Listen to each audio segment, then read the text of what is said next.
Alright, I think it's live. This is why I need another thing that's like, it leads into it. But let's just go tell him. Tell Mark. He says he's playing games. So today, I'm gonna finish the MMU2S thing. I actually need this because it's got the how-to guide on it. And God knows I can't put this together by myself. So we're on chapter 6, electronics and MMU2S unit assembly. So this is we're gonna need the pliers, the wrench, 2 of the 4 Allen wrenches, and the screwdriver. So please prepare. I like cover.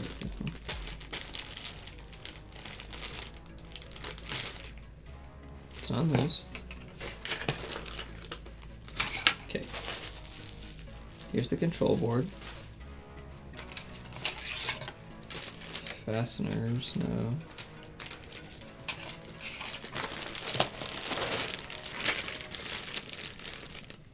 So buffer. Electronics, here we go. You know, Brett, this was all really well organized before I put my hands on it.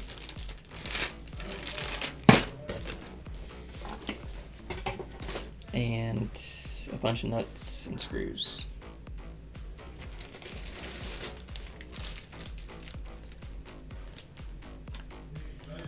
Three MN nuts and 3x6 screws. What's floating in here?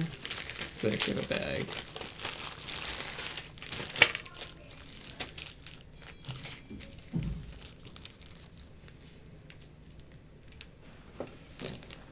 What is happening, Sir? Sir Walter Wally. Wait, Sir Walter Wally. Yeah, it's not. My name's not Walter. But good day to you, sir. Is it really day? It's 6 o'clock at night here. I don't know what time it is there. But if you are who I think you are, because I'm pretty sure I can read your username, it is 6 o'clock for you as well. How's your day going? Also, is my mic good? Or are you... Can you not hear me at all and I'm just like talking into the void?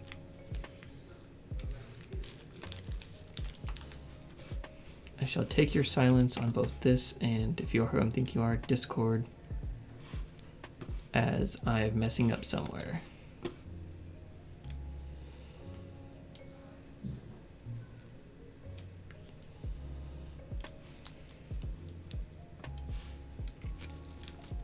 Oh, still chill music.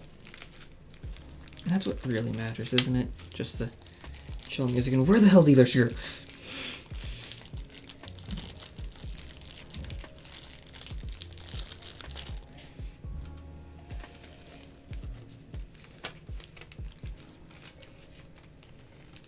Oh.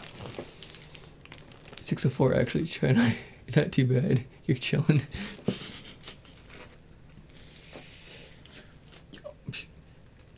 If you really want to get technical, did you say... Yeah, it's 1805, but, you know, whenever you said that. And yes, my clock's in military time over there, which you can't see because of the way my camera's positioned. Hello, sir. Hello, how are you doing? Not too bad. How about yourself? Alright. I lacked motivation earlier today, like, filling out some stuff. And I was like, I need to do this. Ever a better time than now, am I right? Yeah. Maybe. Like, I got up, did some stuff with my dad today, and then I came back. I was like, I only have a few hours to do, like, the 4 things I need to do. I have zero motivation to do those 4 things. Hey, man. Even doing one thing, you get something done. Oh yeah, I wrote a letter to a CEO, or like an email to a CEO, started a test, and then there was this. Yeah. My issue is I make things way too complicated. How is the printer coming along? Well, I haven't touched it really since you got off. Like I finished a little bit of that chapter, and then I just started, and I put it away, so I just started back up on this one. Gotcha. And now, How many so more do you have? I'm on this chapter, chapter 6. It says there's 32 steps in this chapter. The difficulty is difficult, and this one will take 2 hours. And I don't know how much more after that there is. So I got a good chunk left. Gotcha. There's no way that fits in there. How's Bloodborne? I haven't started it. Ah. Wait, like at all? Like, okay, so I started it a while ago. And when I say a while, I mean like 2 years ago. Mm-hmm. And then it just, I don't know what game I had played right before it, but for some reason it didn't pull me in at the time. Maybe it's because I thought it was going to be just like Dark Souls, and that's what I was hoping, and then it wasn't, and I was like, okay, this is different. I don't like it, and then I just stopped. But Mark's like, I don't like different. Well, now after playing Code Vein, and also Cameron and I had played Neo, I've heard that those are a little bit more similar to Bloodborne, only in the aspect that, like, at least in Dark Souls, I would just kind of shield and then take my opportunity when I had it. Whereas in the other two games, they're a little bit more fast-paced.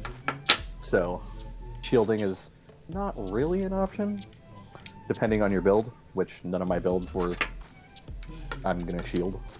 So, hopefully now that I'm used to that faster gameplay, Bloodborne might be a little bit more digestible.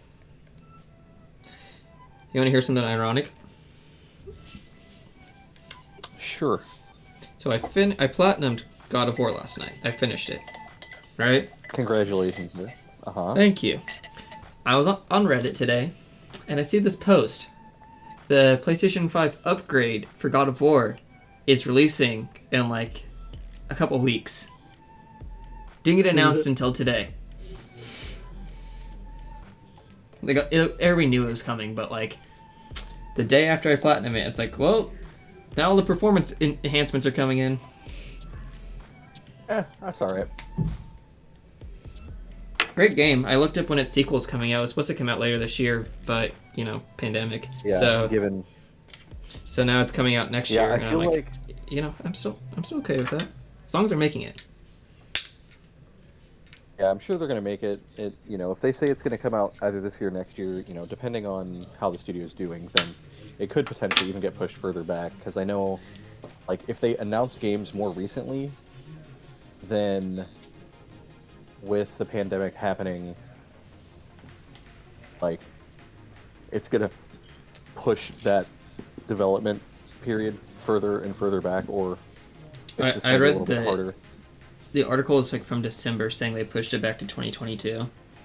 But this is one of those games that I don't mind the delays on, because I saw the last God of War, and like every God of War really has just been amazing. It's not like Cyberpunk where the delays and then it ends in that result. I trust this company. I mean, I feel like a lot of people trusted CD Projekt Red because they also made The Witcher. Yeah, but like how many other great games do they had? Like, and this game was completely different than The Witcher. The other two Witcher games. Oh, they made every single one of them? I mean, sure. Yeah. Yeah. But like God of War, like they already have a great basis for it. Okay, I don't know. Oh, there you go. Now you're And back. I'm pretty sure for some reason you were. Yeah, I don't know if it's me at my end or your end, but Twitch is not happy. I haven't it dropped keeps any having frames. to buffer for me. So let me. What's your internet speed like? Yeah, that's what I'm gonna find out. Well, the issue. That's good. What's up? Well, one of the issues is I'm streaming in 1080p. You can also change mine, I'm pretty sure, to audio only, and it won't buffer the video for you. But I'm pretty sure, because I'm not an affiliate or anything, you can only get my max resolution, which is 1080p. If I get like affiliate or partner, then you can like take it down a peg to like whatever you need to like support your internet. Okay. I had some scrub who does 720p until he gets affiliate. My download speed isn't terrible.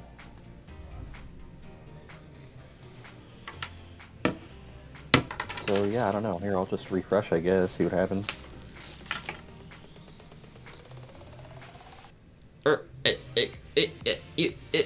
Mark, what's up? Hang on. Oh, that. Seriously? I was like, here, let me buffer Discord for him now, too. Wait, was I actually... Did I sound like that? No, that was just me messing with you. Oh. I was like, here, I'm just gonna say now it's fully his internet speed with the way I talk. That's why I try having like constant sound or whatever coming out from my thing with the music. That way you can tell if like something's really messed up if the music isn't playing. Dude. Or like my backgrounds are always moving. That way in case the stream like freezes or it looks weird, like if I'm not moving for a bit, you can tell the stream isn't frozen. Because, you know, I do have the potential to just stop moving for 20 minutes and act like I'm asleep. Yeah. As you're well aware. Still super proud of that. Yeah. Dude,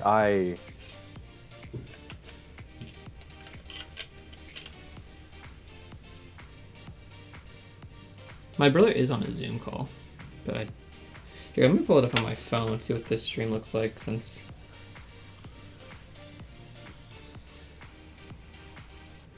Twitch.tv/Wale.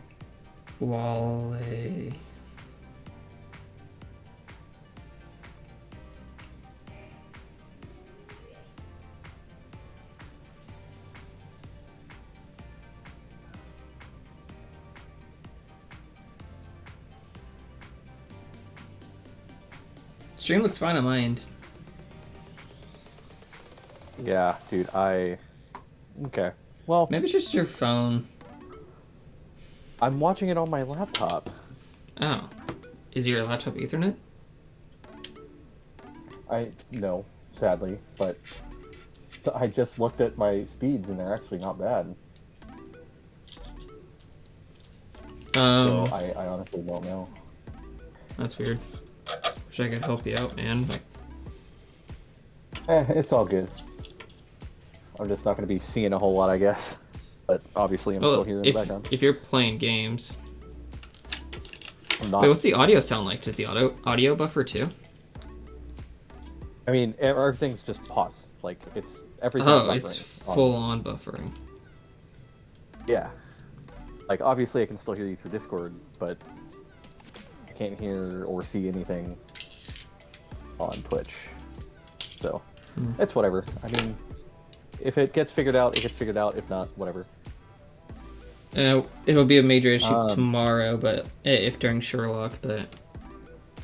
Like, I'm saying, if you're having internet issues, like, voice is fine, but...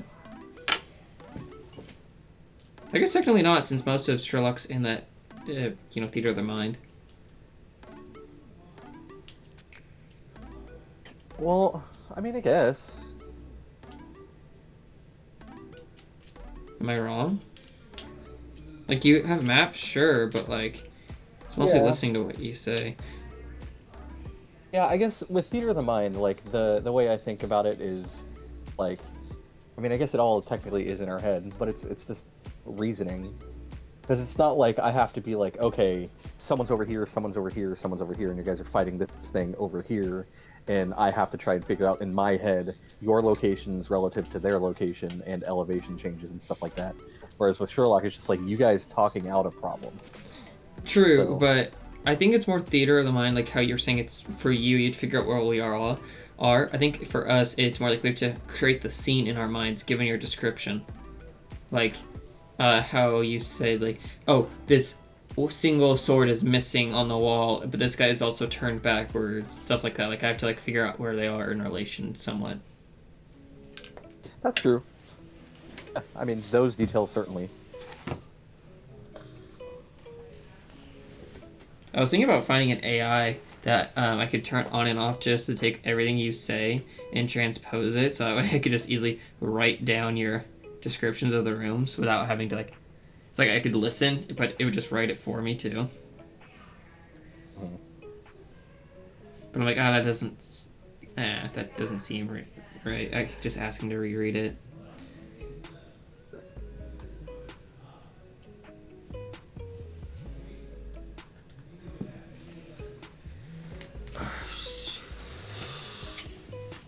I don't drop the expensive stuff, as I say, as I almost kick over my 3D printer. But like, I tend to drop screws all the freaking time. Like all the small stuff. All the annoying bits that if you lose, it's like, I have more, but I'm gonna end up finding this at like a bad time. Sure.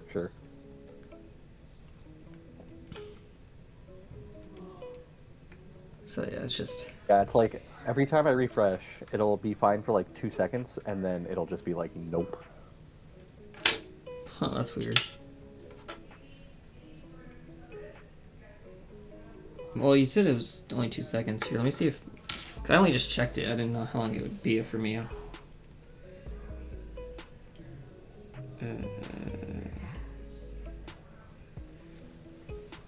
Leave my phone going for a little bit, see if it starts to have issues. Okay. This should not count as me inflating my viewer count. Well, I don't think so. I literally doubled it though right now. But I'm still viewing, right? I'm pretty sure. I don't have that opened up. And my stuff's kind of in the way, I'm assuming. I really gotta check to see where I can see all that. Oh wait, just from my Twitch app.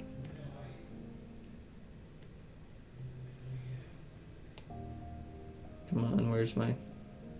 I am live, correct? Yeah?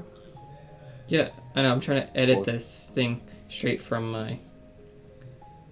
it said like you can go to your dashboard or whatever on your phone. I'm like, okay, how?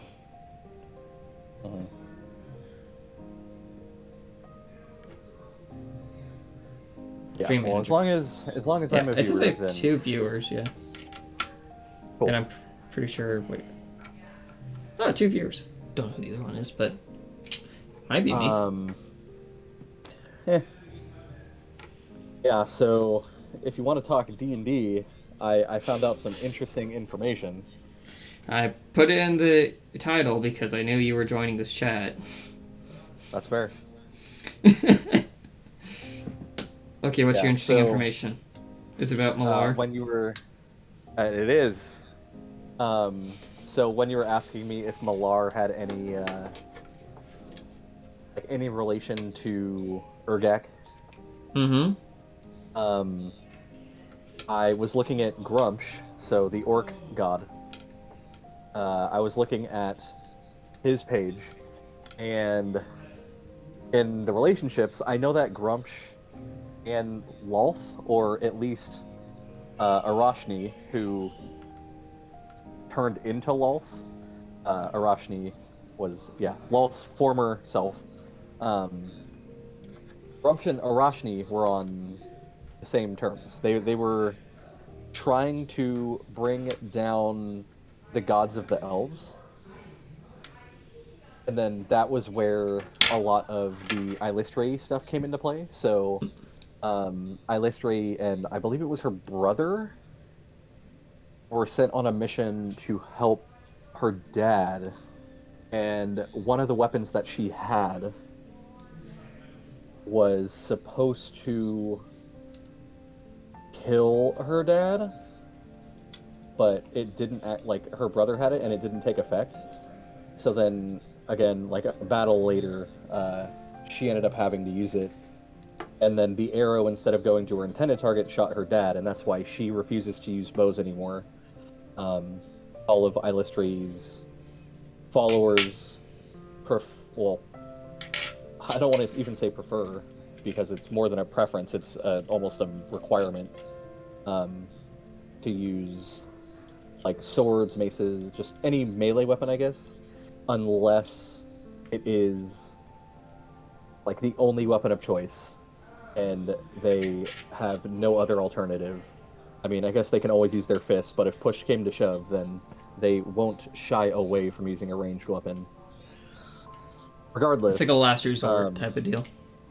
Exactly. And so once Arashni transformed into Lolth, Grumsh and Lolth are on terrible terms. Okay. Because Lolth blames Grumsh for the mission failing, and also for her transformation from Arashni to her current form. Which, you know, I don't think she hates her current form, but anyway, looking at this Wikipedia page, or I guess it's not Wikipedia, it's the Forgotten Realms fandom page, which is, I know, a wiki, but... Same difference. And literally the next sentence is, the two deities were great foes ever since, referring to Lolth and him. Though Grumsh's alliance with another existing deity, Malar, was not so badly corrupted. And I'm just like, huh, okay. So if Urgak follows Grumsh, and Fen follows Malar, and, like, if Malar needed to borrow some, I guess, some combatants for the next raid, or the next hunt, more specifically, I kind of want Urgak and Fen to be in the next hunting party together. I want Malar to bring them in to the same hunting party, and maybe not like directly next to each other at the time, but like once they start raiding, like maybe Fen will see Urgak and just be like, wait, what? So he's almost getting like, he's like, wait, I have to kill this whole town first off. That's just from Malar. But then all of a sudden, now Urgak is here? Like, what is happening? I just think that would be kind of funny. Oh, it would be amazing. Joe would again, not know what to do. Yeah, if Grumsh and Malar are on the same side, plus, it's a good way where I could show him Grumsh's, or not Grumsh, I could show Fen Urgak's true power, like in combat,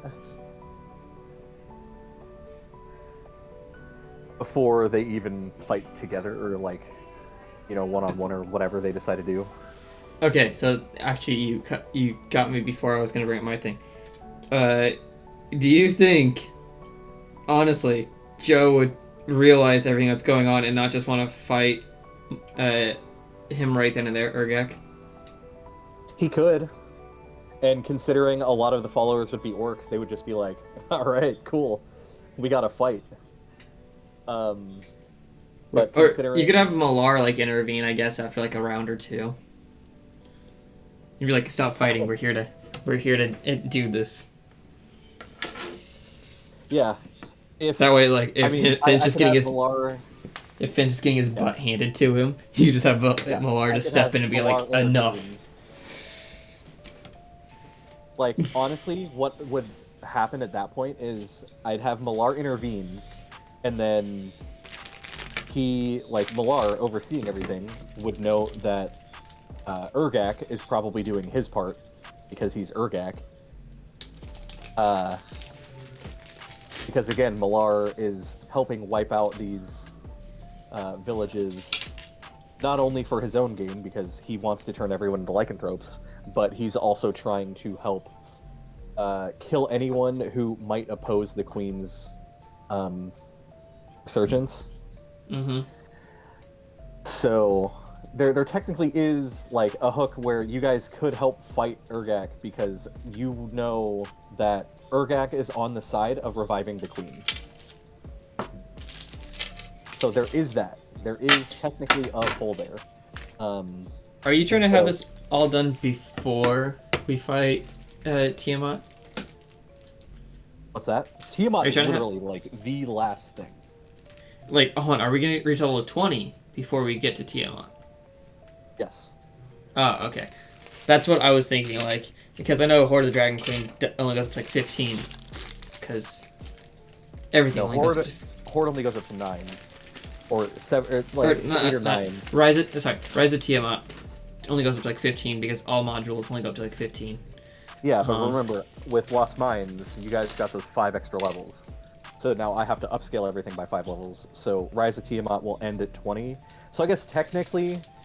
you could just skip the intro mission to the Horde of the Dragon Queen. I'm pretty sure that's like the first 3 levels, isn't it?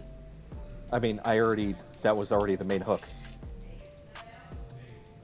Like, you guys heading south. That's the whole point. But again, I'm adding more stuff that you guys can do with the different factions. So that way, one, there's a little bit more depth to it. Also going to put in some other ties. And then... I'm sure at some point I won't have to add too much. But... yeah, I'll make it so that you will at least be level 20 once you fight Tiamat. Just so that way, you guys are all full power, going toe-to-toe with her. Well, hopefully.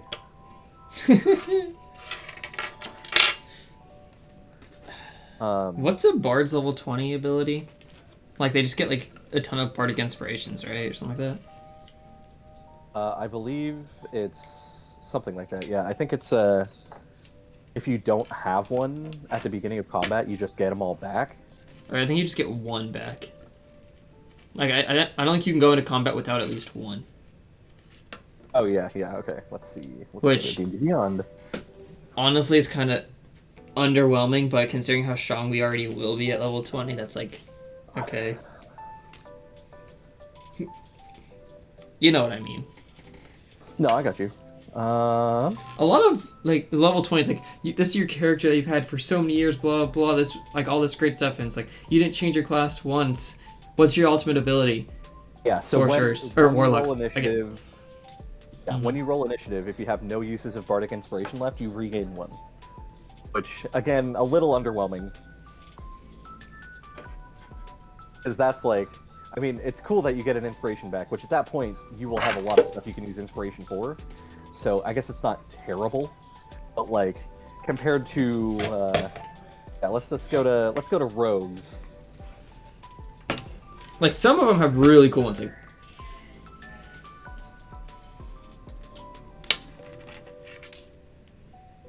Yeah, here we go. Rogue. 20th level. At 20th level, you have an uncanny knack for succeeding when you need to. If your attack misses a target within range, you can turn the miss into a hit. Alternatively, if you fail an ability check, you can treat the d20 roll as a 20. Once you use this feature, you can't use it again until you finish a short or long rest. Every short rest, you get an automatic success. That's kind of OP. I mean, hey man, that's Rogues. Yeah, that's true. Like, Warlocks is just stupid. Like, you just get... Isn't that one just spell slots? At level 20 for Warlocks?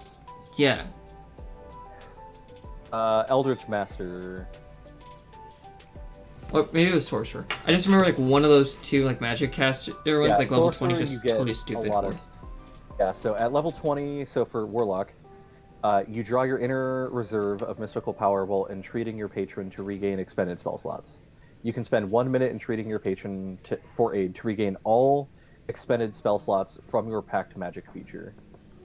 Once you regain spell slots with this feature, you must finish a long rest before you can do so again. I guess that can actually essentially double your spell slots for a day, though. Pretty much. Maybe it's not totally useless, but I just remember, like, yeah, some level 20s are just underwhelming. Yeah, just like, cool, I get a Bardic Inspiration back. Like, per combat, I guess that's really good, and if you're playing, like, a long dungeon or whatever, but, like... A Sorcerer, you regain 4 sorcery points when you finish a short rest. Like, that's, for a Sorcerer, that's pretty good. How many sorcery points do they normally get, though? Like, at level 20, how many sure they already have? I don't know. Let's see. Like, unless you're using... level... Oh, they get 1 point per level. So, at level 20, they should have 20. Correct. maybe minus a few because whatever. But so they have to take a short rest to get 4 of them back.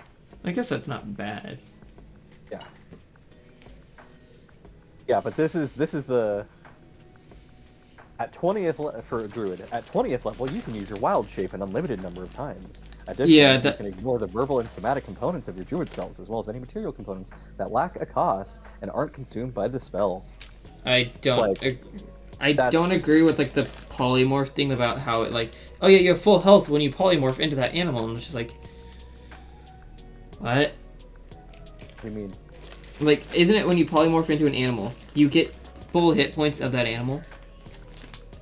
Yeah, but this is wild shape. Alright. Does this wild shape give you full hit points of that animal you go into? No, it does. Still, same thing. I don't like that. Yeah, so here, when you transform, you assume the beast's hit points and hit dice.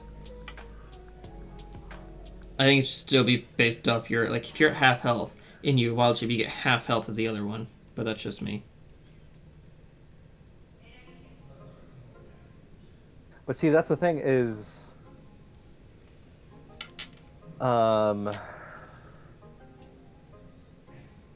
again, like, your wild shapes, they're not, like, completely busted. No, but it's basically like, it's impossible for you to go down unless you go down like 1 hit, as long as you can wild shape into a different animal. Sure. But that's the thing and then you still have your movement, so like you can still keep moving away. Let's see. Yeah, so like and I think that's the thing is,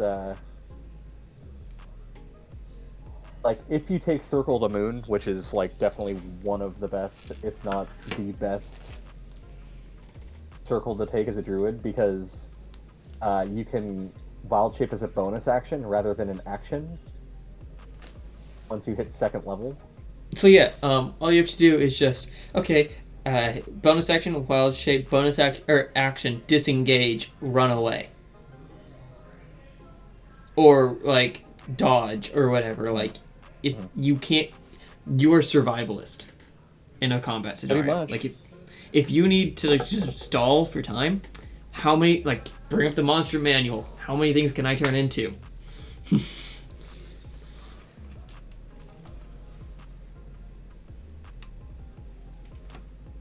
What the hell am I supposed to... Am I supposed to feed the cables through?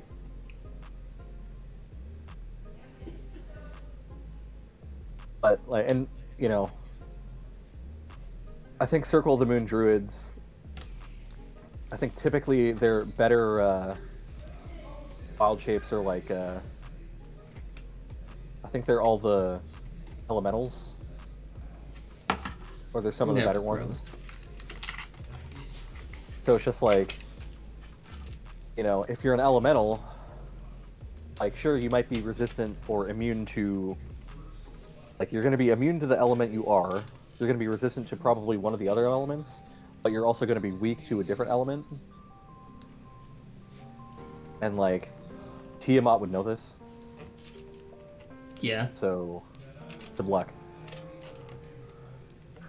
Well, none of us are. No, I know.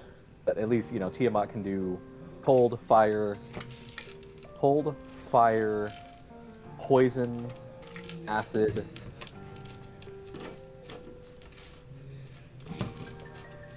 What's the white head? What does that do? So you have cold, fire, lightning, acid, and... Oh, lightning, right. Yeah. White is... Wait, lightning is... Oh no, lightning's blue, not cold. Never mind. Yeah. So what is white? Racist. Wow. Your stream, not mine. I'm not wrong. You're not wrong. Hey, I'm white. I can be... it's impossible to be racist to white people. You can tell I just give 0 today. Mm-hmm. Dude, okay. Where is her, like, character sheet? The official one or the one you're gonna run? Like, you probably have about 2 years. You probably have about 2 years before you actually run it. So like. Yeah, I mean, I don't care which one it is. Well, that other one that that you showed at one point had her not immune to being charmed, and I was like, yes, my bard's actually gonna be useful in the fight. It is cold and lightning.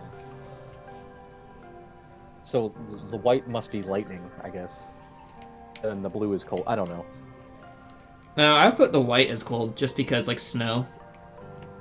And then like think about blue dragons. Yeah, there you go. White dragon head, cold breath. Okay. Yep. Yeah, because blue dragons, blue dragonborn are lightning dragon. I know like that. I just thought it was weird. I was like, blue also struck me as cold. Yeah, that's fair. A lot of people tend to think that like water is blue, and then like ice is usually like a light blue.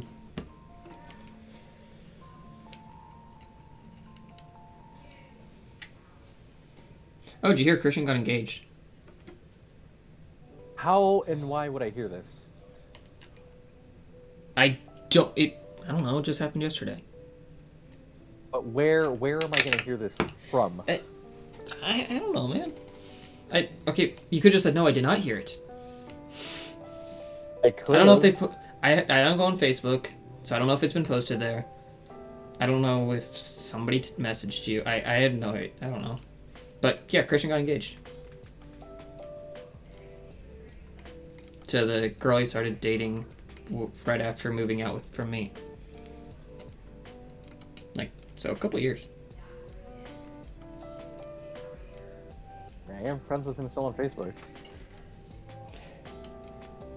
He just posted in our Snapchat group chat saying bowlers can find love or something like that.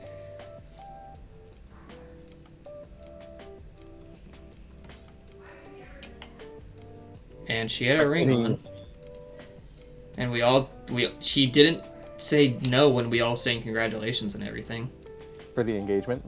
Yeah, nobody officially said engagement, but we all pretty much said that. Okay. I mean, if he's engaged, he'll definitely say congratulations. Yeah.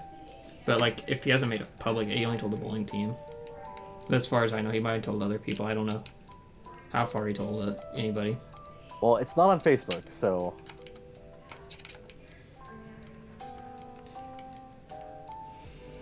Yeah, it's not on Facebook. I don't want to just message him and be like, hey... Yeah, I don't know if they know I play D&D with you. I don't know if they know we still, like, interact, like, pretty frequently. Yeah.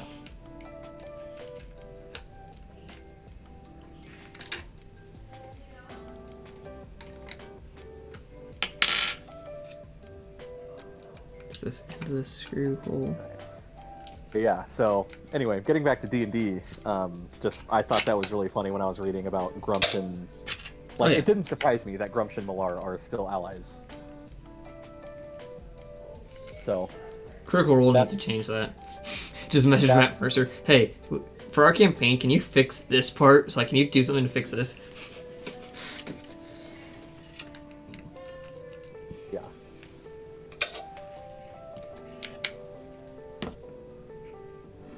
What the... No, give me that email.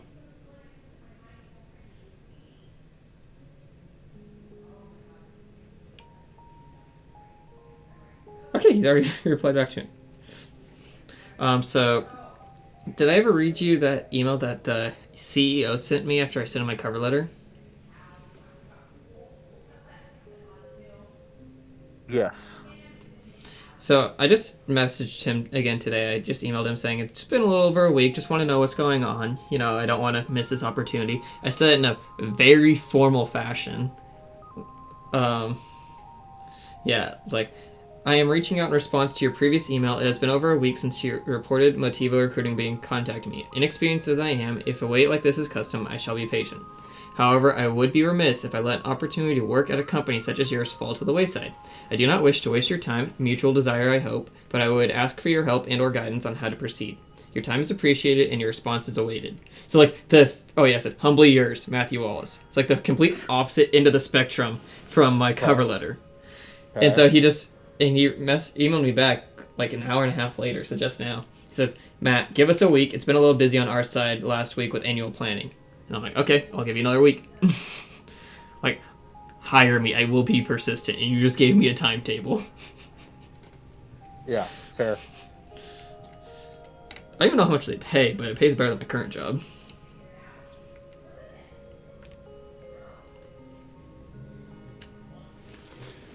But yeah, I was like, okay. I see you. Hey Siri, set a timer for 1 week. Sorry, I can only set timers for less than 24 hours. Try setting a reminder instead. Alexa, set a timer for 1 week. I can only set a timer within the next 24 hours. God dang.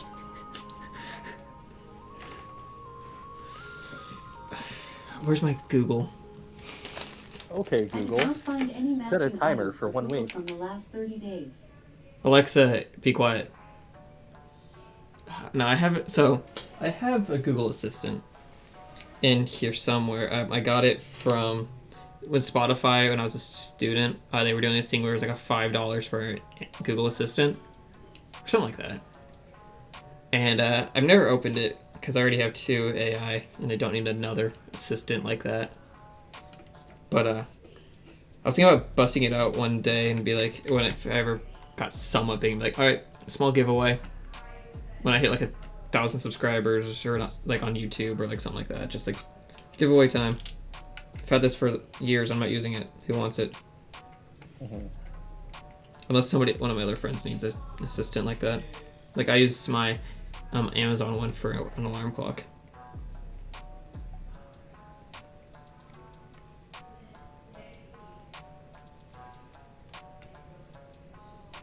What's your alarm clock? Your phone? Yeah. But I only usually use it when I play disc golf in the morning, so other days I don't have one. That unemployment life. Seriously though. Oh, sorry, that COVID life. Yeah, there you go. That's the... I can say that on the internet, right? COVID? I think at this point, probably.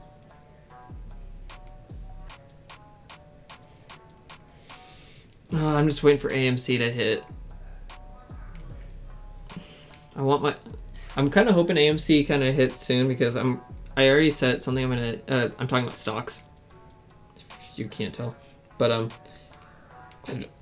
I'm holding on till I make like over $1,000 and then I'm just gonna sell it and just be like, okay, time to buy a VR set. Mm-hmm. And then like I can easily start streaming that because I feel like that content's a lot more streamable than anything else I do. Mm-hmm, mm-hmm. I don't play a lot of games. I play board games though. But next cycle, for when I karate a couple weeks from now, I'm going to start streaming my black belt prep because I do have to do a lot of workout stuff on my own. There you go. And it takes at least an hour a day. So I'm like, okay, Nice. well, I might as well stream that. And then people, like, if they want to learn martial arts or watch or meditate or just have somebody chill to talk to while I'm doing all this, they can see me struggle to work. Like, one of the things I have to do is just push-ups. And one of my goals, instead of just doing, like, normal push-ups, I want to start doing, like, handstand push-ups. Okay. I've had that goal for a while, but like now I'm like, well, if I start doing it for this black belt prep, I'll start doing it consistently, and I can work to that. Mm-hmm. I feel like that'd be One sec. impressive enough. I want to grab something to drink.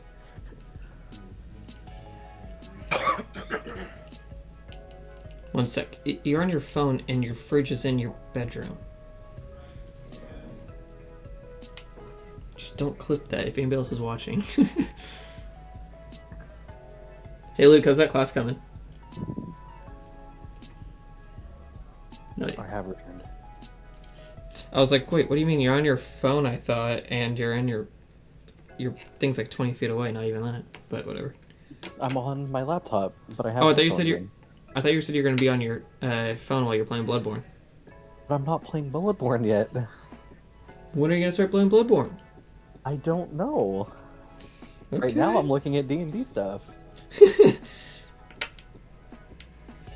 Have you put any more thought into Longo's character development? Not really. I think we have pretty much nailed it. Yeah, I obviously, think at this we can point work it's out, just. like the minor details, but that's. I think at this more point for you that's to work out. Yeah, it's just the rest of it's on me for once. Yeah. I was thinking about this. You know how we kind of talk about like possible plots and stuff like that during these talks. I wonder like what other people, like not our D&D group, but other people, if they came across and just saw like, oh, you're talking to a player about plots, he'll be somewhat involved in. And I was thinking like, how would a lot of people respond to that? How would you think if you came across like, say, Matt Mercer was doing one of his talks Machina, and he was talking about, and maybe it wasn't for Critical Role, maybe it was like for another campaign he was doing offline with some of his other buddies, and they were just talking about him and one character. We're just talking about possible plot lines later on. Yeah, I think it's like for them, he wants to keep it as much of a secret as possible because, like, the look of surprise on their face is, like, sure. And there's definitely a lot of stuff I'm not telling you. But I would am hope. telling you certain things just because I think it helps build, like, especially working out the backstory with Longo like that. We needed to kind of hash out anyway at some point. Nah, man, he's a blank slate the entire time, completely like zero-dimensional character. But like, I mean, I feel like it depends on the DM and the player. Like, if you can trust your party, then sure, you can talk about some things with them as long as they are not going to metagame with it.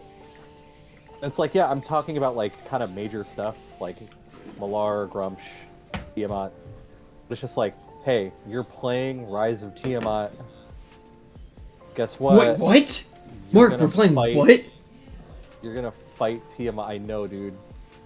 Like, what? So, No, yeah, but, like, I think it just depends from DM to, DM.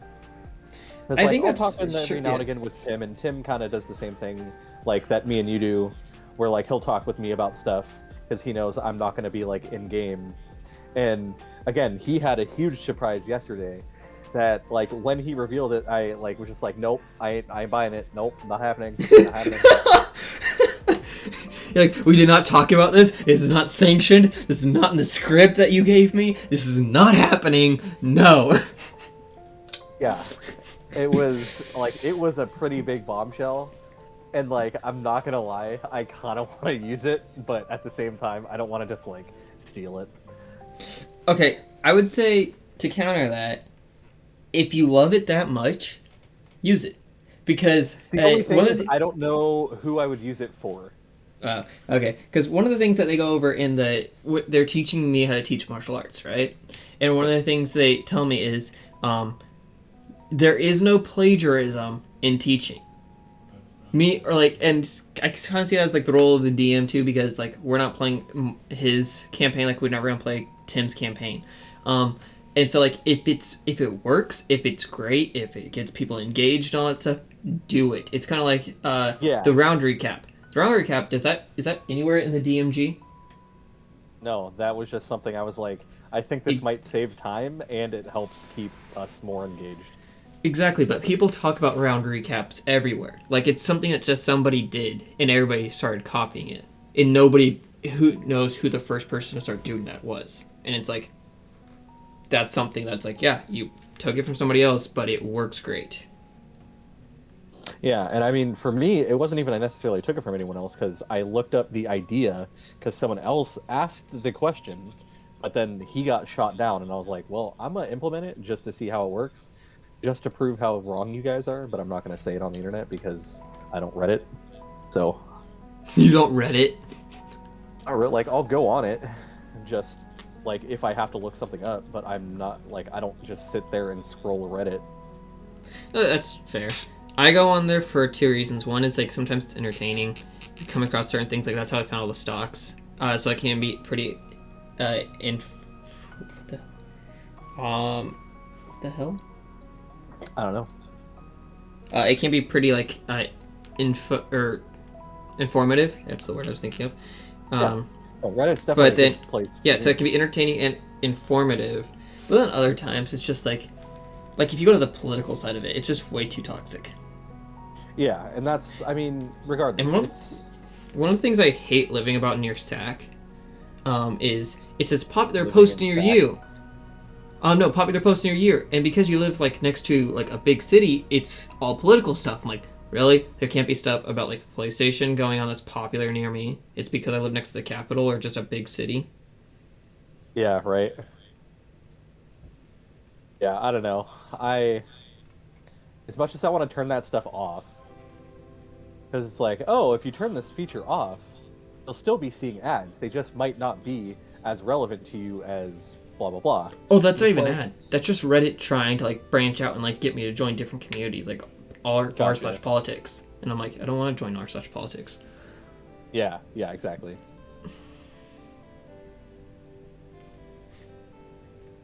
Carefully guard the cable.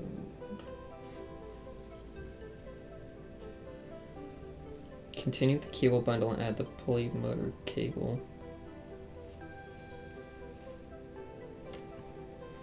The hell? Okay. What step are you on? Step 8 of 32 on this one. This is like cable management right now. I'm like decent at cable management, but it's still a chore. Sure. Is there anything I can hook this to? No. They literally just say, yeah, just hold them together. They'll stay in one place. Like one of my jobs, it's technically not on my job description or anything like that, but like I build computers for Geek Squad, like I said, and sometimes they'll just be like, "Yep, so we built this computer, but the back panel doesn't exactly close. Can you just cable manage it for us?" And I'm like, I would prefer starting from scratch than like cable manage this thing for you guys,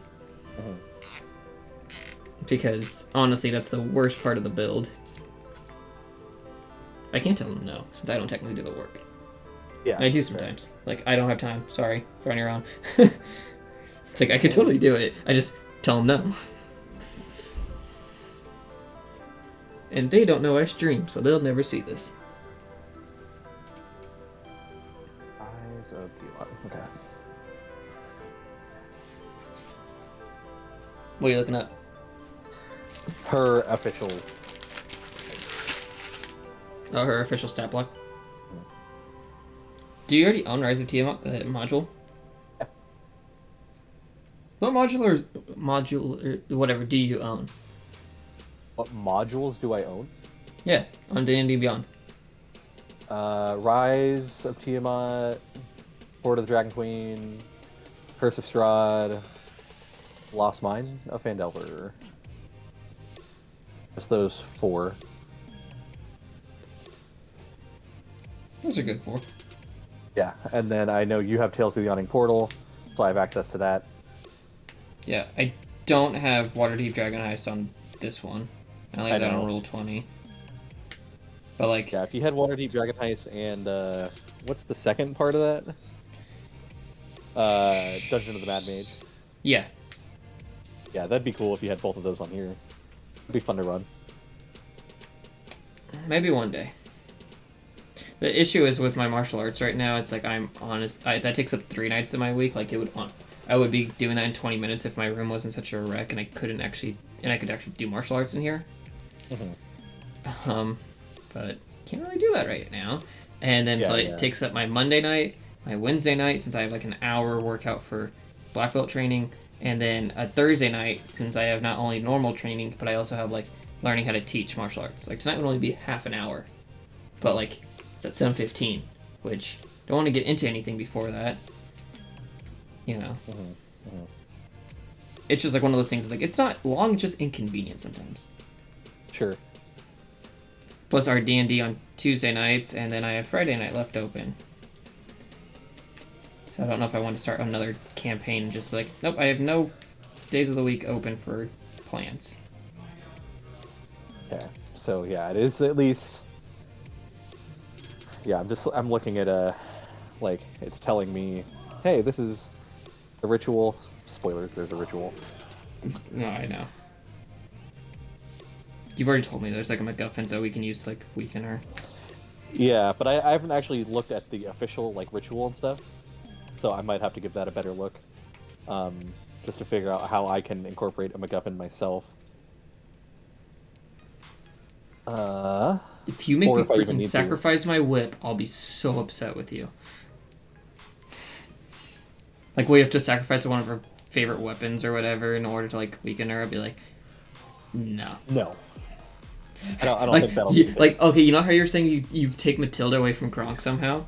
And he gets it returned and it's, like, not actually Matilda, but something else? Oh yeah, If it's you gonna made... be a cursed weapon that you guys, that's gonna be one of the things, is you guys are gonna have to track down, you know, said person. And, like, So, again, it's not gonna be that's easy. That's Because another it's thing. how- Yeah. Yeah, I was go thinking ahead. about this. Like, you're saying Finn and me are becoming somewhat intertwined despite having, like, zero relation with each other. But, like, Gronk and me are, like, becoming good buddies. It's like, that's good because Gronk and my relationship that's organic. And then I will want to help Gronk But see, do that. now I gotta figure out what the curse is, and I kinda wanna make it like a curse, like Malar somehow, or not maybe Malar, but if Malar was the... I think that should just be a I don't know. side thing. I don't think it should be anything related to me or Finn. Yeah, okay, here we go. Maybe try There working we it in with Trebek. Well, see, the thing with Trebek is, like, his narrative is the story. Like, So is Trebek can't supposed to be really main spoil character? too much. Like, Of the main kinda. quest. Like, I Yeah. already know Longo's not really a main character of his quest. He's not supposed to be. Of the quest. I designed a bard that was not supposed to be the main character. So... Then, yeah... Remember, it doesn't have to be too over the top for Gronk's sake. What? Just like, it doesn't... It could honestly be like... yep, it's a cursed weapon that, it makes a bad sound whenever it swings or whatever, like... I don't know. Oh no, it's definitely going to be, like... Can it just be annoying? Like, it's just like, not even Oh, like no, the actual no, thing, it's- but like... It's going to be bad. I'm not going to tell you what I am planning. But... Yeah. You're gonna make it a... It's not Hey, going to be a good curse. I mean, it's a curse, so it's already inherently bad. But how bad it's do a I want to hexblade. make the curse? It's a hexblade. He's forced to take one level of a hexblade warlock. No, because that would just be good for him. Yeah, but like the hexblade doesn't want to... Like, he has a patron that actively goes against him. Yeah. I don't see, but that's the thing. I don't want to force him to take a level of warlock. Yeah. He's able to when he gets rid of it, he's able to go back to just being a pure okay. barbarian. Yeah, I just thought the same idea. Yeah, okay. So while he has this curse, and while he has this blade, he has to take levels of warlock. But then he's able to go back to being a pure barbarian if he gets rid of it. The thing, that's not necessarily a bad thing. So to make it bad, I would have to have, like, when he's attacked, they would either be at disadvantage, or the curse is like he just attacks the closest thing to him. I cast Fireball. On myself, because wild magic is fun. I mean, he doesn't have fireball. I'm saying, like, oh, so that Facebook post you said about, like, what... I saw your post about, like, what zodiac sign or your birthday says what class you are. And I was But sorcerer. I commented. Or, yeah. I just saw it and I was like... I would be like, yep, I cast Fireball on myself, but since I used the twin spell, I also turned into a potted plant. Yeah. Like, it would never actually happen like that, but it's like, sorcerer, and knowing me, I'd go wild magic. I mean, the fact that that's a possibility is so absurd, but it is a 1 in... 20 chance it happens, and then a 2% chance No. that one happens. No. So, no, it's a 1 in 400. Because you'd have to... The twin spell No, Twin doesn't affect Fireball. Oh, It you're only right. affect... Yeah, that's what... Or, like, I was trying to just, like, come up with, like, some really stupid way to cast Fireball twice, or, like, have 2 Wild Magic effects hit me, or something like that. It doesn't actually work like that. Yeah. Twinned only works on something like Firebolt. I That it has to believe- actively target one creature, not an area.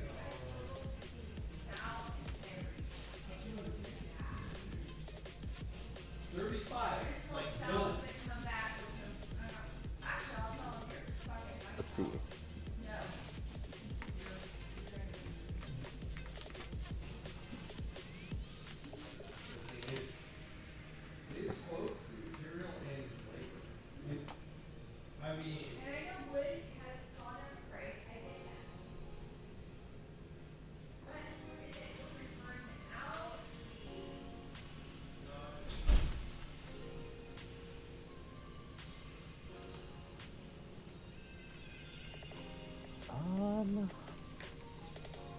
What's up? I'm looking up something. What is the...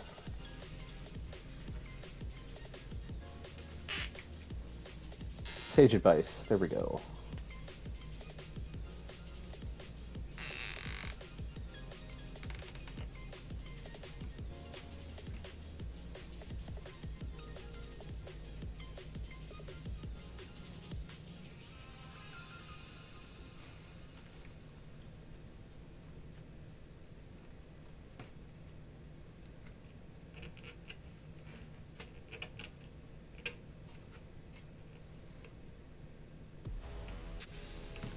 Don't drop my phone. I need that.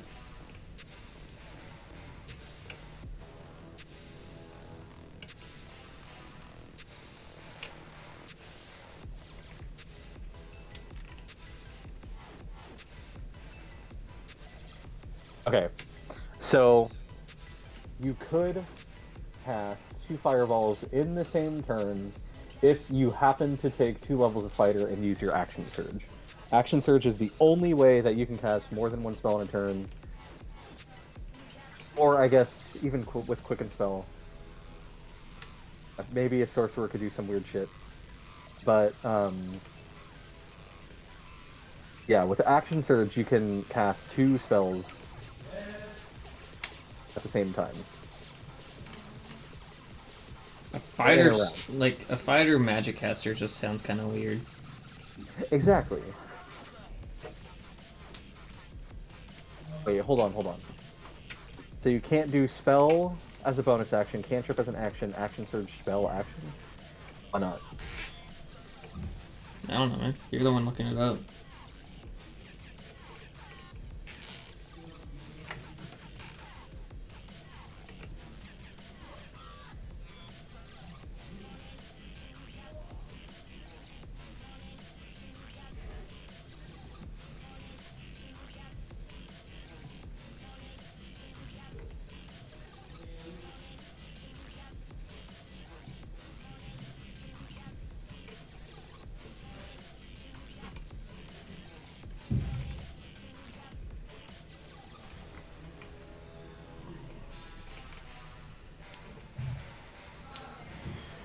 Okay, I see what he's saying.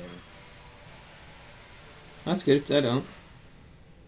So, the rule specifically says if you cast a spell using a bonus action, you can't cast another spell during the same turn, except for a cantrip with the casting time of 1 action. So it's like, if I go Healing Word, then I can still cast a cantrip that says, that has a casting time of 1 action. Oh, that isn't like 1 minute. The thing I find weird, though, is like, even if you do it in a different order, like if you go spell, action surge, spell, bonus action spell, like it's still technically the same outcome, just in a different order. I guess it could be slightly different.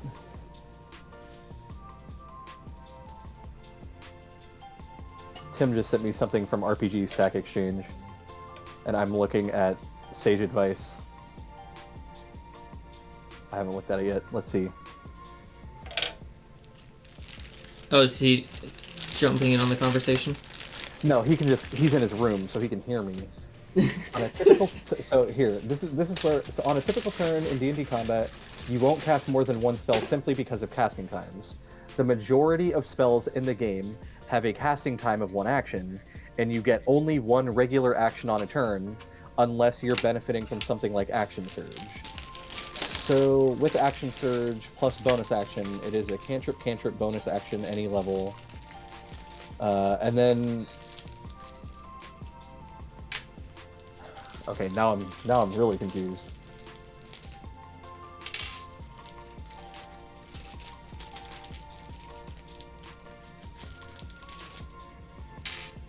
So would Quicken Spell Fire... You can't Quicken Spell Fireball. That question doesn't make any sense.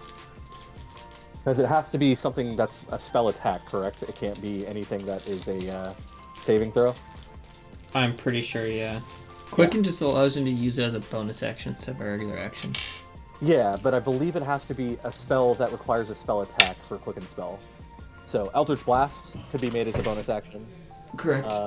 Ray of Frost. Give me 1 second. Yeah, no worries. I'm looking up equipment. I don't care about equipment, I just want. I'm in the wizard section right now. Okay, so I guess first, yeah, this whole thing is like super not clear at all. But okay, he eventually just says, so you can't Quicken. do spell Quicken. No. When you cast a spell that has a casting time of one action, you can spend 2 sorcery points to change the casting time to 1 bonus action for this casting. So yeah, just as long as this thing is only 1 action. And Fireball, for instance, is... Wait, read the thing again? Where's my... I don't... Okay, I can just look in D&D Beyond. Let me look at Tim's thing really quick.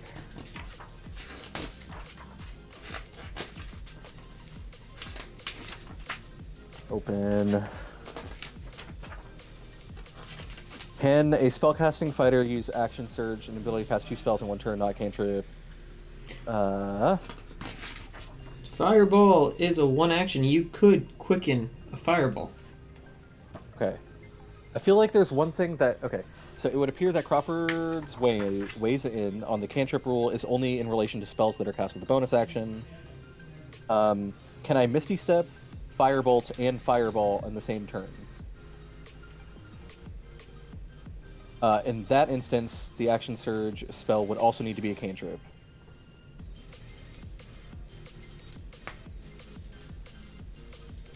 Since Action Surge gives you a whole nother action and not a whole nother turn, you can certainly cast another spell as long as you did not use a bonus action spell. Yeah, so I guess as long as you don't use or haven't used like Healing Word or a bonus action spell yet. I can cast a quickened fireball, and then just a regular fireball. Okay. 2 spell slots. So it's basically saying, so if you go spell, Action Surge, spell. So if you cast 2 spells with both of your actions with Action Surge, your bonus action could not be a spell. That is what this is saying. Why? So, because then you're casting 3 spells in a turn. Yeah. Why? Like who? So based on how, because if you spend a bonus action to cast a spell, then rules as written, you can only cast 1 more spell, which is a cantrip, with a casting time of 1 action. Where does it say that? That's in the rules. Like, no, I know, but like what part of the rules? Like bonus action rules? 202? It's a DMG or Player's Handbook? Player's Handbook.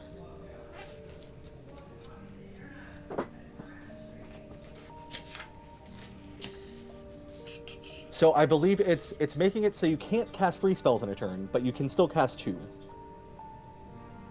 So you can either go Action Surge, so you can go spell, but you can't also then, as your bonus action, cast another spell. So you gotta pick where you want to cast your 2 spells. You can either go bonus action, in which case if you go bonus action, then your action has to be a cantrip with a casting time of 1 action. So, But if you go action fireball, action surge fireball, that is totally fine. But then you cannot then cast a bonus action spell.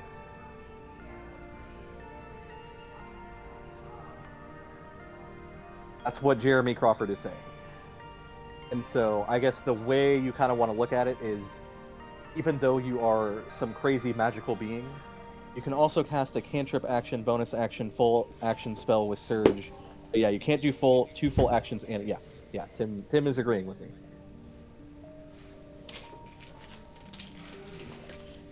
my entire thing was I just want to cast Fireball twice. You can. You just got to take 2 levels of fighter, Only 2? because that's when you get action surge. I thought that was like at the 11th level. Wait, hold on, what's the downside of 11th level was action surge? No, action surge is 2nd level. 5th level, 11th level for a fighter is that's when you get your 2nd multi attack, and then you get your 3rd multi attack. I think it's 17th level. See, I've never played a fighter. Well, you should play a fighter, Matt, because they're fun sometimes. Especially when you just get to go, hey, I want to hit this thing. Like when you're at level 17 or whenever you get your 3rd multi attack, you just go attack, attack, attack, action surge, attack, attack, attack, and then if you somehow took a level of barbarian and you had currently frenzied rage the turn before, now your bonus action can be an attack. It's like, it's going off, man. And if you're hasted, then you get another attack in, so you could technically get 8 attacks in a round if I'm not mistaken. It's pretty sweet. Oh no! Wait, hold on. No, it would be attack, attack, attack, attack. Then action surge. Attack, attack, attack, attack. So that's 8. Then you'd get your hasted attack. Then you'd get your bonus action. So you could technically attack 10 times in a round if you just took all levels of fighter, or I think at least 17 levels of fighter, and A couple barbarian. Maybe maybe it's level 20 where you get your last multi attack. Kim's like, sorry to eavesdrop, but I'm taking a shit. That's a great way to eavesdrop. I mean, it's like on one side of my room it's his room, and then on the other side it's the bathroom. So he's just walking by, listening. Huh? Okay.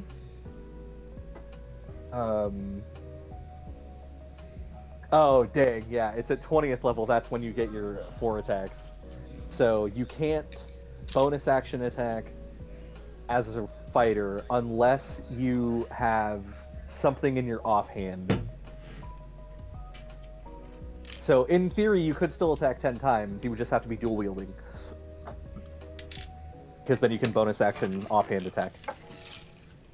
Or two-handed, or two-weapon fighting, or whatever. Yeah, 2 weapon fighting, yeah. Offhand, 2 weapon fighting. I know that because Longo once fought with dual swords, and I liked it. I wanted to keep it, but then... yeah, but then, like, the rapier came into effect.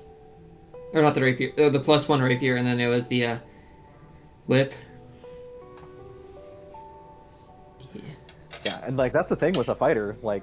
Yeah, when you engage, that's one of the fighting styles, 2-weapon fighting. When you engage in 2-weapon fighting, you can add your ability modifier to the damage of the second attack.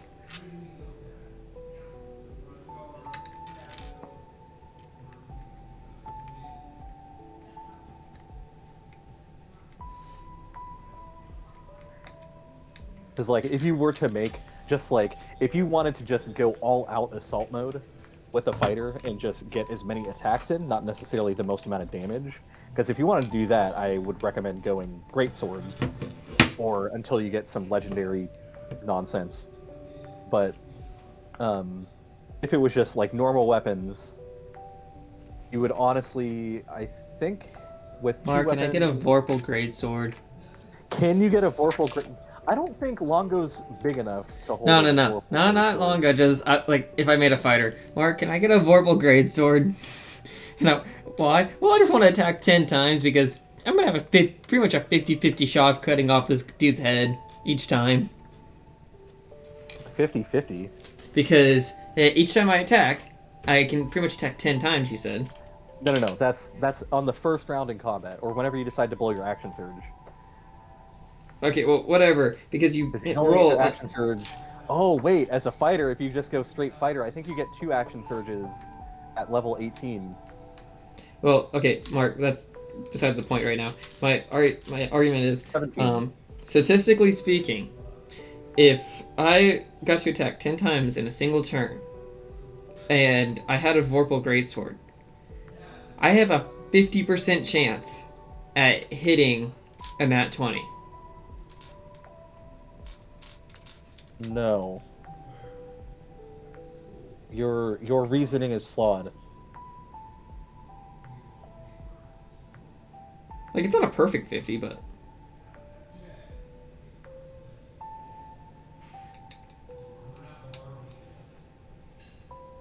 Like, your chances are certainly greater, but I don't think it's a perfect 50%. I have to get just...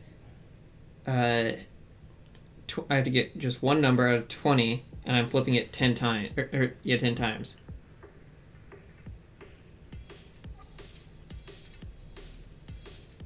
I'll write a bot that figures this out later tonight that like actually tries it. And it can try 1,000 times.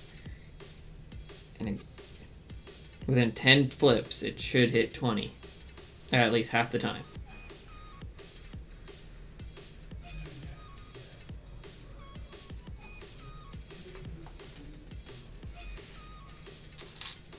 Are you gonna try figuring this out?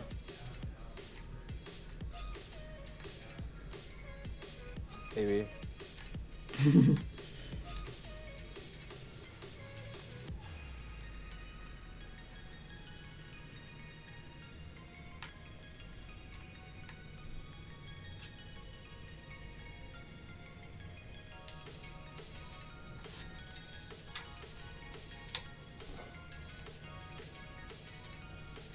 Okay. So. What are we talking assuming about? you're not attacking, assuming you're not attacking with advantage. Nope, You rolled 10d20, and you want at least one of them to be a 20 out of those 10 rolls. It would be a 40% chance. How do you figure? I just went on a dice calculator that could tell me all of this. How's it only 40? Input value or leave 0 if you don't want another one. Okay.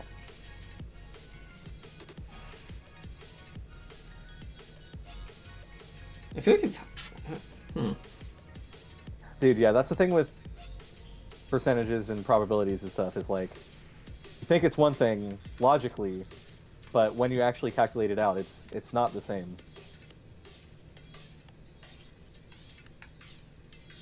But now, Do I know any see if stats that's- majors? I don't know if that's with advantage. You just said 10 times. That's what I'm going off of. Yeah, because that's the most number of attacks you can get in the turn, is 10. Yeah. That's... If I Or need to attack- kill something in one turn...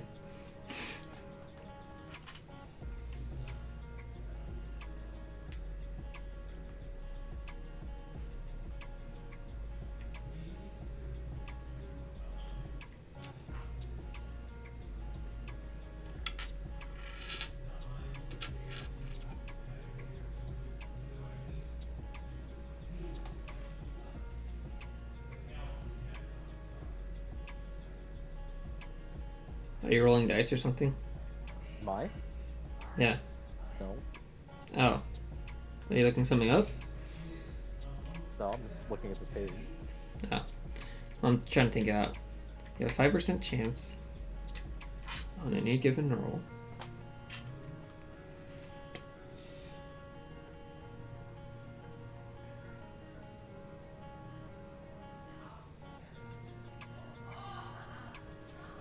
Kind of wish I was taking a stats class again, because then I'd be able to like know what I'm doing to figure this stuff out.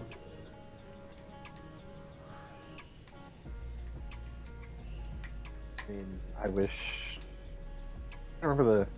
Oh no, I have a math major I'm talking to right now. He should be able to figure this out. Yeah, I mean, I took it was probability and combinatorics, I think was the class I took. It wasn't a SAS class, it was a math class. They gave me stats for engineers.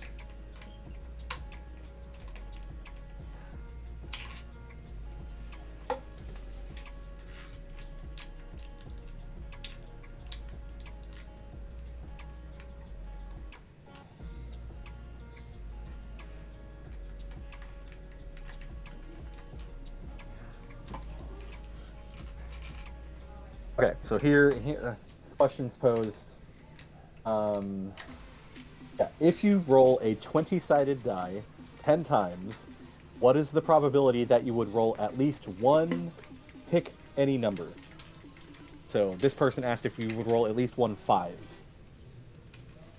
So for any one roll of a fair-sided die, the probability of not rolling a particular number is 19 out of 20.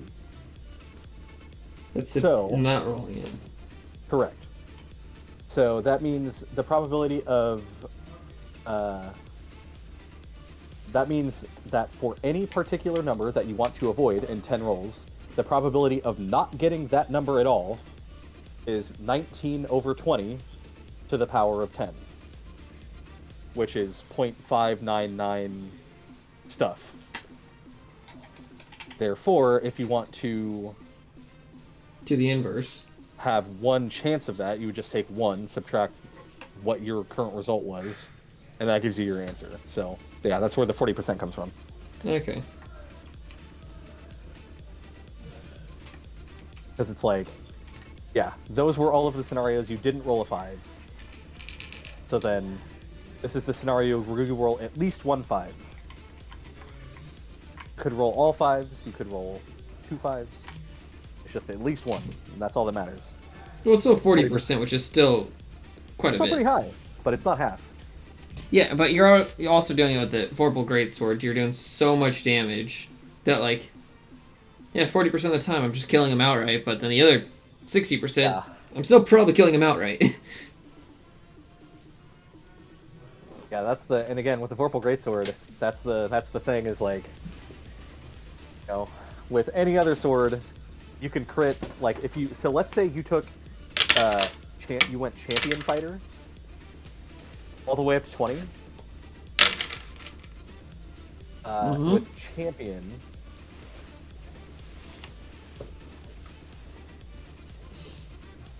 yeah, at Champion at 15th level, you score a crit on 18 to 20, whereas a Vorpal Greatsword specifically says on a roll of a 20, just because that would be way too powerful with Champion Fighters.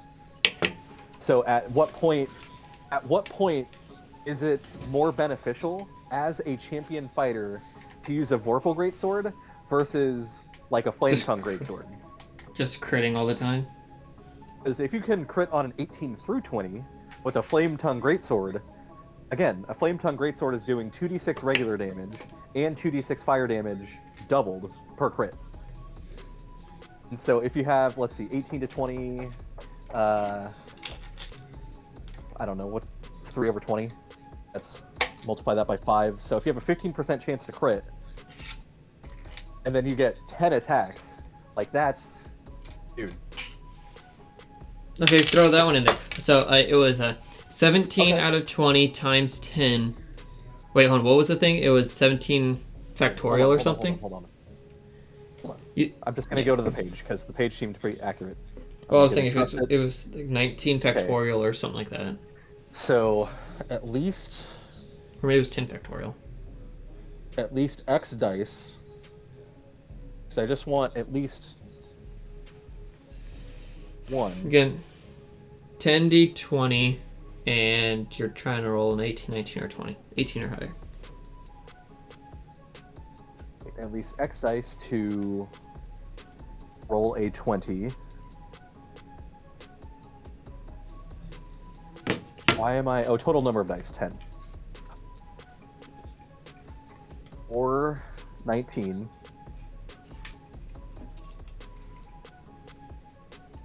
Or 18. Okay, so... probability for at least one of those to crit is an 80% chance. If you roll 10d20 and you want to roll an 18, 19, or 20, you have an 80% chance that one of those is going to crit. So Dang. let's go with, let's say half of them are crits. Ooh. Ooh, that goes to 1%. About 2 crits. 45%, a 45.5% chance to crit twice. Still have a 18% chance to crit 3 times.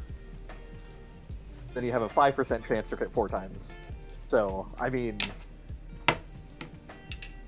Like, so yeah, at that point, what is more beneficial? 1 Vorpal Greatsword crit, or potentially 3 to 4 crits with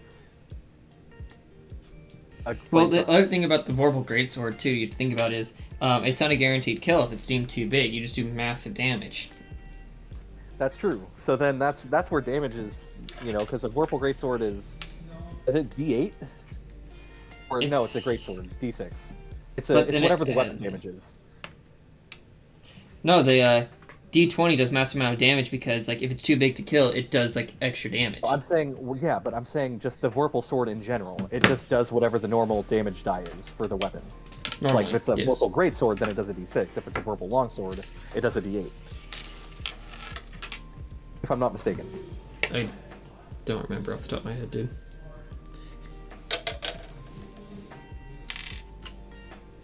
So it can be a Greatsword, a Longsword, or a Scimitar. Those are the only 3 weapons it can be. For Vorpal? Yeah. So I guess, okay, so if you were two-handing the longsword, it would be a D10. So, yeah, when you attack a creature that has at least 1 head with this weapon and roll a 20 on the attack roll, you cut off one of the creature's heads. Unless... wait, a creature is immune to this effect if it is immune to slashing damage, doesn't have a head, or has legendary blah, or its head is too big to cut off. Such creature instead takes 68 slashing damage. A hit. So that's kind of unfortunate. The 68? Well, so it specifically lays out in the text of the sword that it's 68, not 6 of whatever damage the sword would do. Because if you're two-handing a longsword, then potentially it could be 60-10. But I guess, on the reverse side, even with a scimitar, now you're getting 68 instead of a d6. So I guess it's kind of, 6 of one, 13 of the other, I think is the I remember same. when Alec was using it and he rolled it, he always wanted to double the 68. I'm like, no, it says you do 68 damage. No, you do roll 6d8, you roll 12d8. You double that one, even though it says Correct. They take 68 damage? Yeah, Jeremy Crawford said in a thing, because someone asked, do you roll 68 or do you roll 12d8? And all he said was, roll them dice. That's all he said. But then other people, chimed in and were like, yeah, you also roll 12d8. I don't know why. I think it's weird that it's why don't worded you in just such a way. say that? Why don't you say, roll 68 and double it? I think it's already implied because you're rolling a natural 20, that you're doubling that. So I think the way he put it, instead of saying roll 12d8 but don't double that dice damage, he just said, here's 68, since you're rolling a 20, you double all dice damage. There you go. So I think, as far as how it's written, I think it's as concise as could be. I guess he could literally put a caveat, you do double this dice damage too, but I guess I wouldn't put it past D&D Beyond to do that.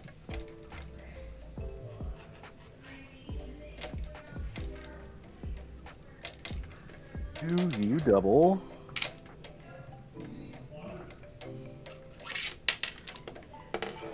Purple sword damage. Here, create a character real fast that has Vorpal Greatsword. Attack with it until you get a natural 20, and then it should just do the damage for you. It's no, actually, it doesn't do the damage for you. I don't think it does that. Yeah. It'd be really cool if it did. It just asks, does it hit? Yep. Okay, rolling damage for you.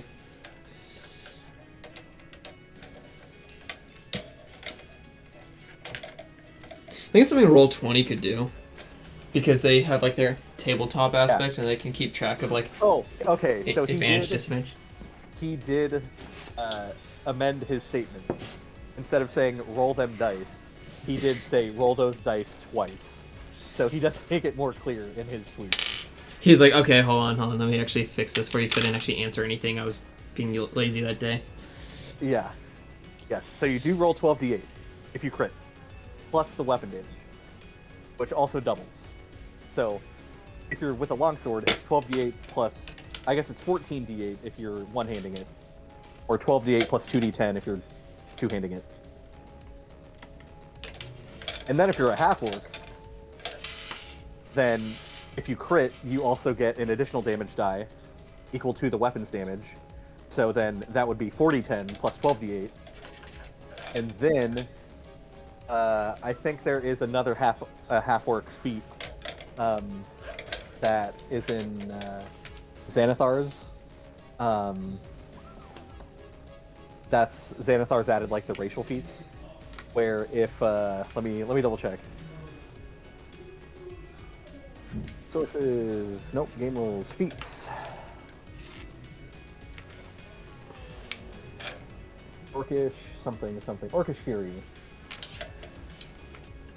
So when you hit with an attack using a simple or martial weapon, so a longsword, you can roll one of the damage dice an additional time and add it as extra damage to the weapon's damage.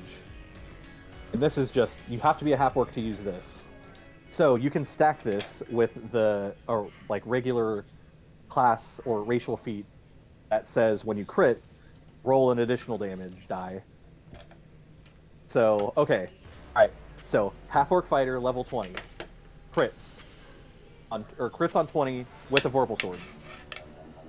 12d8 from the Vorpal nonsense. Longsword, two-handed. So, from the weapon, 2d10. From being a half-orc, another 2d10. From the Orcish Fury feat, another 2d10. So that's 6d10 plus 12d8. And then I wonder if there's like anything else that can give them other damage die. There's gotta be. Bardic Inspiration. Ooh, yeah, I guess Bardic Inspiration. If you could grant players to be able to do that thing. But I was gonna say they could Great Weapon Master, because on a natural 20, it hits no matter what. Even if like the -5 penalty from Great Weapon Master would cause you to miss, you rolled a natural 20 on an attack roll. So that's another 10 stagnant damage overall. Come on, there's gotta be more damage. Okay, Joe. You just want to shake those dice before you throw them into your bowl, and then they all fall out because you throw them down so hard. Right. It's like, dude, seriously?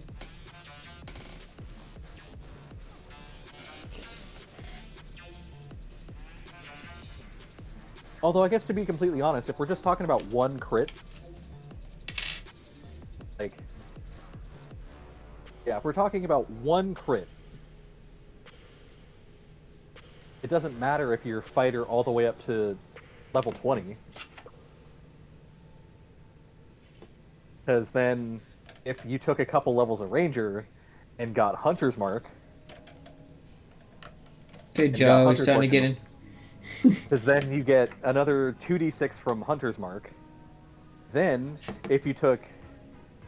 Ooh, actually, if you went 3 levels of Ranger... and you got to, if you took Gloomstalker, the second ability of a Gloomstalker Ranger for their Dread Ambusher is, on the first round of combat, you can make an extra attack, and if that attack hits, you get to roll an extra d8 damage die for that attack.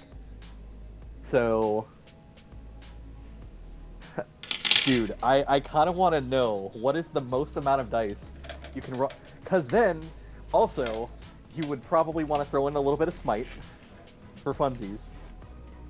And then, you'd also probably want to get a little bit of a sneak attack in.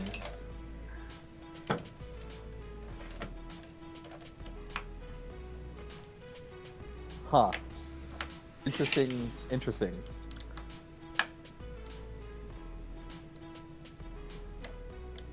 trying to just min-max a character. I mean, you don't even need to be a fighter at this point. If we're talking about, this is just for a single attack. We were talking about raising your chances to like make this attack happen.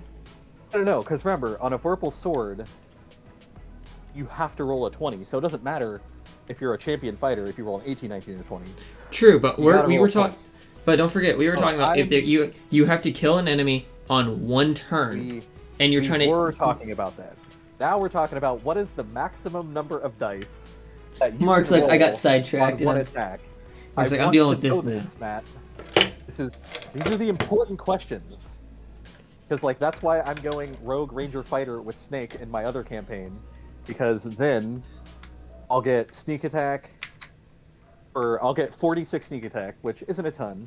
I have Dread Ambusher, so I get an extra attack on the first round of combat, and then once I get to 5th level of Ranger, I'll get to take multi attack. So at least on the first round, I'll get to take 3 attacks. So I'll go attack, attack, attack, and then if our Bard, who for the last 3 fights have hasted me, if he does that, then I'll have another 4th attack, and then when I get to 5 levels of fighter, or is it 5 or 3? When do I get to pick champion? I think it's 3rd level fighter. That's when I would take champion. So then at least I could crit on a 19 or 20.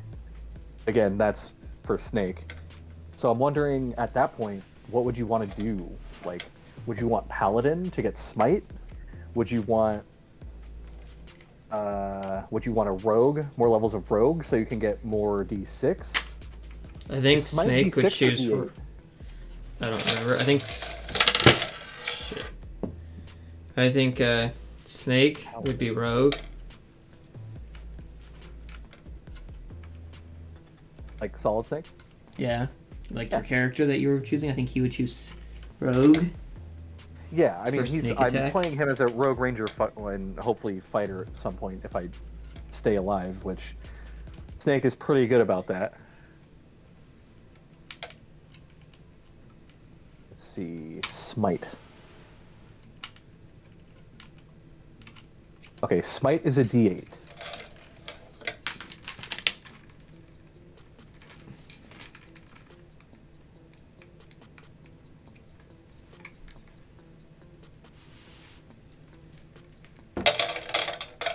Okay, so the extra damage is 2d8 for a 1st level spell slot,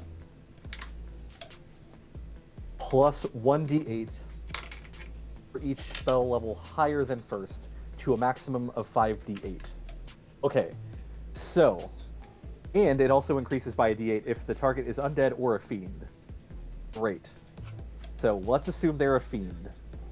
So that way we just get that additional damage. So we'd have to make a character that knows 4th level spells. That's now the crux of this thing. Okay. Wait, why? Okay. Smiting? Because for Smite, if you want to get the most out of Smite, quote unquote most out of Smite, which is the most amount of dice, you would have to be able to do Smite at a 4th level spell. So we would need a character that would know 4th level spells. Or Paladins... have a 4th level spell slot. Paladins don't get spell slots all that easily. No, I know. Paladins don't, Rangers don't, Rogues don't. Especially multi-classing, dude. You're gonna have a tough time getting up to 4th level spells. I know, that's what I'm trying to figure out. But we already know he's going half-orc, because half-orc is what gives us that additional 2 damage dice. Okay, I need to write this down. I need a spreadsheet. Go get Tim and collaborate on this. I mean, hey Tim, we're gonna screw over your Tim, we're gonna screw over your campaign. I'm not gonna screw over his campaign because I'm already not a half-orc. That's true. And he knows I don't plan on going into Paladin. Like, Snake is not about that.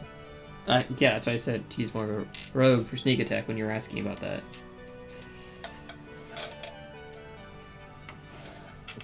Okay.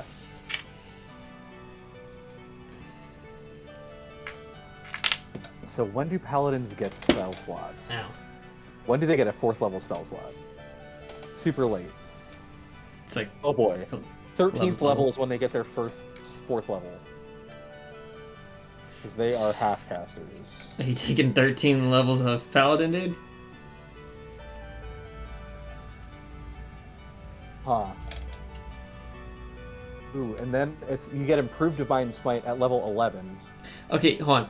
Do you have to use a Paladin spell slot in order to use Smite at 4th level? So, just take a caster that can use 4th level spell slots earlier and just take one level of Smite. But here's the thing is, well, you have to take 2 levels of Paladin because that's when they get Smite. Okay, By whatever. 11th level, when you hit a creature with a melee weapon, the creature takes an extra 1d8 radiant damage. That just happens. At 11th level, Paladin. Yeah, 11th level Paladin, all of your attacks. 1d8 radiant damage. Oh no, that's optional class feature. Never mind. No, it's not. Yeah, no, that's just straight up Paladin. Great. Okay. I feel like depending on your god or patron or whatever, that should change. It wouldn't be a bad idea to take 13 levels of a Paladin, right? Is that what I said? Is when they get there? Is it 13 or 14? You said 13. It's the odd numbers. All right, so let's figure this out. Ooh, I think we're already too far. I don't think we can. Because we need at least 3 levels of Ranger, because you want to be able to get that Gloomstalker feat. So that's at 16. I guess 4 level. You'd want, so every odd level you get an additional sneak attack die. So 3rd or 4th level Rogue, it doesn't matter. So that's 20. So let's say no. Or 19. So let's say 3rd level Rogue, because at 4th level you're not getting an additional thing. That's at 19. So, and again, we're just trying to maximize one attack. So, Barbarian? Could they give us anything at 1st level? Like, they would increase the stagnant damage by Rage. It wouldn't increase the amount of damage die rolled.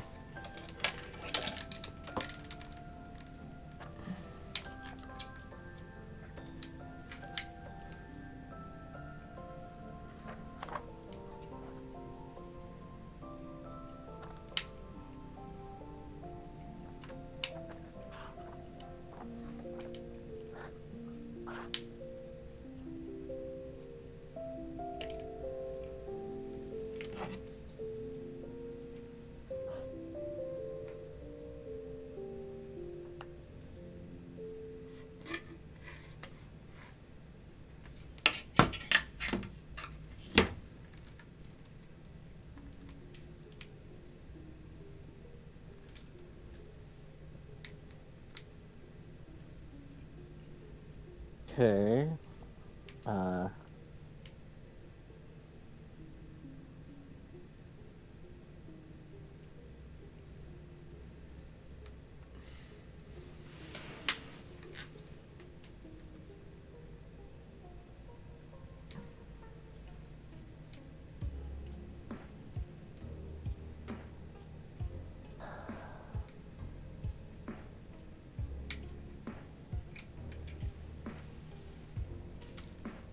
All right, let's go Paladin 13.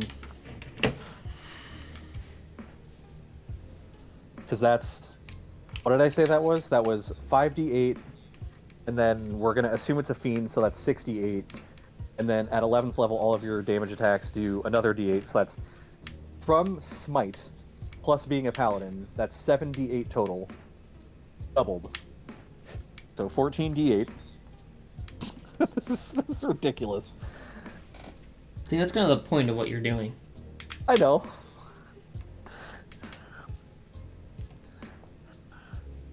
And then we're going Ranger.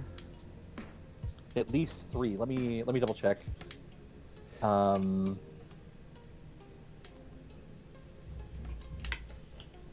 Ooh. I forgot that. Remember Joe's with Tasha's. If let's say we're incorporating Tasha's. Hear me out. Don't really have another option. So, thank you. Favored enemy replaces favored or favorite foe replaces favorite enemy. So the first time on each of your turns that you hit the favorite enemy and damage deal to it, including when you mark it, you can increase that damage by a d4. You can use this feature to mark a favorite enemy. Wait, hold on. Favorite foe. When you hit a creature with an attack roll, you can call on your mystical bond. Mark the target as your favorite enemy for 1 minute, as if you were concentrating on a spell. First time on each of your turns that you hit the favorite enemy, you increase by a d4. Okay, so that's not getting any higher, because it gets to a d6 at level 6. Okay. So yeah, let's take favorite foe. So Gloomstalker, I believe, is how we're going to get the most damage because of it's specifically hitting the enemy on that extra attack as a Gloomstalker, because that gives us that extra d8 damage.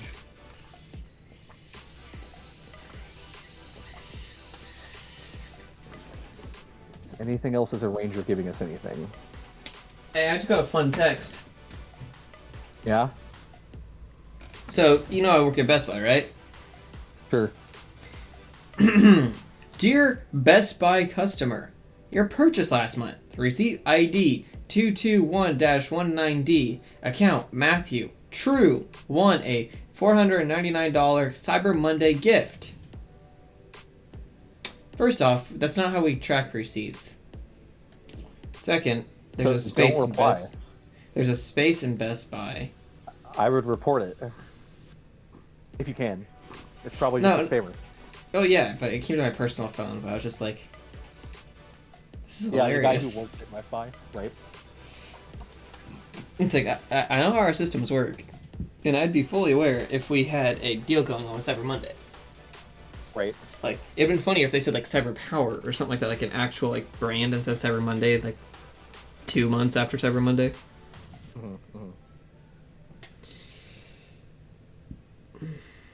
So have you figured it out yet? So yeah, we're just going 3 levels of Ranger just to give us favorite foe, or Dread Ambusher, and Hunter's Mark. So from Ranger 3, specifically, that's giving us Dread Ambusher. So that's 2d8. From Hunter's Mark, that's 2d6. And then from Favored Foe, that's 2d4.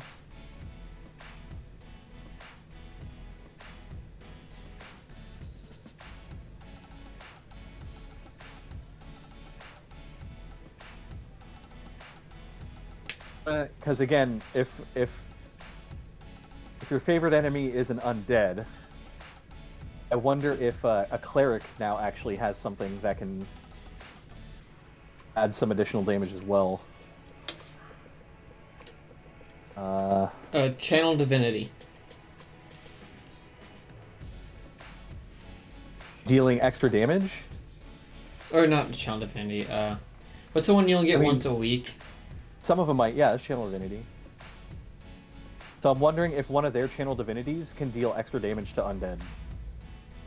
I feel like it isn't that like super up to the DM though. Like sometimes like turn undead or stuff like that. Isn't that a Channel Divinity?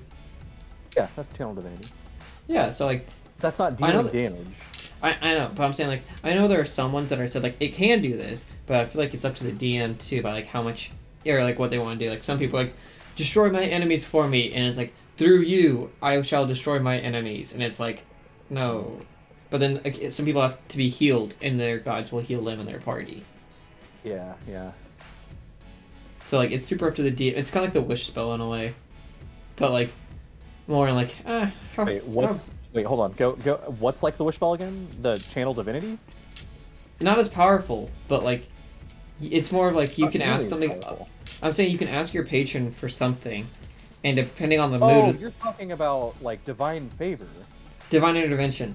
Yeah, Divine Favor. Yeah, that's verging on Wish. Yeah, that's you only get it once a week. Channel Divinity you get like once a day or something like that. Channel Divinity you get a certain amount of times, I think equal to your proficiency modifier. Yeah, but hey, Divine Intervention or whatever. It's just like, yep, the gods restraining order to you for a week, so use it wisely. Okay, come on.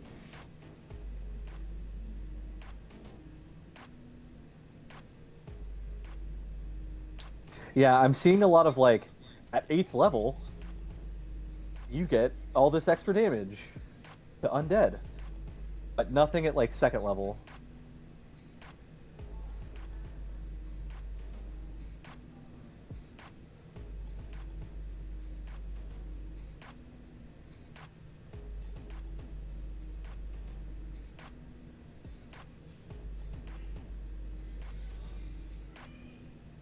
Okay, so where...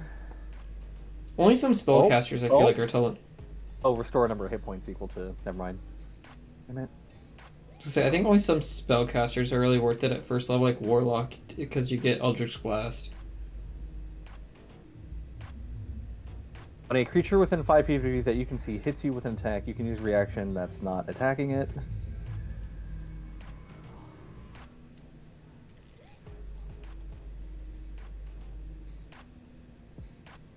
Oh, this would be so brutal. If, like, I know it can't happen, but, like, let's say... So this is from, what domain is this? The Tempest domain? Channel Divinity, Destructive Wrath. When you roll lightning or thunder damage, you can use your Channel Divinity to roll maximum of to deal maximum damage. So if for some reason you had a Vorpal Greatsword of Lightning or Thunder, and you had 2 levels of Cleric in the Tempest domain, it's like, nah, I don't roll any of these dice, they're all just max. That'd be so brutal. Mark, yeah, you just gave me a great idea for a new character. No. Like, it's only gonna use, you know my Blame Cleric, we're gonna change that, and it's only gonna take 2 levels of that, and then we're just gonna do something else. But when they need to do max damage, they're doing max damage. Oh, and it's gonna be a rogue, actually, for sneak attack.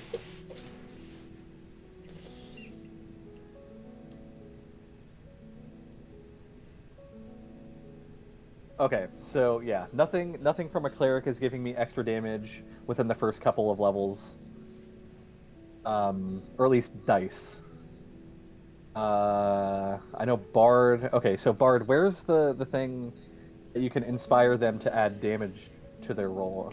Isn't Bardic Inspiration? Isn't that just... College of Valor? I think so. Or College of Swords, maybe.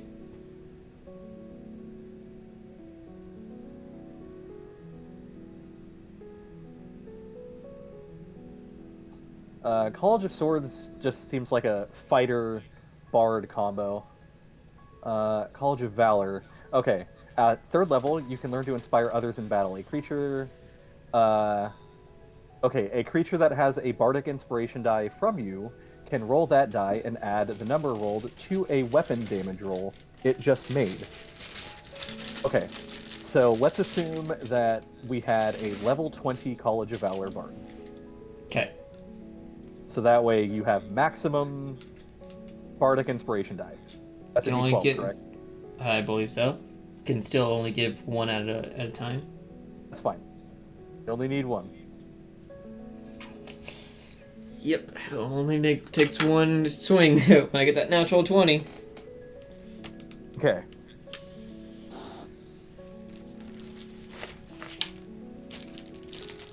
$2d12. Okay.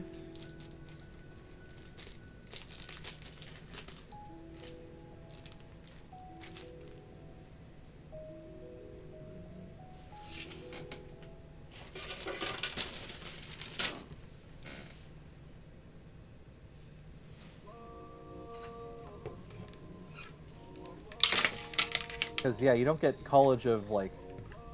Yeah, you don't get college stuff until 3rd level. So, just as a bard, you're definitely not going to be getting... Yeah, but my Longo started out at 3rd level to me. Yeah, but I'm just saying, like... Because I'm trying to... Again, if we go 13 Paladin, 3 Ranger... I'm trying to figure out what those other 4 levels are. Like, again, I think 3 Rogue is the best play if we're just trying to maximize the number of dice and totally ignore the fact that all of this is Like, hypothetical. all of this, yeah. I think it's fun. Like this is like the best case scenario. Like, I best saw case scenario, you're fighting an undead or a fiend, and you are a half-orc, paladin, ranger, rogue, with a bard in the party that inspired you, and not only did your first attack miss, your dread ambusher attack hits on a natural 20, and you just happen to be wielding a Vorpal longsword, and the enemy you're attacking just happens to be a favored foe, but you already cast Hunter's Mark on as your bonus action. Like, yeah. So Anyway, the what were most you dice I've ever seen thrown in a single turn was they used a Dragon Slayer arrow on a dragon and like had some other stuff on there. Okay. And like had some other stuff modified into it. But yeah, it was just like it was a crit and they had like I think it was 36 dice. Okay.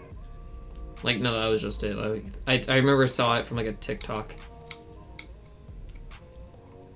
Like they just like showed like all the dice that they had to count and like, yep, that's what happens when you do that because Dragon Slayer. 36. Matches. Yeah, that's 36. If we're hitting 36 if we take just the 3 levels of rogue. Huh. Seems kind of intentional in a way. Maybe that's like the most amount of damage you can roll in a turn. It's just 36. Like it just worked out across all their different variations of like these attacks. It's like, yep, 36 damage or 36 dice. That'd be so hard to keep track of. Like they have to min-max everything just to test it. Like, 36 dice? Okay, we're good. Ooh. No.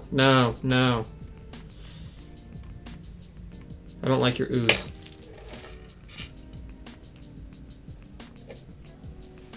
Mark, you got me curious. Yeah, bonus action. What's the name of the spell?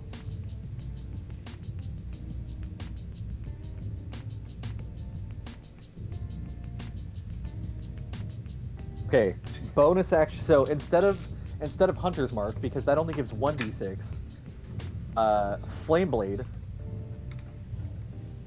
So if you took 1 level of Sorcerer, oh no, you get this as a 2nd level spell as Sorcerer. So you'd have to take a few levels of Sorcerer. Dang it. You'd have to take 3 Sorcerer. But anyway, you can use your action to make a melee spell attack with a Fiery Blade. On a hit, the target takes 3d6 fire damage. So that would be 66. What happened to the storm thing? The what? You said it. You have to be use your channel divinity and do max damage. It has to be a storm or force damage. It has to be Like lightning or thunder or something like that. So, but you're doing fire damage now. No, but that's if you took cleric. I can't. There's no way to make this weapon do like lightning damage. But I'm saying like if instead of Hunter's Mark you did Flame Blade, instead of 1d6 doubled to 2d6, it's 3d6 doubled to 66. Mm-hmm. But can you get Flame Blade as a paladin? It's only available for druids. Unless you are a sorcerer. Then that is something you can gain optionally through Xanathar's Guide. If your GM allows it. Dang it.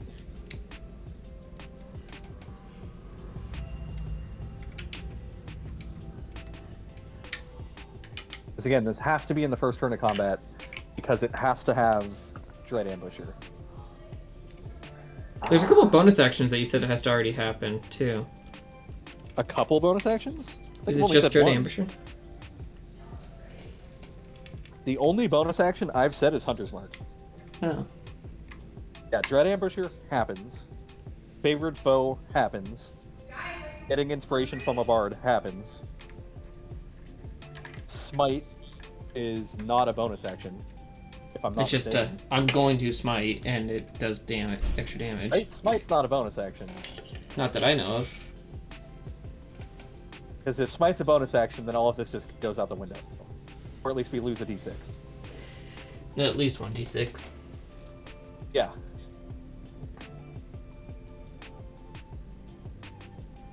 I'm pretty sure it's not because I don't think Alex has You used can extend a spell slot to deal radiant damage. Okay, great.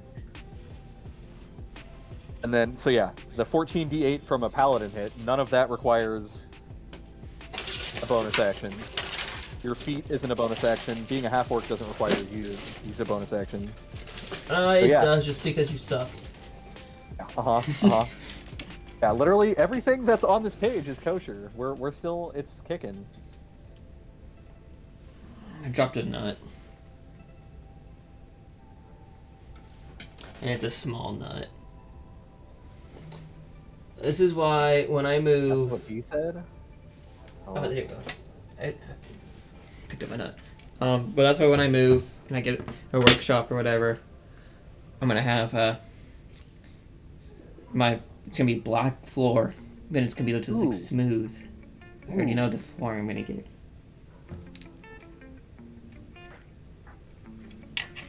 Because druids are full casters. Yeah. So instead of getting 2d6 from sneak attack,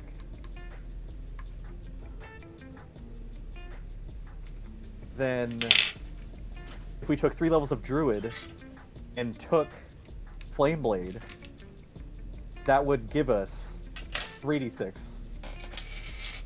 instead. So then we wouldn't have hunter's mark. Ooh, okay. Oh, well, I guess hunter's mark plus rogue is still 3d6 overall versus one thing. So semantics. I guess you could take, yeah, whatever. It still works out to be the same damage, I think. Okay. Because like I said, you still have to take 3 levels of this, but you'd still have to be 3 levels of ranger anyway. So you might as well just use hunter's mark, and then if you went 3 levels of rogue, or I guess you could do 3 levels of druid. It doesn't matter. Mark, it always matters. It doesn't matter. Mark, it matters. It doesn't matter. Mark, you matter. Thank you. I thought you were about to say doesn't matter.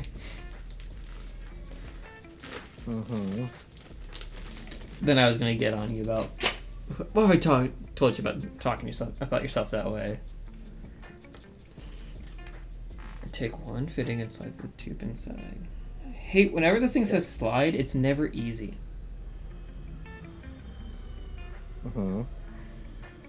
It's like you should feel it snap in. No, I did not feel it snap. But it somehow got in there. Yeah, well, that's a lot better than I thought it'd be.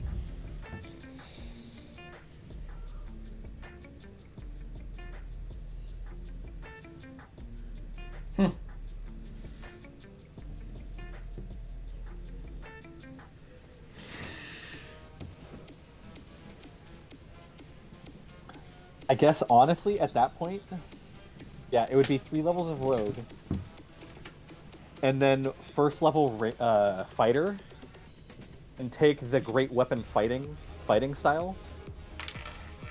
Because since you're two-handing a longsword, great weapon fighting, when you roll a 1 or a 2 on a damage die for an attack you made with a melee weapon attack, with you are wielding 2 hands, with which you are wielding with 2 hands, then you can re-roll the die.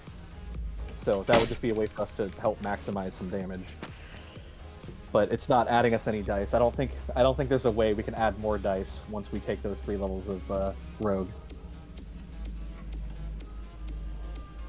Sad day. Barbarian, even you? Ooh, what about monk? A monk.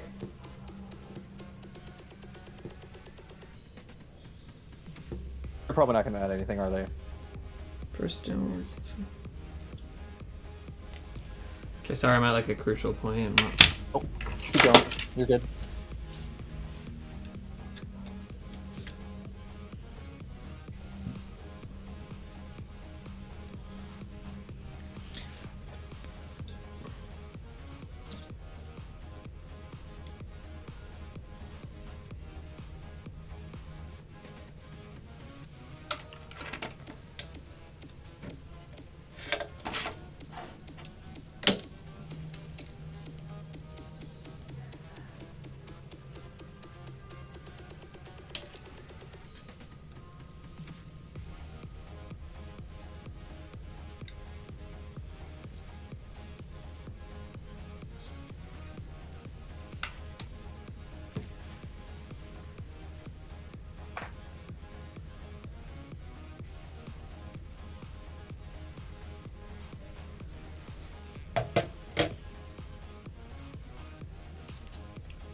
Oh, jeez.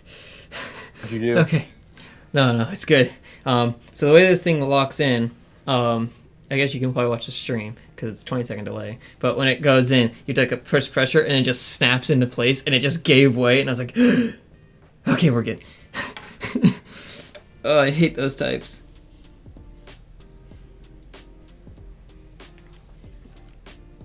Okay, yeah. Once it's in place, we won't be able to move it. I'm like, oh, you're right, we can't move it.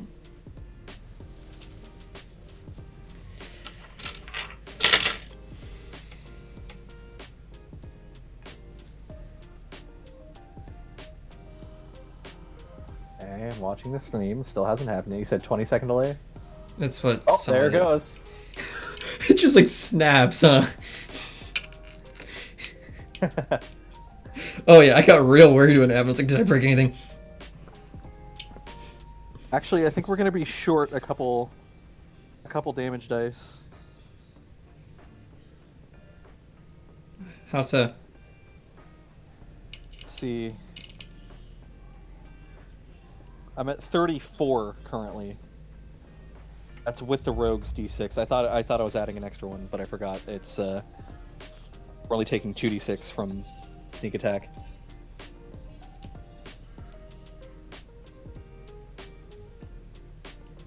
Huh.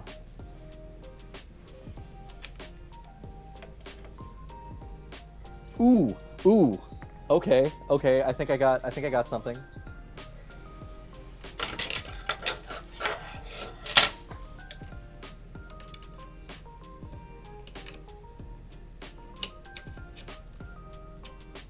I'm waiting. 1 sec. My viewers are also waiting, aka you. Because you said 1 sec, so I feel like you're waiting. Oh, dang it.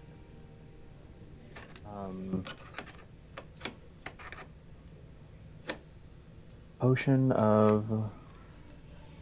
of heroism.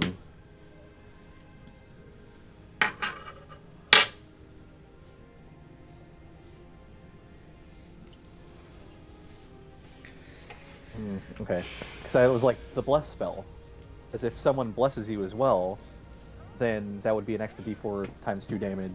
But I forgot that's only to the attack roll, not the damage roll. Yeah. But if you have a cleric in your party that has an aura up that allows you to deal extra damage, there is a thing that allows you to do that, if I'm not mistaken.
Release from the top edge. Okay, so.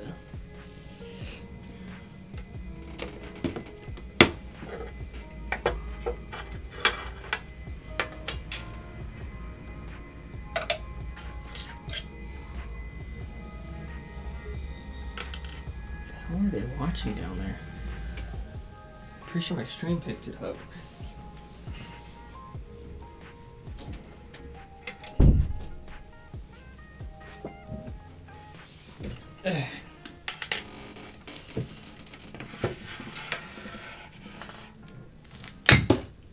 War. Okay. I know that out of context that makes no sense. That's probably what they're watching. No.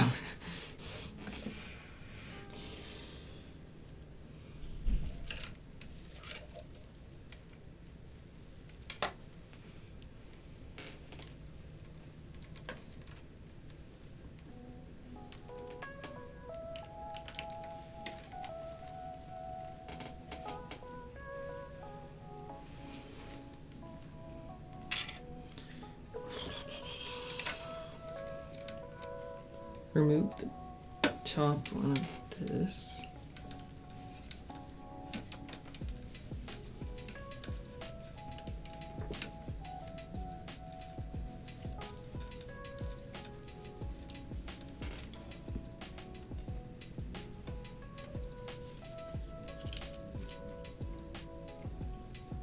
There we go. Okay. Found it. Crusader's Mantle. Until the spell ends, the aura moves around you, centered on you. While in the aura, each non-hostile creature in the area, including you, deals an extra d4 radiant damage when it hits with a weapon attack. Okay, great. What do you mean non-hostile? So, like, an ally. Well, not necessarily an ally, just anything that's not actively hurting you. Okay, so let's say, alright, so we have a bard in our party, and we also have a war domain cleric, because the Crusader's Mantle, okay?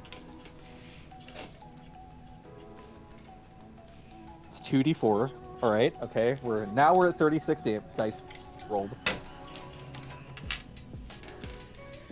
Okay, carefully cut the corner of the door. What the hell?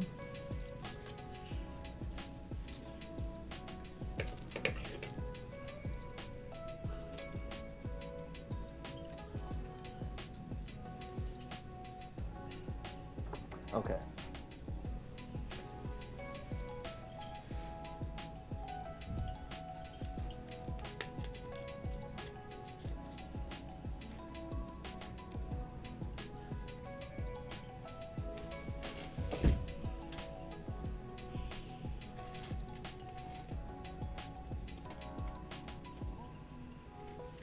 I might have to, like, once I figure all this out, I'm gonna have to take a brief pause, and if Tim wants to talk about this, just because I think it would be fun.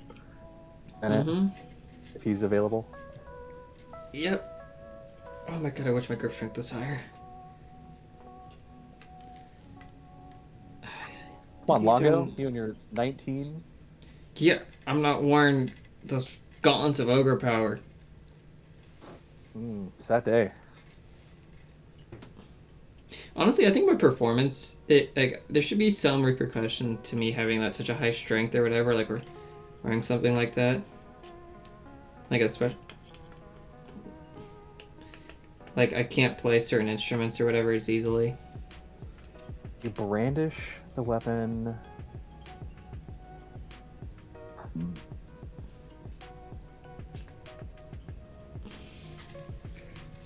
Okay. No, that's dumb.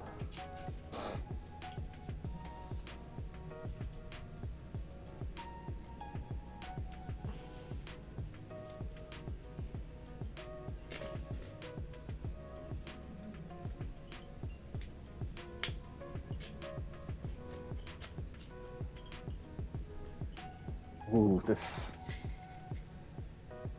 Not a fan.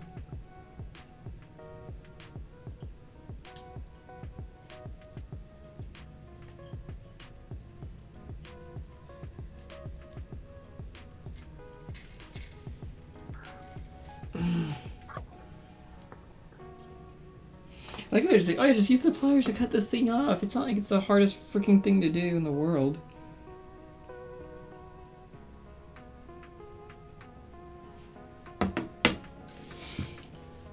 It's some thick plastic.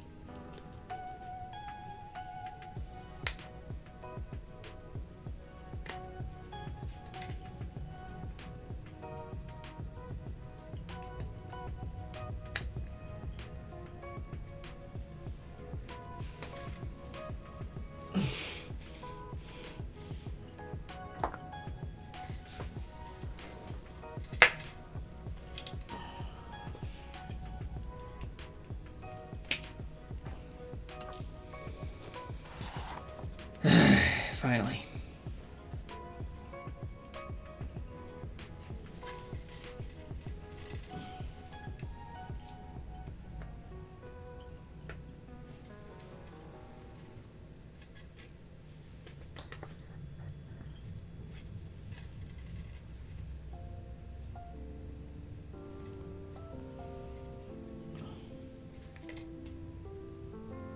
Ow, I wonder where we opened that wound. Okay, what have you figuring out? Because you have been silent for a while.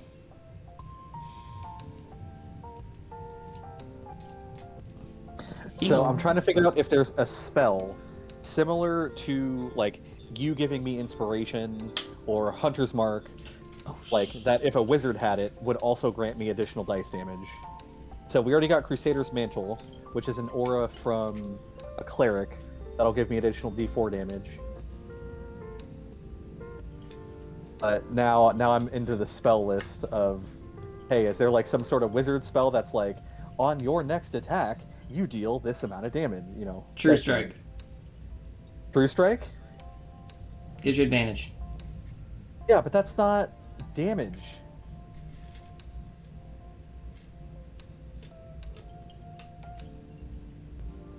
Don't think the wizards have any spells like that. Divine Weapon. What is Divine Weapon? You said plus 2d8 radiant. Divine Weapon you could do to an ally's weapon. Divine Weapon. ID.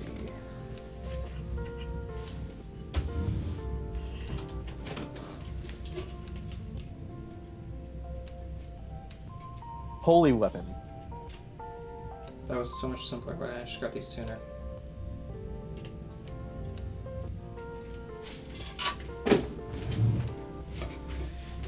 Why listen to the rules? Or why listen to the instructions? I'm an engineer, I do my own thing.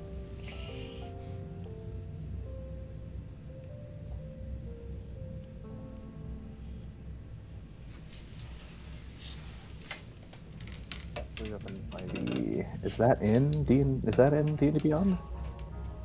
Don't know, man.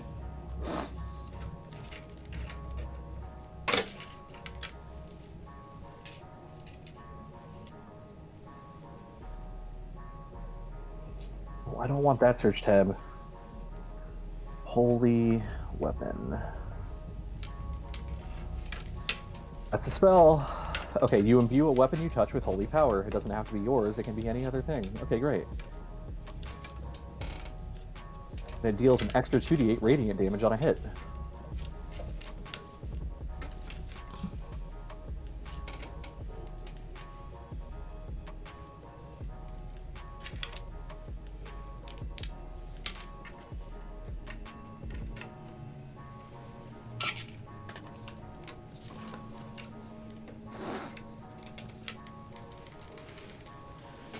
Ooh, so this is a bonus action.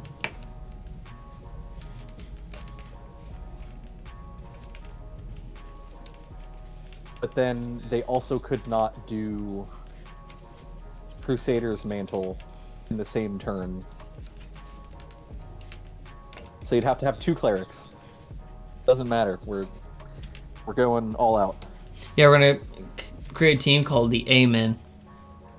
Oh, well, okay. At this point, then we could just have an unlimited number of clerics.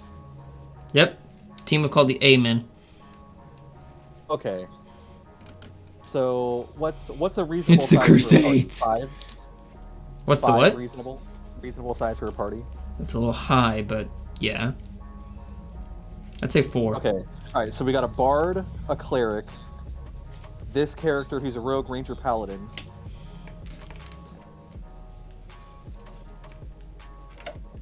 Ooh. So yeah, instead of Crusader's Mantle, instead of the 2d4, if they did Holy Weapon, that would be 4d8. Okay, great. So now we are at 38 dice. Awesome. Ooh, what about Hex? Does Hex deal extra damage on a hit? Don't know, man. Or is it Hex?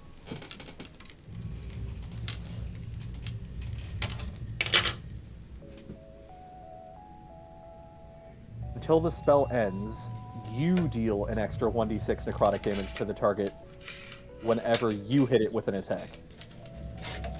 And you have to be a warlock. That sucks. Oh wait, it's a first level enchantment. That's a bonus action. Ooh, okay. So instead of bonus action Hunter's Mark, you could go bonus action Hex. And then instead of going Rogue 3 to get 4d6, you go Druid 3. Oh, but then you can't cast. Dang it! Oh, this is so irritating. 'Cause then you can't I think cast that's. Green Blade. I think that's why they did it like this, Mark.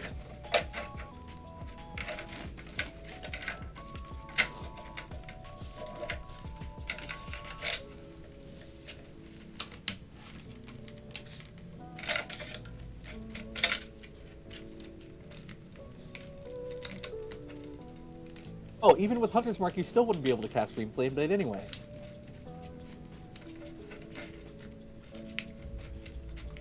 Somebody else can cast it on you. What, Hunter's Mark? No, green grade or whatever that green blade was. No, because I think it's like it imbues your weapon. I think. Let me double check. Green Flame Blade.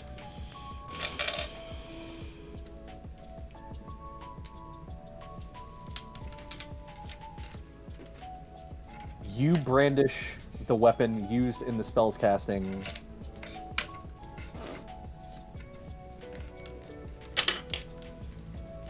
Oh wait, not Green Flame Blade. I think it was just Flame Blade. Flame Blade. ID. There we go.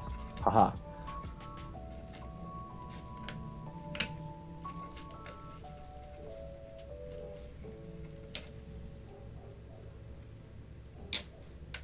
Oh, it's just a blade that does 3d6 damage. Ah, okay. Yeah, you just make a blade. All right. Yeah. So the rogue is already the way to go. Okay. Alright, so we got a cleric, a bard, paladin, ranger, rogue, fighter for that last level, just to maximize damage. And then Tim said purple worm poison and enlarge. Ooh, a wizard could cast enlarge, right? That's a thing. Enlarge, reduce. Wizard can cast pretty much everything.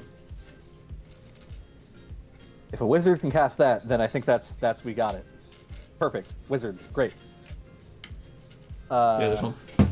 Target's weapon grows to match. These weapons only do an extra 1d4 damage, so double that'd be 2d4. Is there a spell called Shrink that does the opposite of that?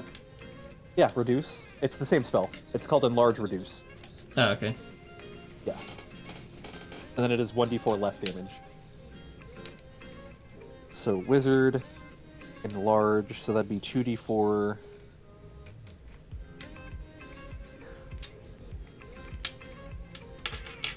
And again, this is all assuming you're all going before whatever you're hitting. Because the wizard has to cast enlarge on you. The cleric has to touch your weapon and imbue it, which lasts an hour.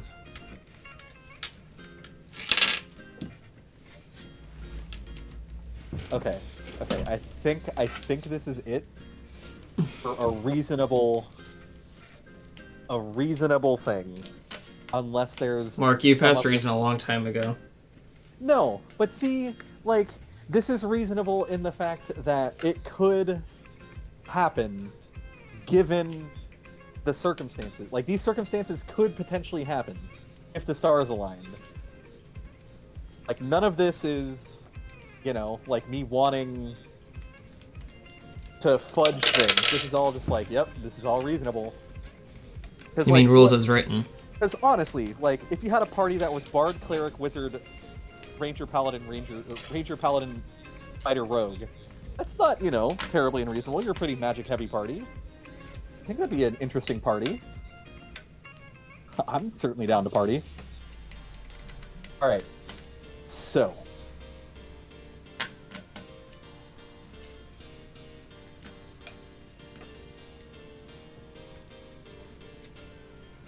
Wait. Bardic Inspiration. What about it? That's not a spell. No, it is not. You get to use it or you don't. So a bard could still cast a spell on me. Yeah. Bardic Inspiration is a bonus action. So as long as... So the bard could even cast a buff spell on their turn. But it can't be enlarge reduce, because you cannot benefit from the same spell effects more than once. And that's Okay. rules as written, which is kind of annoying. Anyway. So if we go enlarge reduce from the wizard, and again, considering you're a bard, you can learn pretty much any spell in the game as well. College of Lore. Because, oh, damn it! Oh, why do you have to throw that in my face, Matt? Because I'm a College of Lore bard. Mm-hmm. Not College of Valor. Alright. Or swords. Anyway, I think this is as far as we're gonna go. There's a lot of bard spells that are like support, though. Ooh, wait. Tim brought up a good point. He said the purple worm poison. So a while ago. Also, I'm probably gonna game with Cameron in just a second, but I do want to close this out.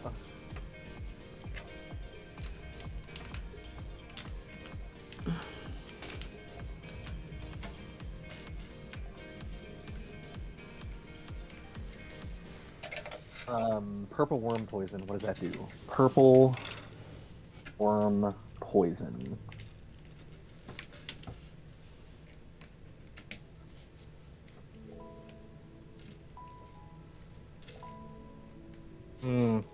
It's not doing damage on the attack roll. What does it do? So, purple worm poison, a creature that takes piercing or slashing damage from an object coated in this is exposed to its effects. So, a creature... Well, I guess, okay, it's still technically taking the damage. So a creature subjected to this poison must make a DC 19 con save, taking 12d6 poison damage on a failed save or half as much on a success. So I guess I can't double that dice damage because it's not technically a part of the attack, it's a part of the affliction. But it's still 12d6. Alright, fine. Let's do it.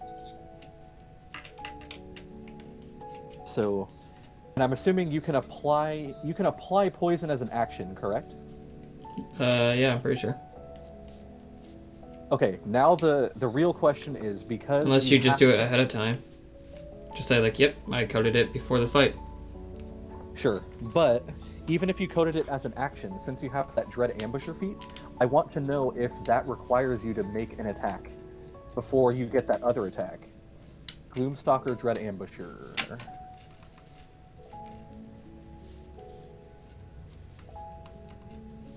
So at the start of your turn, your walking speed increases by 10 feet. If you take the attack action on that turn, you can make one additional weapon attack. Dang it, okay. So you cannot apply it that turn, so you would have to have applied it out of combat. Alright, that's fine. So, purple worm poison, 12d6. Alright, I think this is as far as we're getting on this. Okay, so, assuming you had a party that was Bard, Cleric, Wizard, and then Paladin, Ranger, Fighter, Rogue. And that Paladin, Ranger, Fighter, Rogue was a half-orc who had taken the feat Orcish Fury and had a Vorpal Longsword. Oh, where so didn't the Wizard cast Enlarge on you. The Cleric imbued your weapon with, made it a holy weapon, and the Bard inspired you, and you also coated your weapon with purple worm poison. That is, let's see.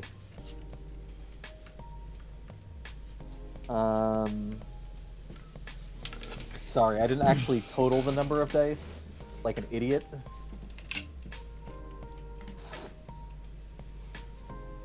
So 12 plus 14. Okay, let's go. 20 plus 12 is 32.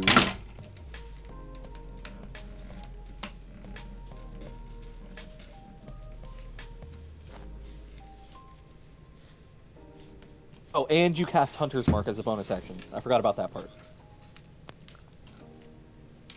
And you miss your first attack, but you hit with your Dread Ambusher attack and crit with the Vorpal Longsword. Obviously, that is important to all of this.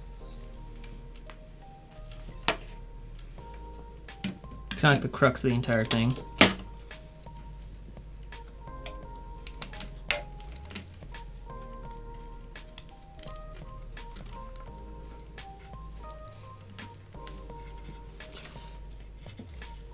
How the fuck did I do this the first time? Okay, so if you were to have been enlarged by your wizard, your weapon was turned into a holy weapon with a cleric, you were inspired by the bard, you coated your weapon with purple worm poison, you cast Hunter's Mark on either an undead or a fiend, and that happened to be your favored foe, and you were a half-orc with the Orcish Fury feat, and you had a Vorpal Longsword, and you crit on your second attack, but missed on your first attack, you would do 32d8, 6d10, 2d12, 4d4, and 6d6 slashing damage. Or not even slashing, some of that's radiant damage. I totally forgot about that. Plus 12d6, again, if he fails his saving throw on the poison. For a maximum damage of... Maximum damage? Oh boy. Oh boy. Okay. So let's do the math. Oh, actually, first, So- what's the minimum damage? Because that's just all ones. 32 plus 6 plus 2 plus... So, okay, so that's 10. That's 40. So, minimum damage, 50. And then with the poison, 62. So minimum damage, 62 plus modifiers. So if we're going to assume we're trying to maximize damage here, you probably went Great Weapon Master. Again, Great Weapon Master. So that's plus 10. Plus your modifier at that point is going to be pretty high. Let's say you have a perfect strength. So that's plus 5. The damage. And then some other stuff. We'll bump it up to... Do we want to say he has the belt of Storm Giant strength, so his strength is 29? So his damage is plus 9? Just For because. Just for funsies? Yeah, okay. I mean, hey, that's only 2 items you need to be attuned to.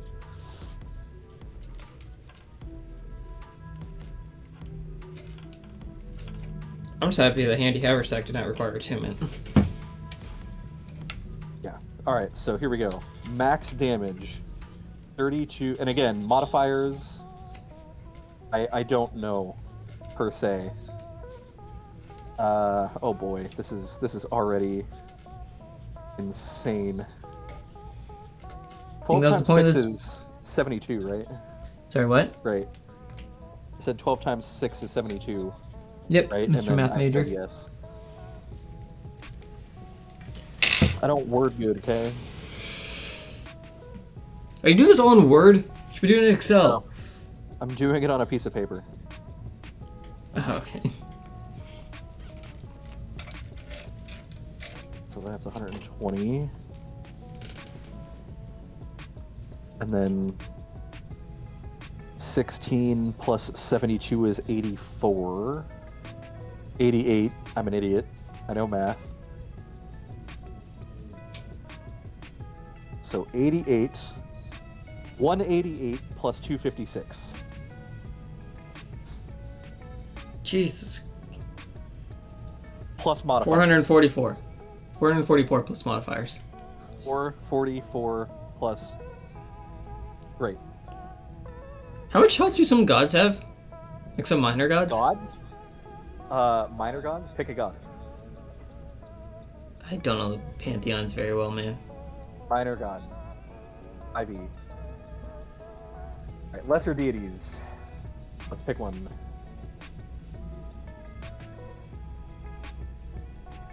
Molar. Okay. Lar ID stat block thing. Someone just made a stat block for Molar. Oh no, they didn't. Okay, here we go. Oh, here we go. So the avatar of Molar, the Master of the Hunt. AC 21, again, doesn't matter. HP, on average, 481. So it is possible that with modifiers, you could one-shot Molar. Wait, According hold to on. this person's... That's Nice. on average number of hit points. You're at It's 480. 37. Okay, you have to have modifiers that add up to 37. It's possible with, stuff. I guess if you're min-maxing all the way as much as you are, you probably are up to that level. Yeah. Anyway, it's been great talking. I will definitely tell Cameron about Oh, this is 'cause it's Cameron fun. texting you more? Well, we're gonna Yes. play games. We're gonna play Sniper Elite 4. Gonna work on that one next. Yeah, at least with him. So, but I will leave the stream up, and yeah, Okay. if you're still on when we're done, then I'll hop back on. Alright, yeah, I don't know how much longer I'll be on. I'm just connecting electronics at this point. Gotcha. All right. Well, good talking to you. Maybe Yeah. if you're on, like I said, I'll hop back on. Yep. All right. Later, dude. Alright, later.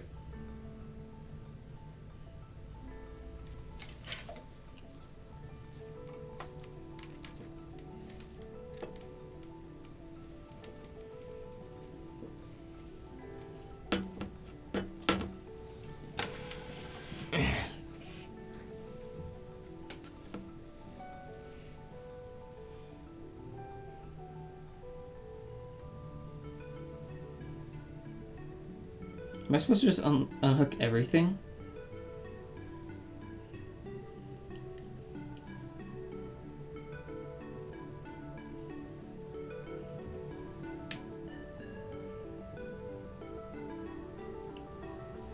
Because it's seriously a mess in there.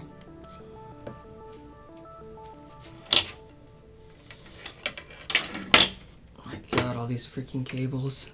Or not cables, tubes. And all the cables. And how the hell did that pop off? I really hope I didn't fuck anything up with this.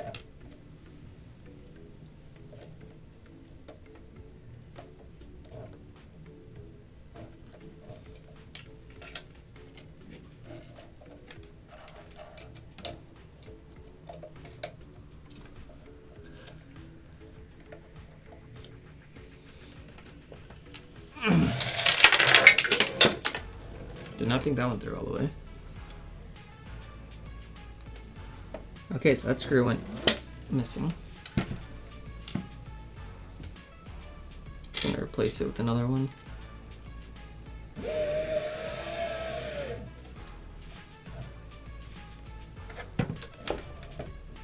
This should be the right size.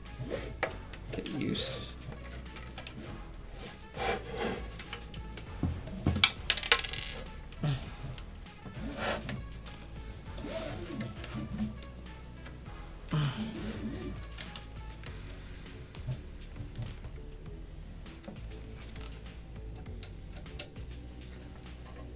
Can you stay over there?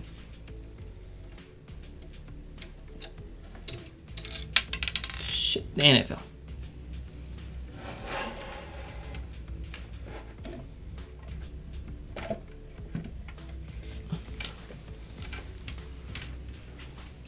Where the hell did that thing go? There it is.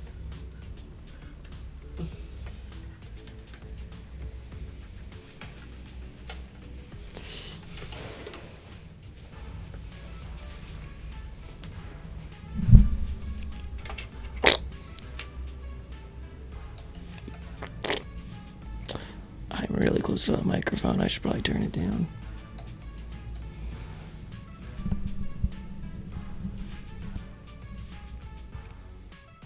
Is that better? Yeah, that's a bit better. We're not blowing anybody's eardrums.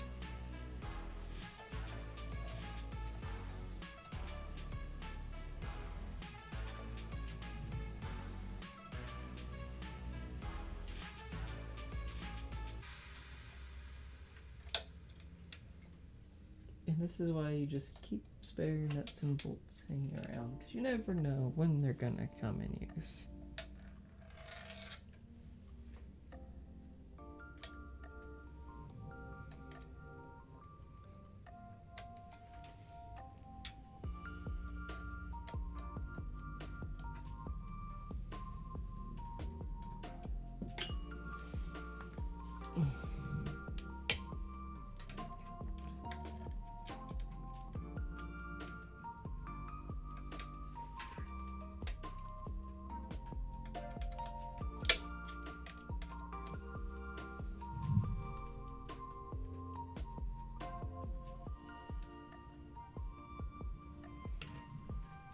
Speaking of those, let's get one of my other 3x10s.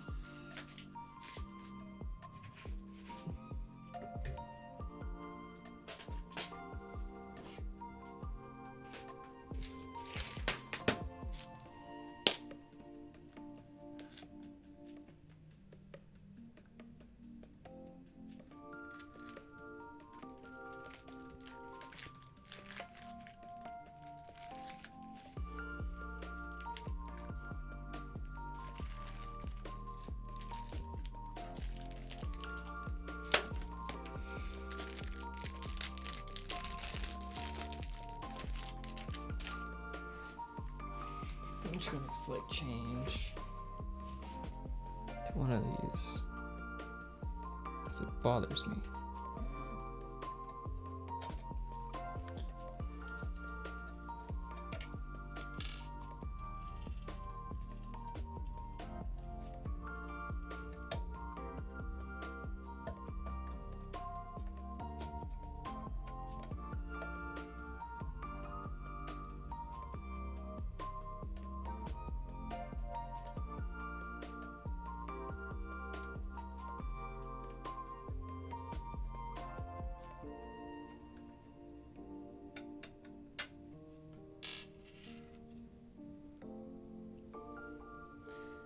Why are those Phillips heads?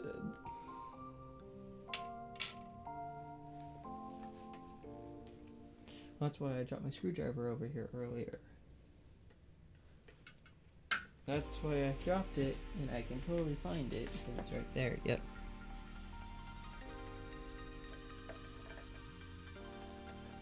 You know, it was all part of my master planning.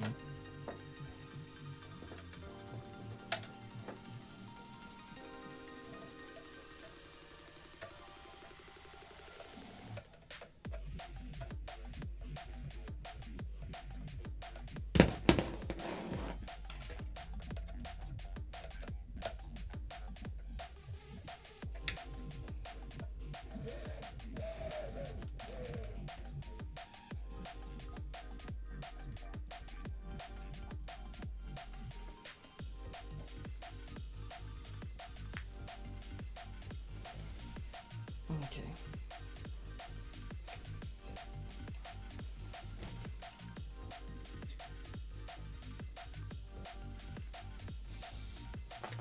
This is a freaking nightmare.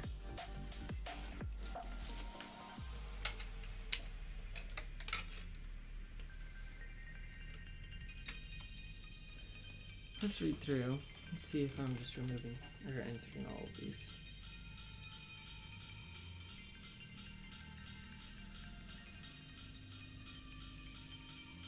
No. Well, I could. Just need the instructions on how to.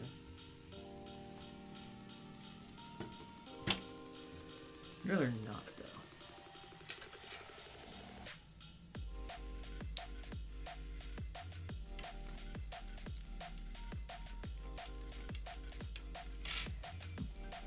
As long as this thing closes, it's fine by me.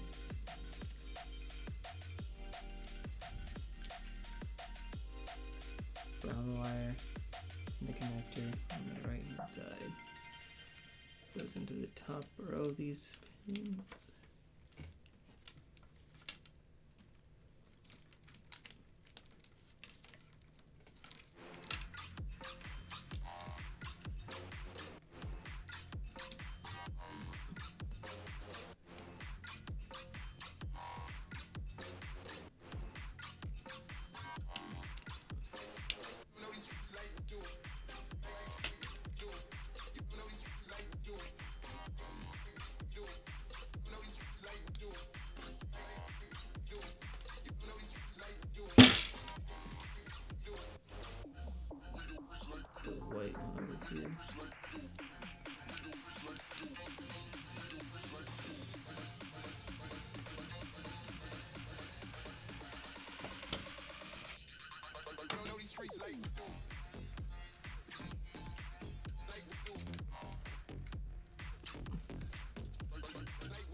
Cut it on Violet.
Come on.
Are you gonna tell me how to cable manage?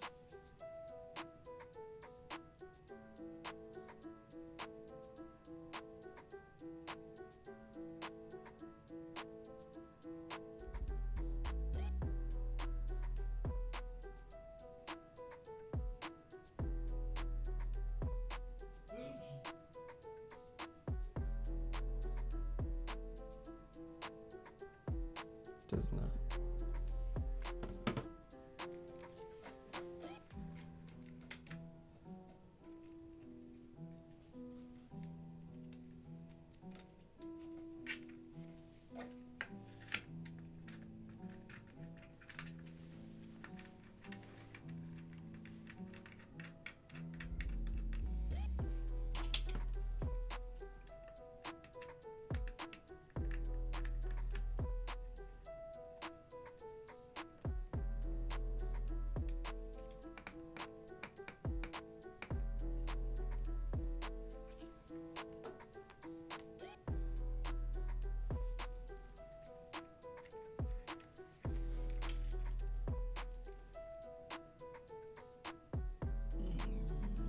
pinched.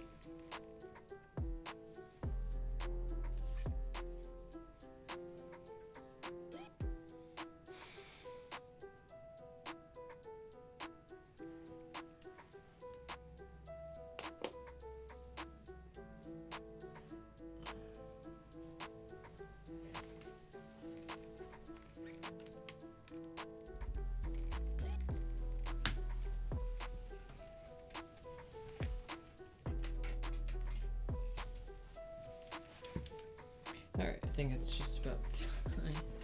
Well, I'm basically done with this, except for that power.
I'm gonna need a long cable for that.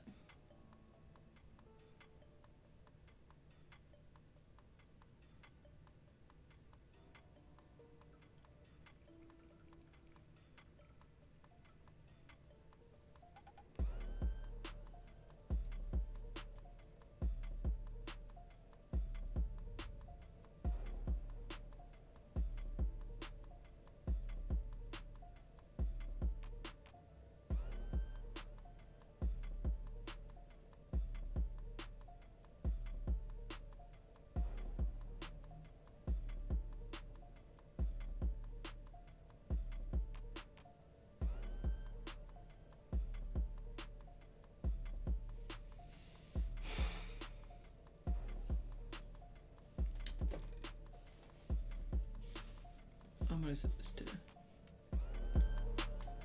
be right back in a little bit. Check.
fix that one later. Okay, let's go check the IKEA whack table one first.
Oh, I can just use this thing. I don't have to shorten. Okay.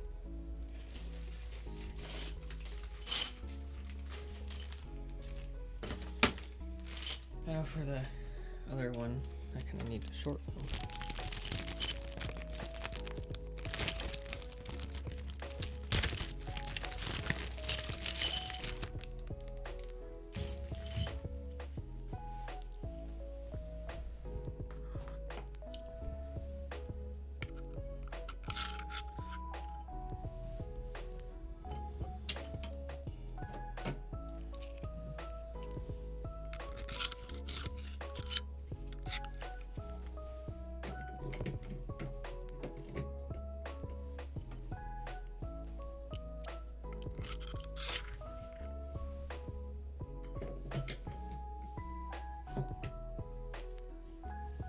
I never punched through that far.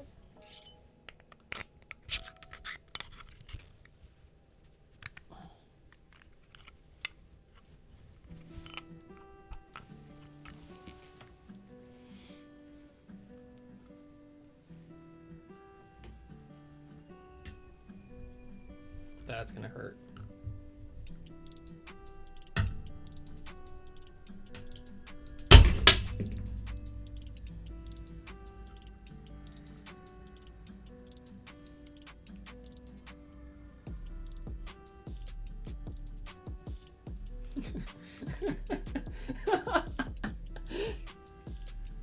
Well, it worked. Do I recommend doing that? No.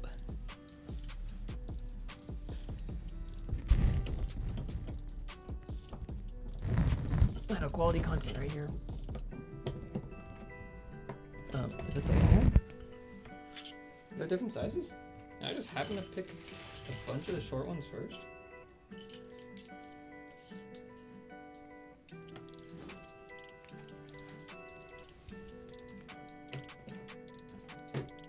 No, this one fits. Okay.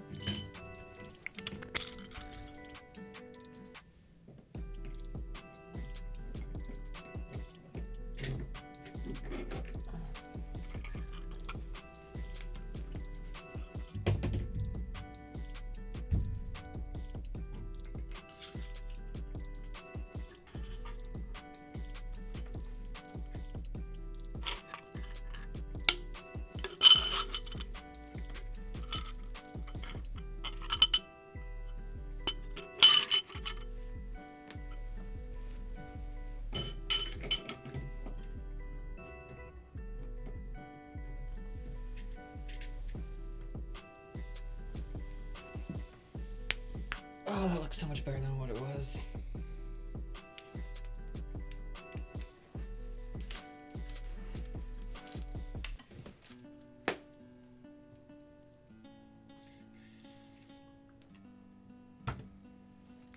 Okay.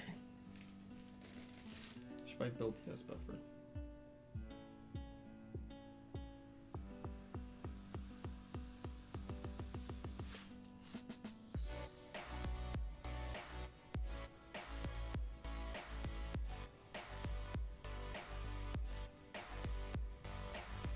Dang it.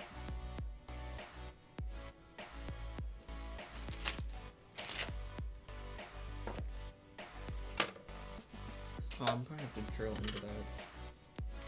What is this? Is this to replace that?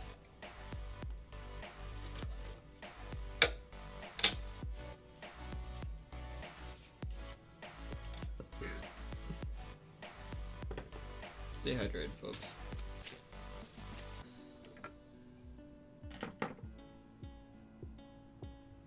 Mm-hmm.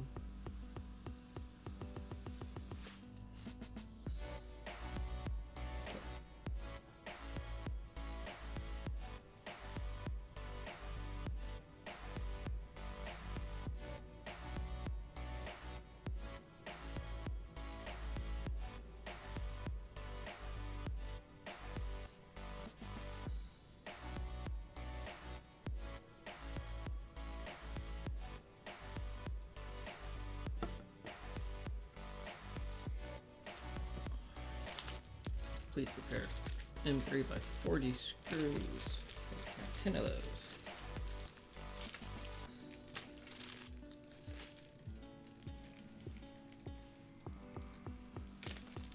I forgot to reset the gain. Yeah. Just crank the gain and everybody can hear you again, because that's how microphones work, people. Or you use compression and that sounds way better. But the best place is just having the microphone close to you, not as far away like mine is.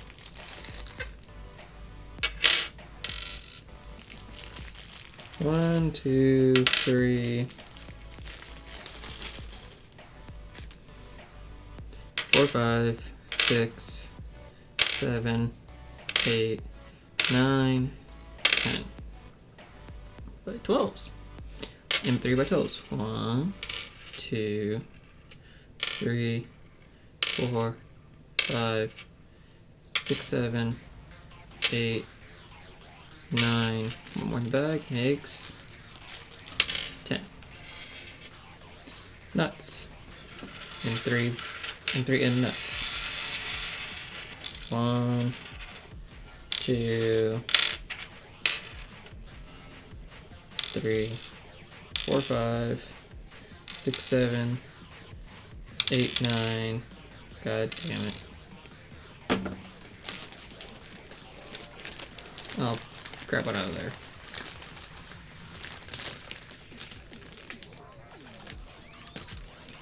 Another PTFE. And 3x. I'm sure I have one here.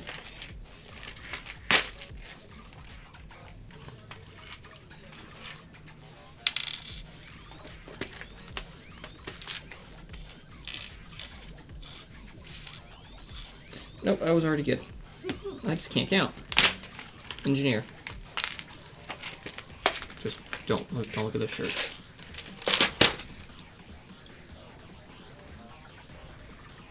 And 6 buffer plates?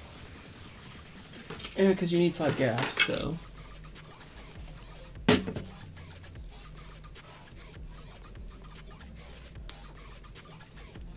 You know, this is going to be a lot cooler in my head.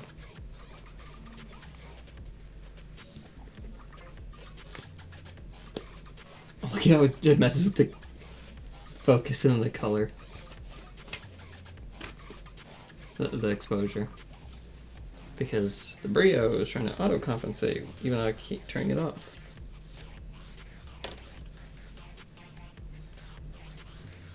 The list continues. New buffer parts.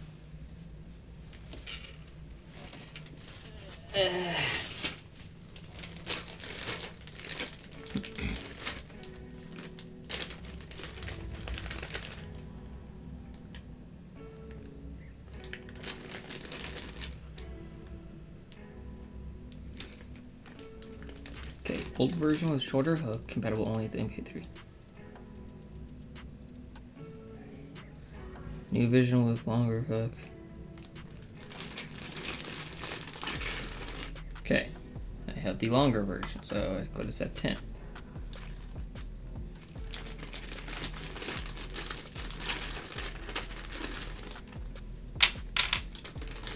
Two of those, 4 of those,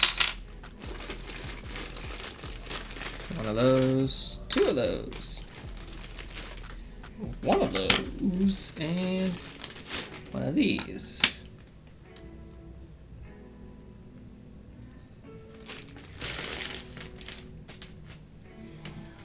Let's see, there are 2 on my right and 2 on my right.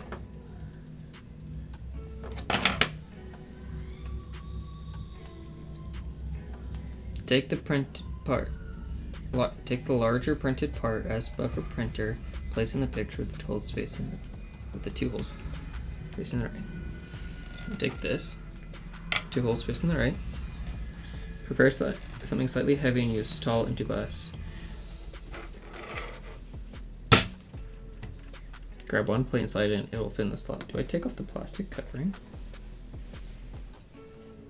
Make sure the surface with previously removed.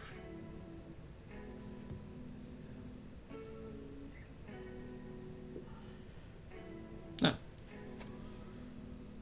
Now I can remove. See, that's why you read every direction, including the warnings, because the warnings sometimes tell you, yeah, you can remove it now, just be careful later on.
Wearing gloves.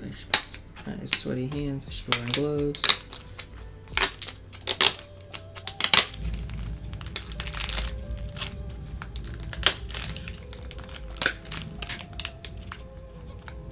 Maybe that gain's just a little high.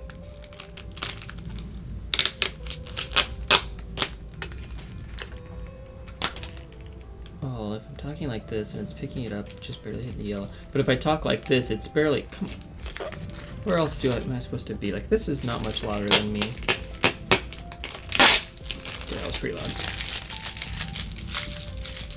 Let's do it 10 more times. 11 more times.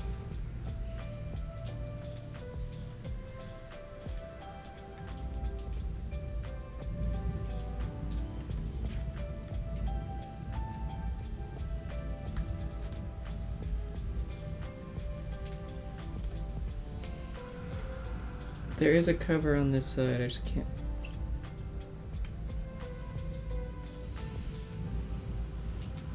Is there a cover on this side?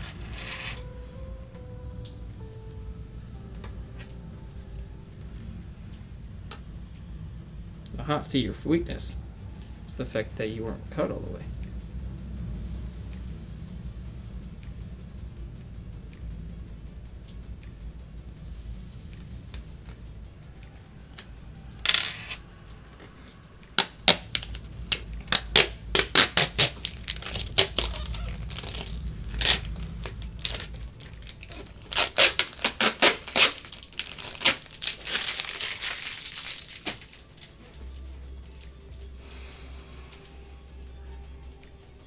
I'll take it off as I go.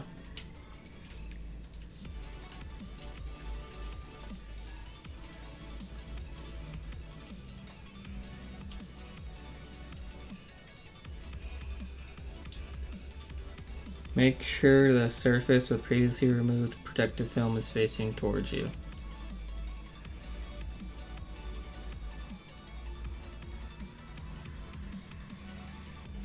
Does that really... It was on both sides.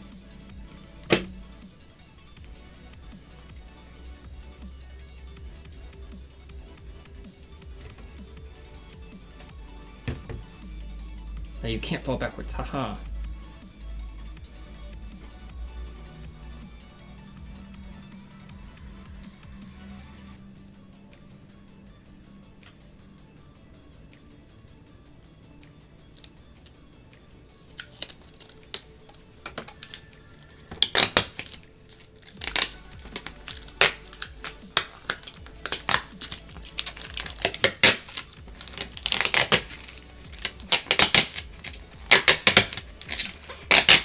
I'm sorry.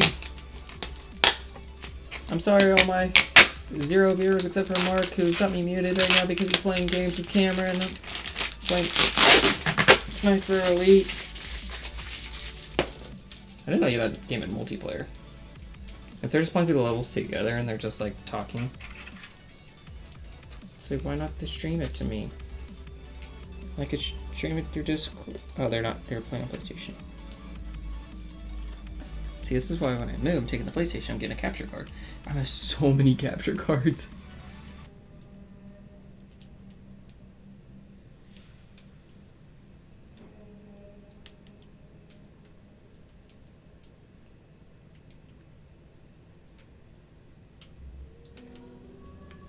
So let's talk about this for a second. How many capture cards? Okay. One for my GoPro up there. Okay, let's just talk like I have my 2 PCs set up. So I'm gonna have one for the second, or one for the gaming one for the overhead GoPro, one for the PlayStation. I guess only 3 capture cards. But no, I'll have one for a really nice camera. That's 4. I like having my dual camera set up, so that's 5.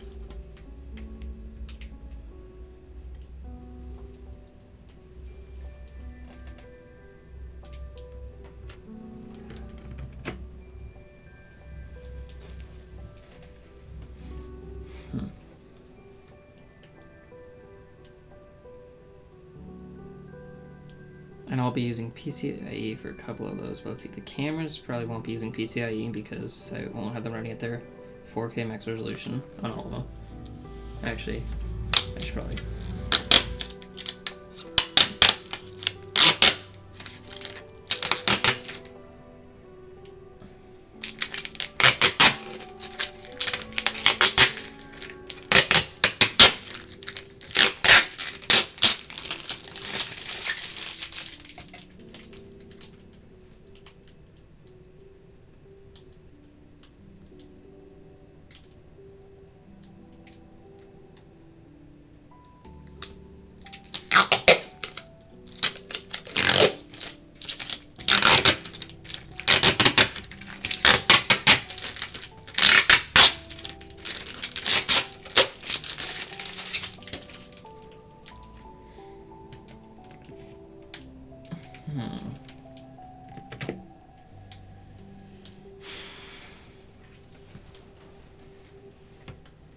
It's kind of interesting.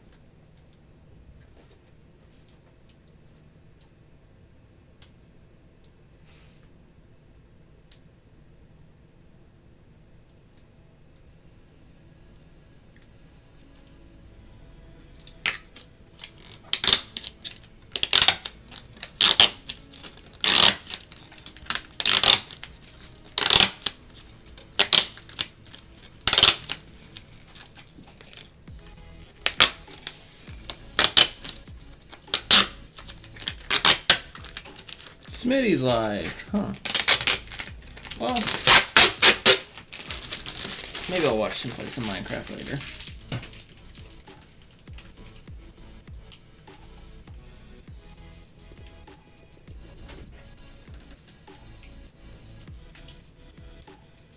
Hey.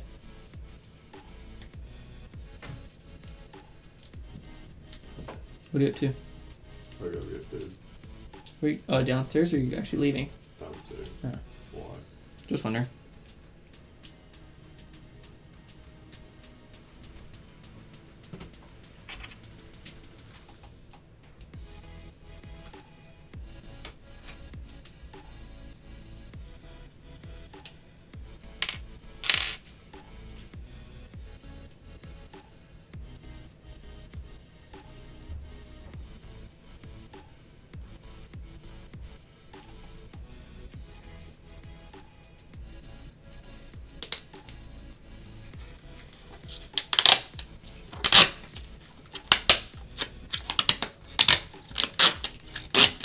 Looks like you got a taste of what a true 3-hour lab is like.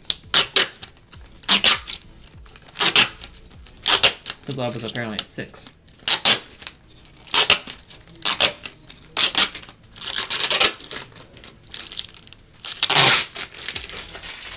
It's a biology lab. So it's not too bad. Especially during the pandemic.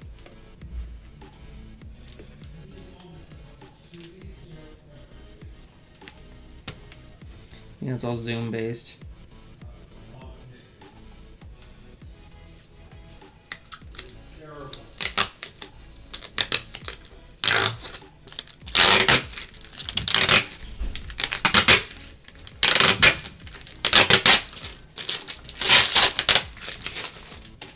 I like how the first one took me forever, but now I'm just like, I don't care. You know, that first time you do a peel is always the sexy time. No, just the... Oh, here's the other one. Oh, yeah. This is not a very satisfying peel, though. I'm trying my best. But, like, with all the holes in it.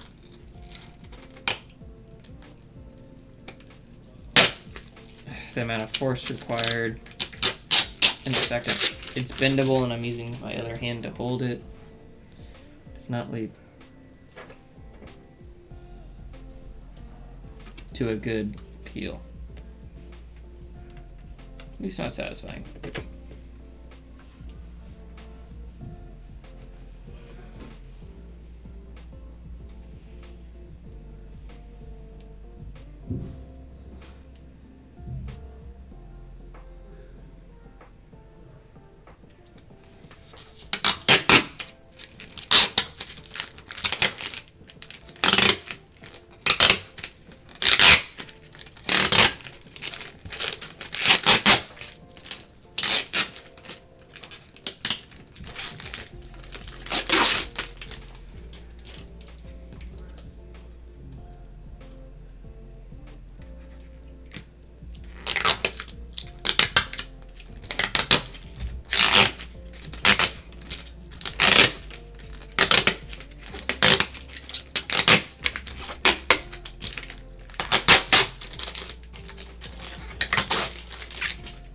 Now I've got kind of scratched. Let's put that on the inside.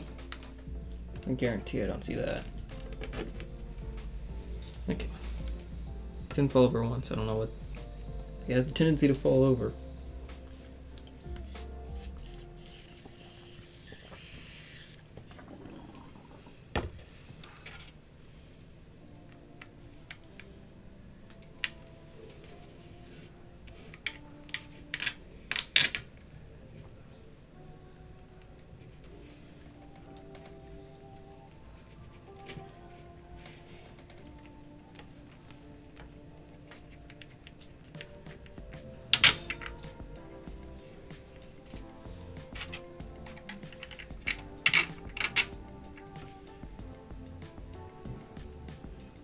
Don't turn the buffer yet.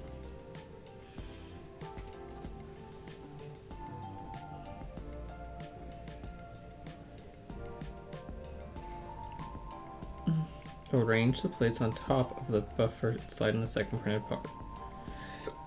Probably with the 2 in on this side.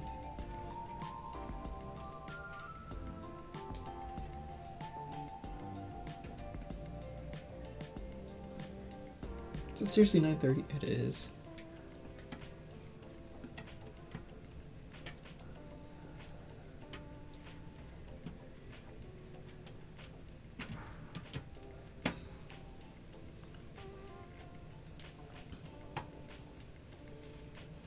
See the printed part on the other side as well.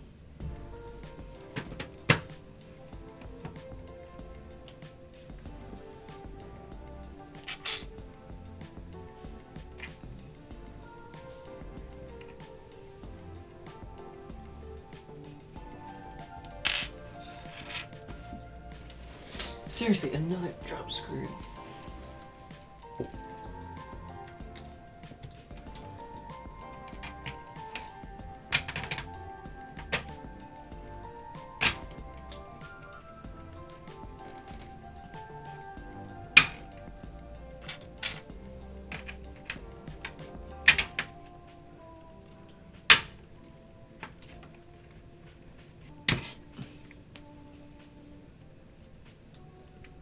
Warning.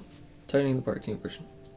Turn the buffer and place the 4 nuts on the screws. Before you start tightening, please read the following instructions. Don't tighten the two firmly. You'll deform the plates and the buffer might not work properly. Make sure the buffers are parallel, not bent. It's enough to just catch the nut. Okay. Remember, it's just enough to catch the nut.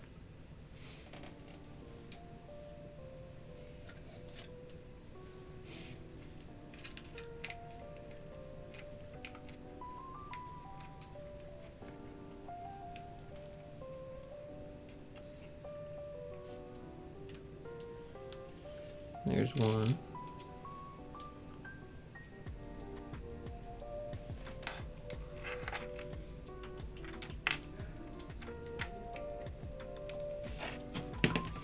You stay up.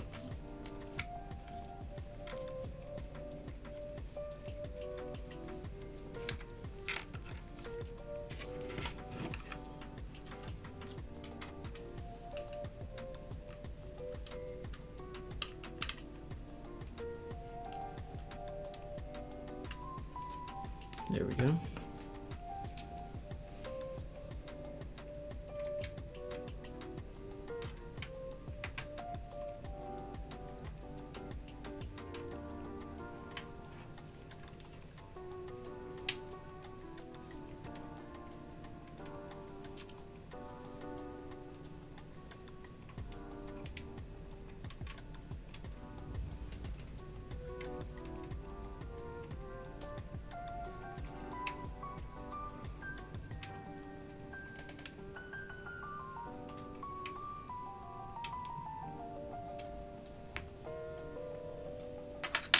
Adding the spacers. 2 holes facing the right again, or my side. The right again. Take 3 S buffer spacer parts and place them on the side with 2 holes.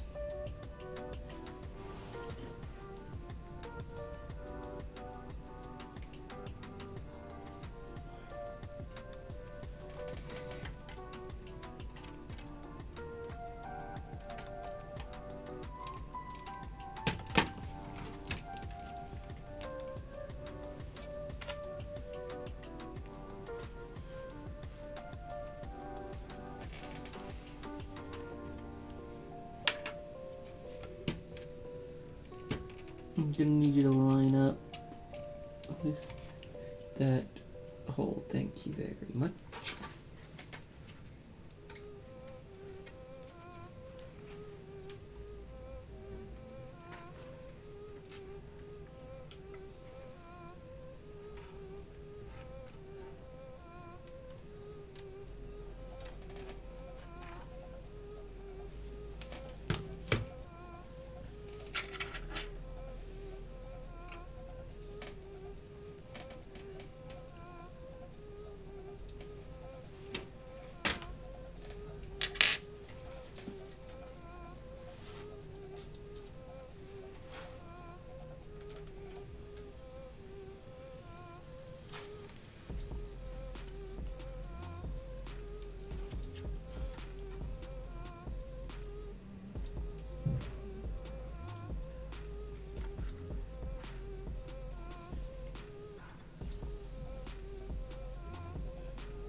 The fact that they go so thin, they're practically invisible in the middle ones, that's crazy.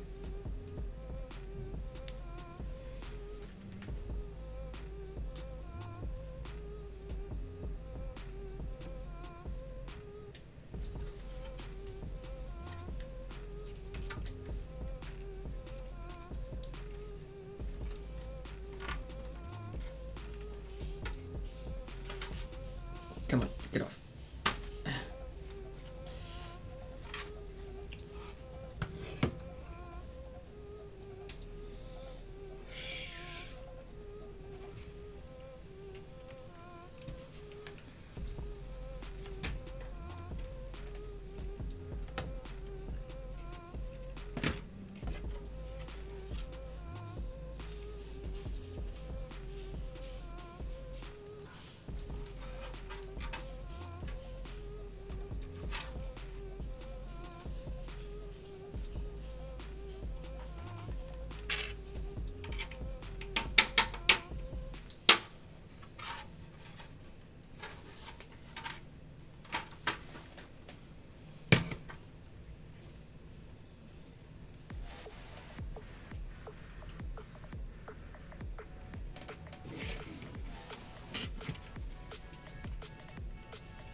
Why do the hooks even matter?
Like an idiot. Though. Put it in backwards.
Let's go to this side.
How the hell is this supposed to connect?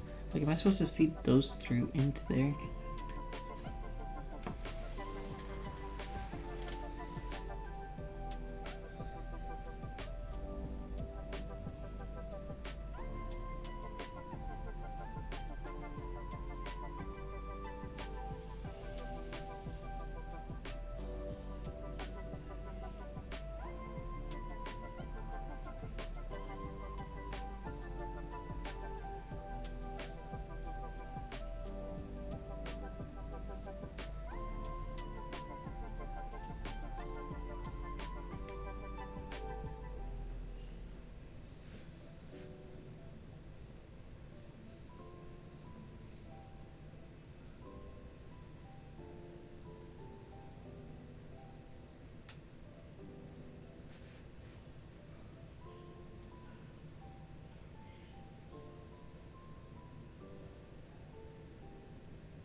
can't be the first user thought that this is going to be an issue.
I'm not happy about this.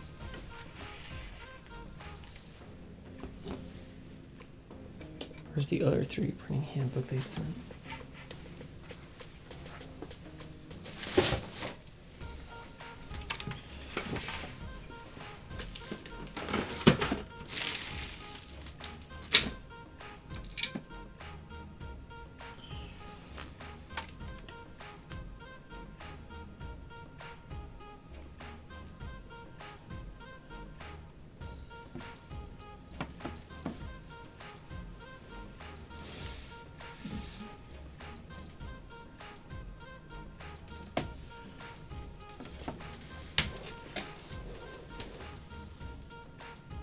MMU2S.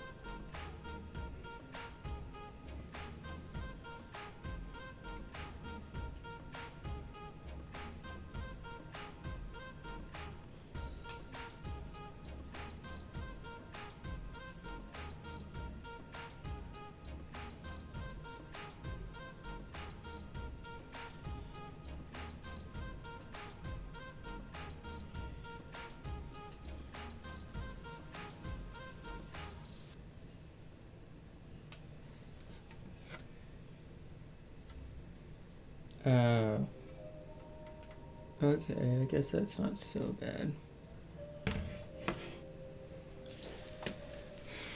Just gonna feed it through here.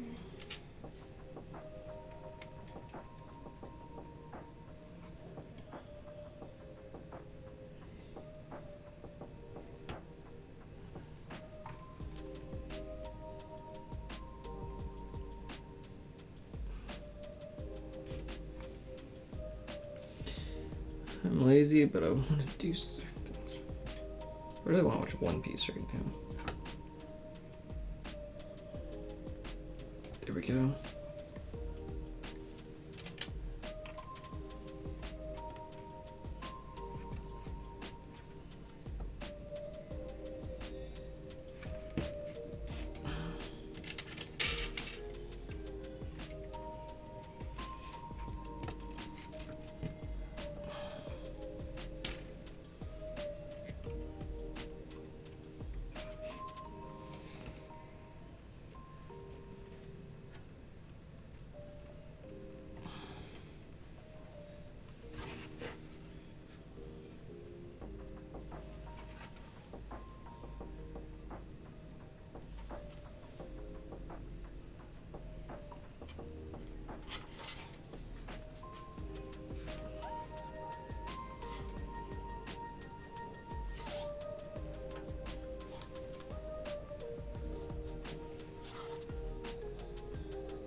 How they secure this, I have no clue.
What those hooks are for, I do not know.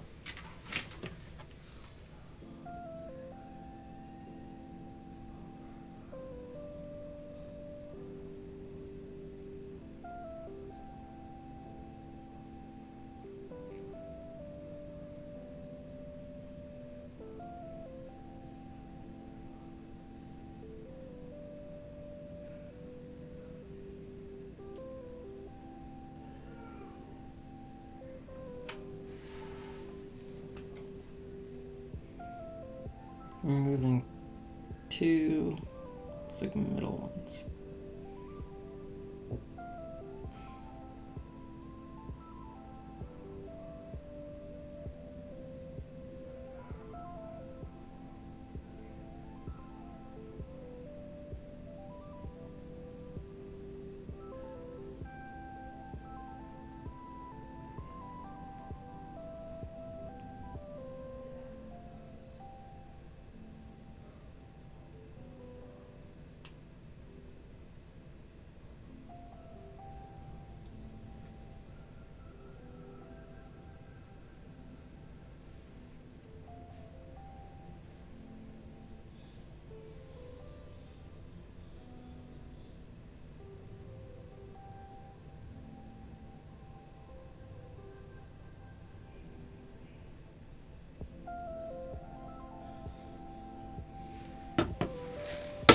Okay, let's put that over there.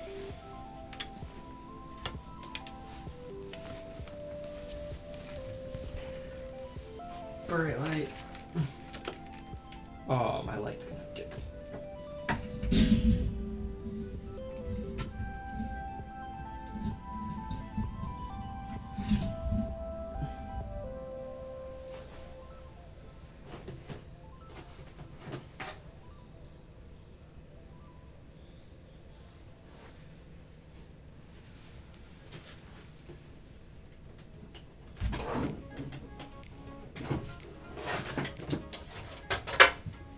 You know, I saw all of this coming, and yet I didn't do anything about it.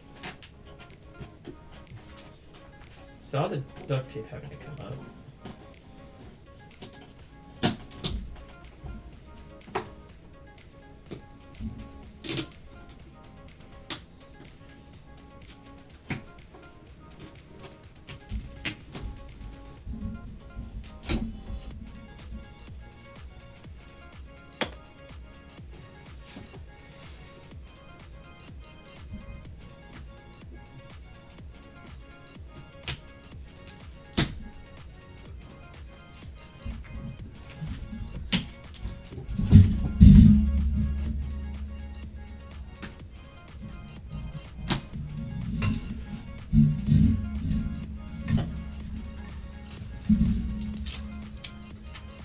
I can put it there for now. Don't fall forward.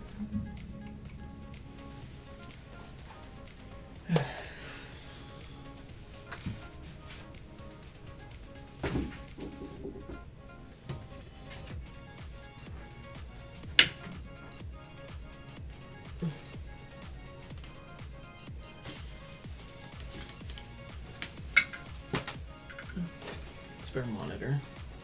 That's not really spare. I have a plan for it.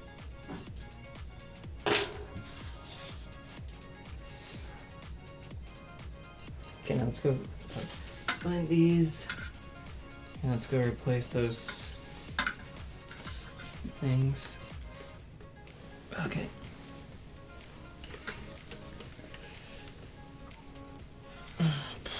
I'm removing at least 2, so I might as well remove 3. Well, I'm only removing 2, but I might as well remove 3 while I'm at it, just to make them look better, you know?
Now, why am I removing the third one?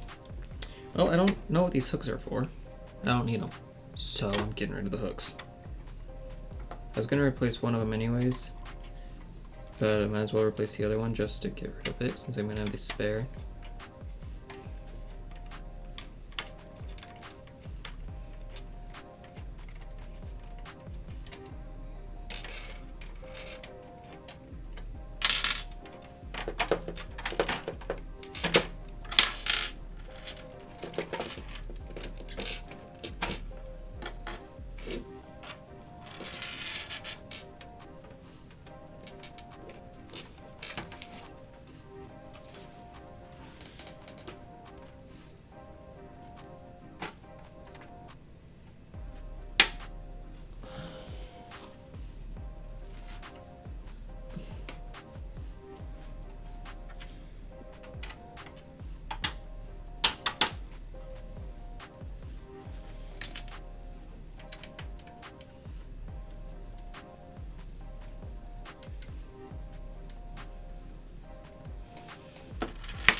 Okay, now here's the fun part of sticking this through and then pushing out the other nut with it.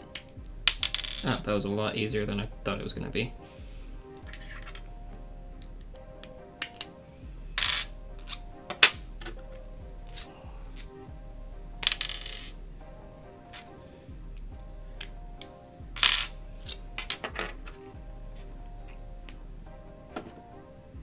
Those are the front, so that means this is going to be the bottom. Hello, sir. This PTG is really stringy. Hello. It's pretty much done. I'm just now putting it into the enclosure, which is like bonus stuff. Cool. How was Sniper Elite 4? It's pretty good. I got to kill some people, but we didn't play very long. Like an hour or so? The first part of that was me explaining us figuring out the most amount of damage that you can do in one attack. Yes, us. Totally not just you, while I was just like, yeah, uh-huh. Totally not you just giving me content for like an hour and a half. Well, I just like zoned out on this thing, just like, I hate my fingers, they hurt now because of all this mini screwdriver, but you know. So Tim told me there is technically like A higher damage. yeah. It requires a rogue. It requires a rogue. So I forgot that at level 17 in the assassin tree, you get strike. Are you like covering your mic at times? No. You were like, it sounded like you were going underwater for a second and then coming back. I'll change headphones because these ones are kind of garbage. It was just weird. I'm also eating ice cream, but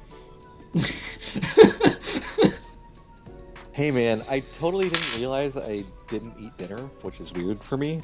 Same. My parents made dinner and everything, and I was like, I'm working. So I might just go get food. Although now that I'm eating ice cream, I probably shouldn't. Nah, you're good.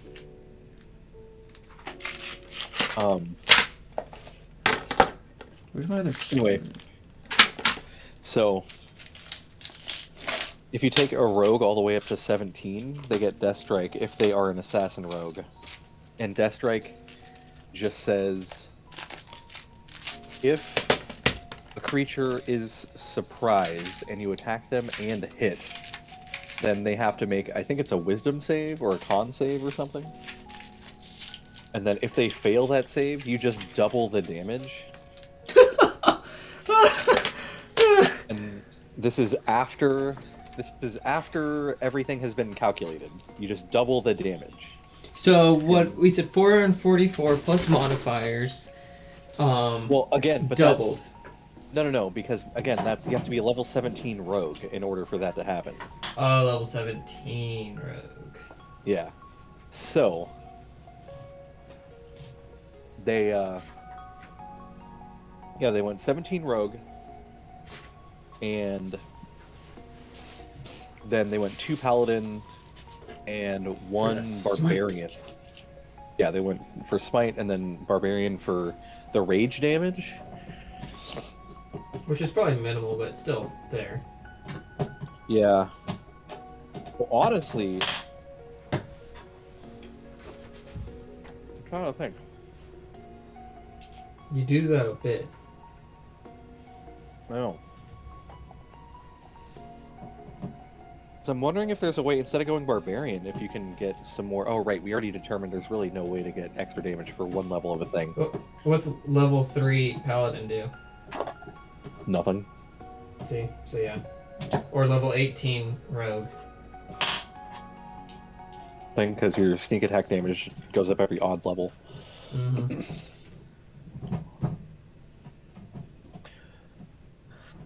But yeah, so the way they calculated it was, where's my phone?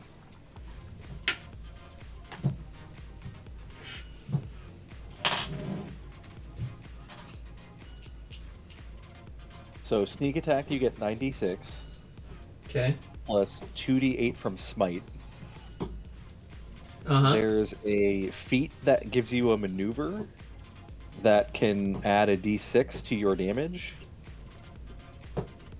So that's 10d6 plus 2d8 from smite. And then raging is plus 2, charger feat is plus 5, the dueling fighting style is plus 2. And then I forgot Vorpal swords are plus 3 weapons, so they do plus 3 on attack rolls and damage rolls. So like once you calculate everything, it's plus 3 to the modifier.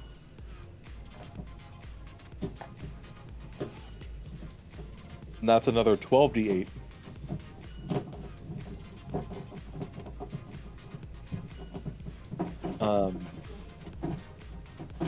And then they also did enlarge. Instead of like how we went Belt of Giant Strength, this person went a Library of Manuals of Gainful Exercise. You did a belt of Storm Giant Strength or something like that. What's that? Ours You did. did belt. No, you said belt of Storm Giant. What did I say? Belt of Giant Strength. Oh, well, yeah. I mean, so there's a Belt of Giant, like, there's 5 different giants. There's the, you know.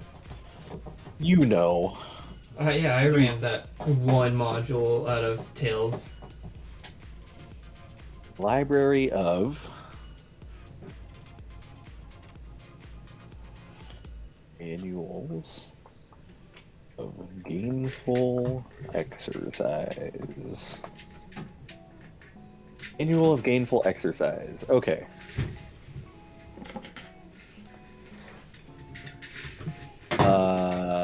Let's see. Over a period of 6 days, your strength score increases by 2, as does your maximum for that score.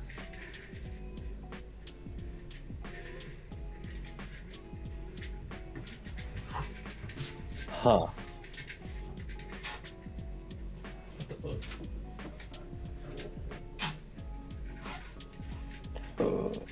So what does it do?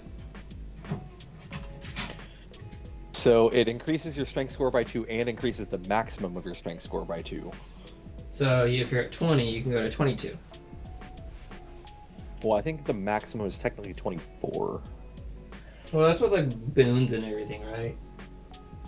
Let's see, because the Belt of Storm Giant Strength. What the hell are screws? I thought I had more wood screws. I probably just told myself, oh, I bought 1 extra, I'll buy some more when I'm doing this thing. That was months ago, and I don't remember that. Oh, that's in place now. Where's my other one? So what I want to know is why only 5... Wait, a library of manuals of gainful exercise? What does that even mean? A library? Don't know, man. Never heard of this spell. It's not a spell.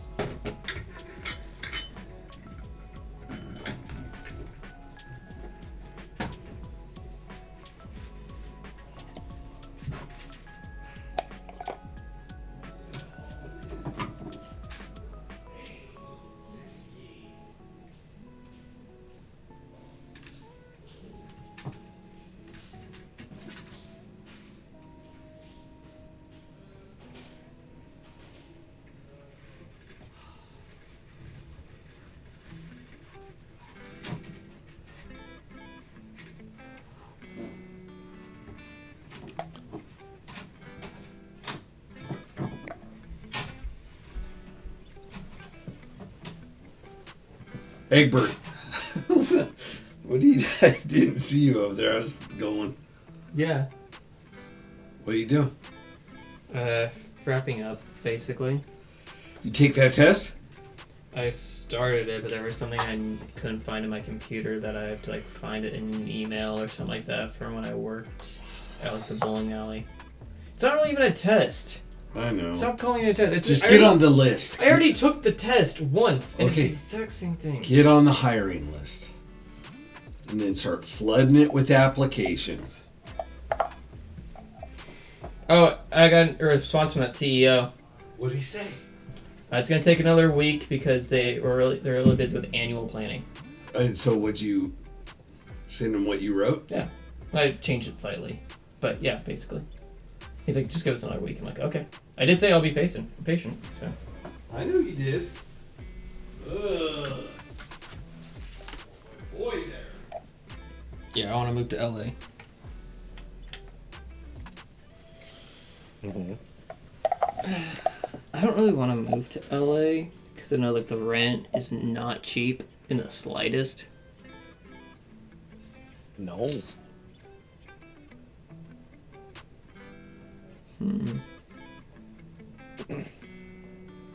But there's a lot of fun stuff to do in LA once the pandemic's over.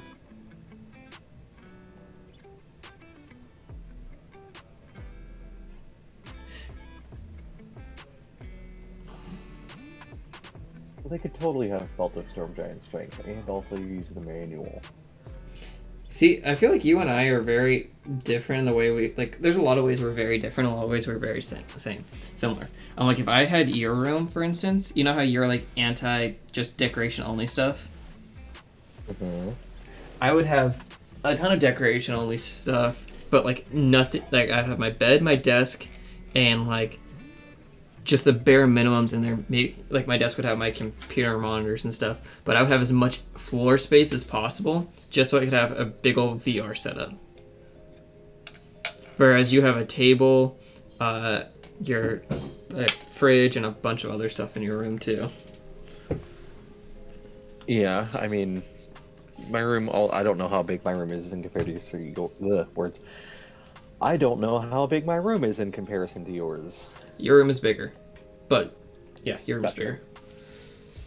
Like I can tell you right now, it's just from being in it. Like you probably have an extra 20 to 30% floor or like space. Yeah, I mean, to be fair, if like.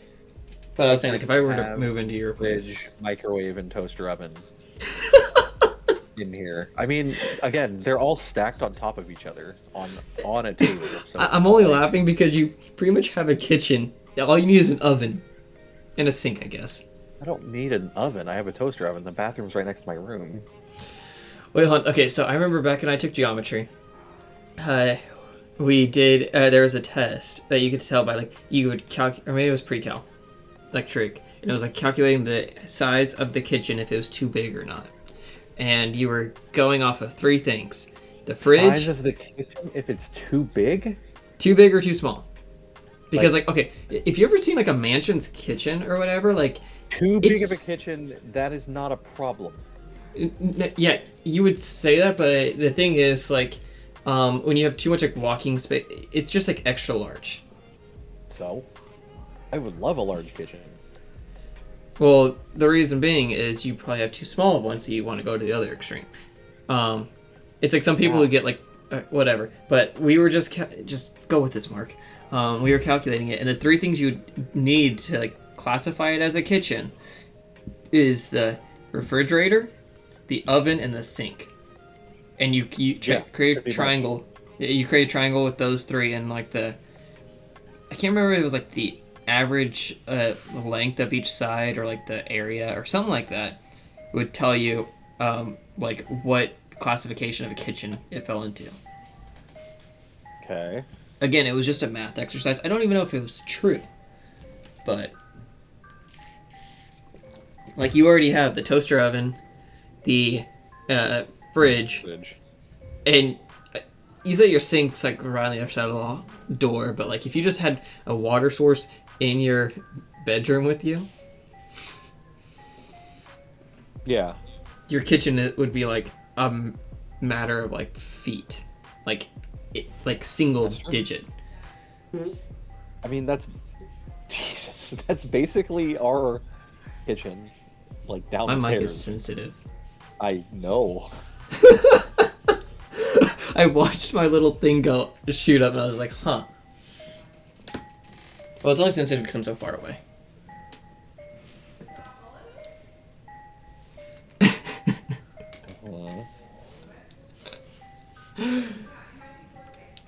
Well, yeah, every kitchen only has those like three main things. Like some people have like a pantry, but a lot of people just have like a drawers or cabinets for. So you can't really like classify those.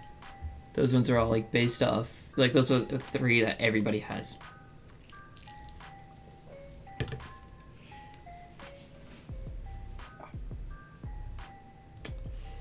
Okay, I think I'm done.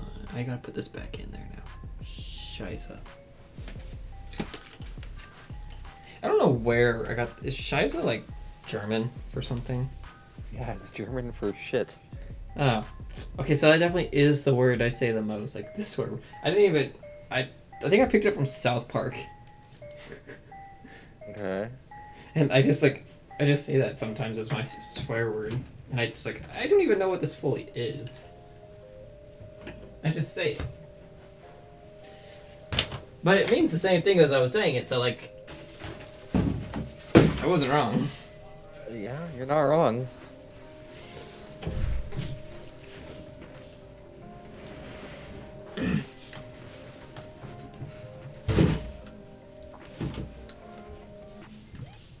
It's like you're not wrong, but for the wrong reasons. Yeah. Oh, that's needs to be cleaned out.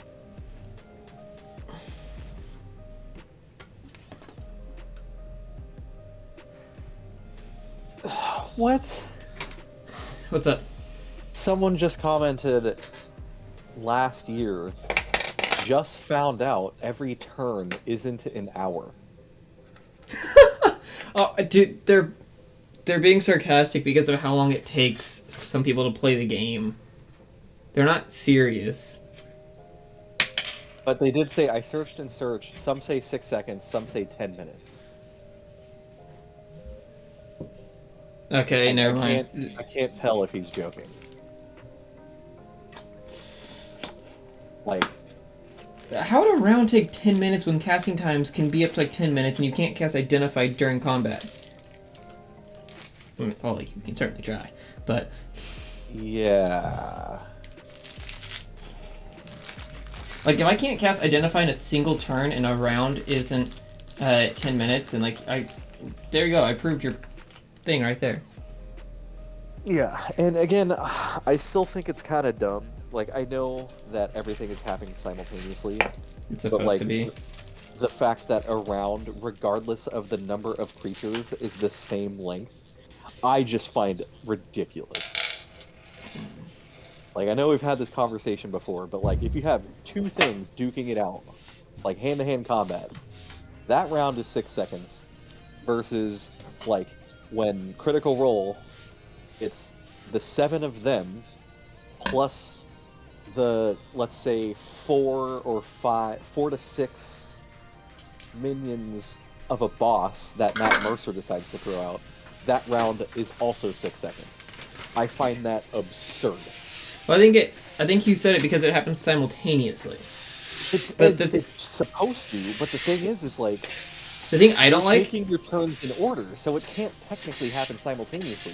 It's like, oh, if I hit you, but then your turn isn't until later, but then he comes and hits me, but then my person after him wants to hit him after this has happened, but it's all happening simultaneously. That's like, the that thing other thing probably wouldn't allow that to happen.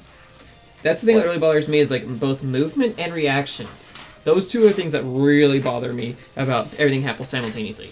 Because if I move, and I'm moving at the same time that you're casting like a spell to hit me, but I moved out of its range, simultaneously, I'm out of its range. Does it like track me? Yeah. Do I move into full cover? Like, what happens then? Yeah, I think, and again, I know they wanted to just dumb it down to make it as simple as possible for everyone to learn the game. But in my opinion, like, even Went too though far. it's technically supposed to happen simultaneously, quote unquote, a round should definitely be different depending on the number of creatures in the combat. I think it should be like almost linear or calculated based off of it. Sure. Maybe instead Like- of 6 seconds per round, 6 seconds Just per make it- creature. Or 2 no, 'cause seconds per that's, creature. yeah, I was gonna say 2 or 3 seconds per creature. I guess it doesn't really matter so much in the terms of narrative. Or like not I mean in terms of doesn't, gameplay, but like in like- terms of narrative. Well, it does. When it comes to spells, like, certain things, like, the fact that if I cast a spell, like, let's say it's 1v1, I'm casting a spell Yeah. versus another creature. Like, Mhm. I don't think that round is even gonna last 6 seconds. Probably not. But, conversely, with, let's say, again, critical role, 7 actual players, and then, let's say, 7 enemies, like, 14 characters, like, there's no way that round's gonna take 6 seconds. And, like, even if it went 2 seconds per creature, so 28 seconds a round, like, obviously it's still less than a minute. Your minute-long spells are gonna last 2 rounds. Like, obviously that's not as good Oh, as I didn't even your think spells about lasting- duration spells. That Yeah, that's- changes a that's lot. It changes significantly. Like, it definitely affects spells, and that's really only all it affects is spells and I guess conditions. Spells and conditions.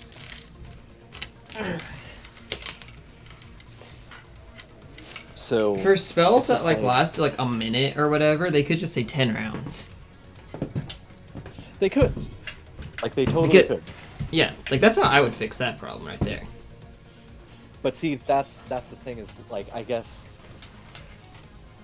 they want it to be a concise time. But if a round is already a concise time of 6 seconds, based on their thing, because, like, I bet there are groups who, again, have thought of this problem, and they have a homebrew where instead of a round being 6 seconds, it's like X amount of seconds per creature in the initiative order. And then they just were like, yeah, spells still last the same length of time as far as, like, round length. So there's still 10 rounds or 5 rounds or whatever, you know. Mm-hmm. But I actually kind of want to look this up.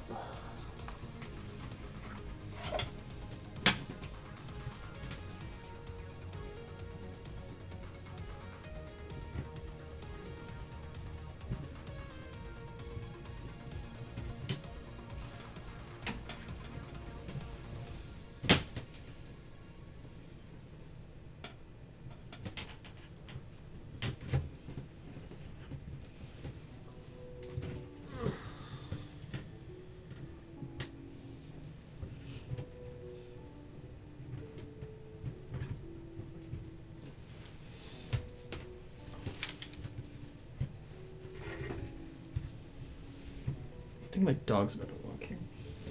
Oh my god. Why is the last one always the hardest one to get in there? Just put the tube in the hole. It's not very difficult. I mean, it's for some people, but... Okay.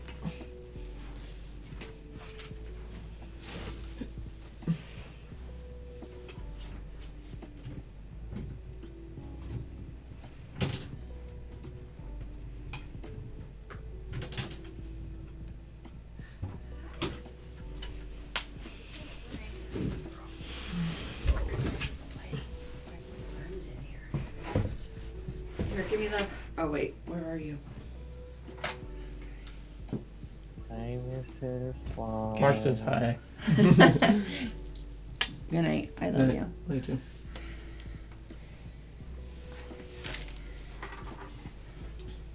Oh.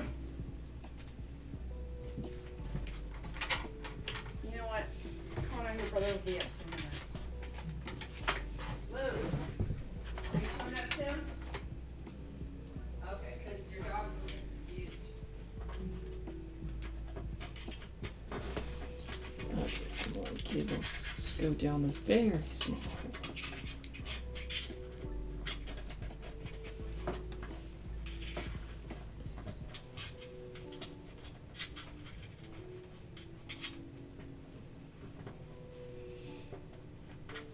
Maybe I should have put that one in last. Yeah, this person makes a great point.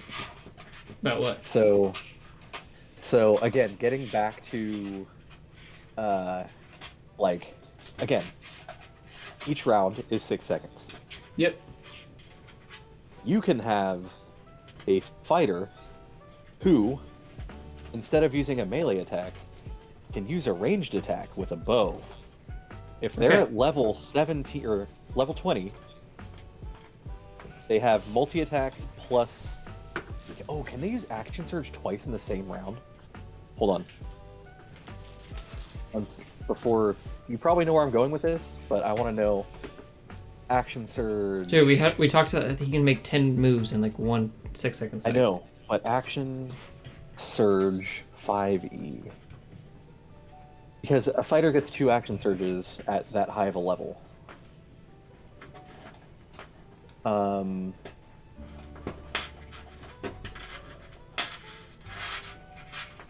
Starting at 2nd level...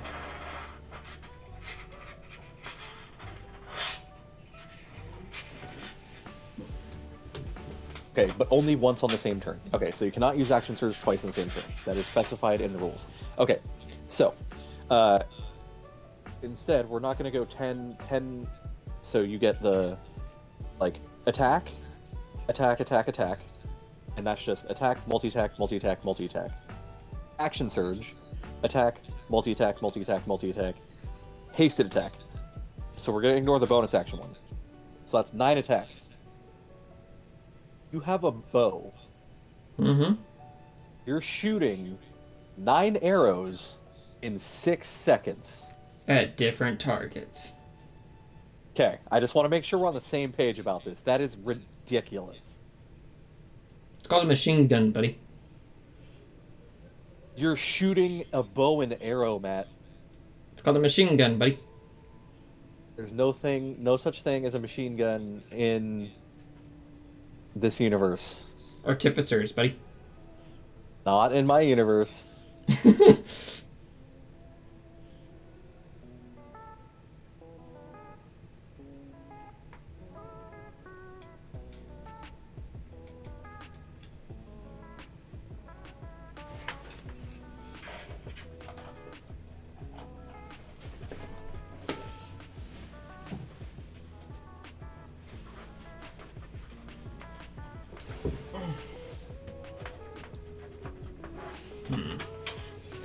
This is a pain.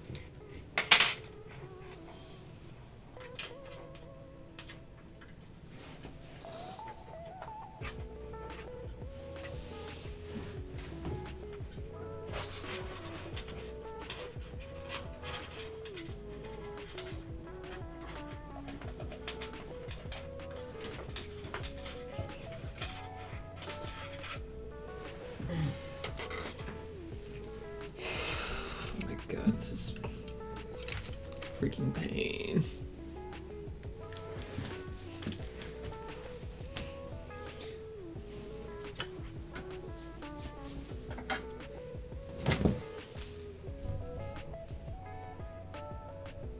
That doesn't really show what I'm doing over here very well. Not really.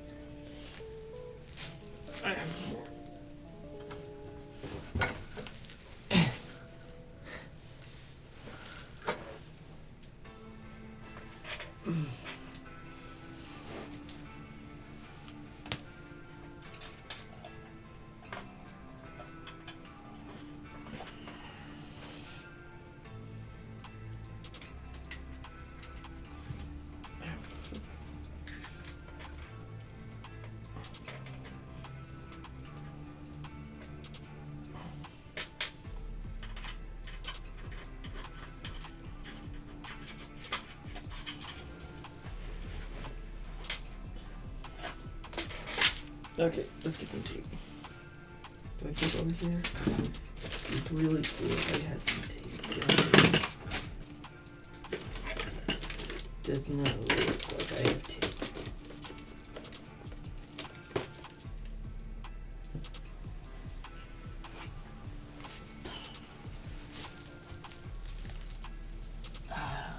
Feel my joints pop as I get up.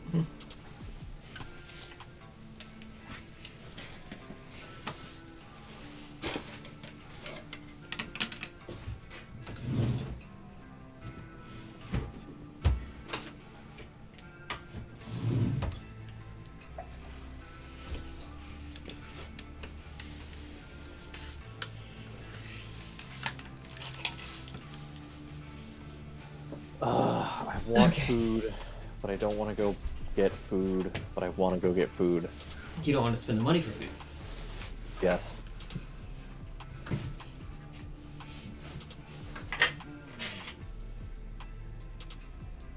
I mean, I guess if I'm gonna get Jack in the Box tomorrow anyway, I could just go get it now and then not get it tomorrow.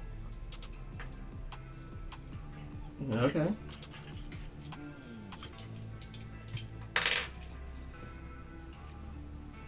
And why does You're not life have to be so difficult?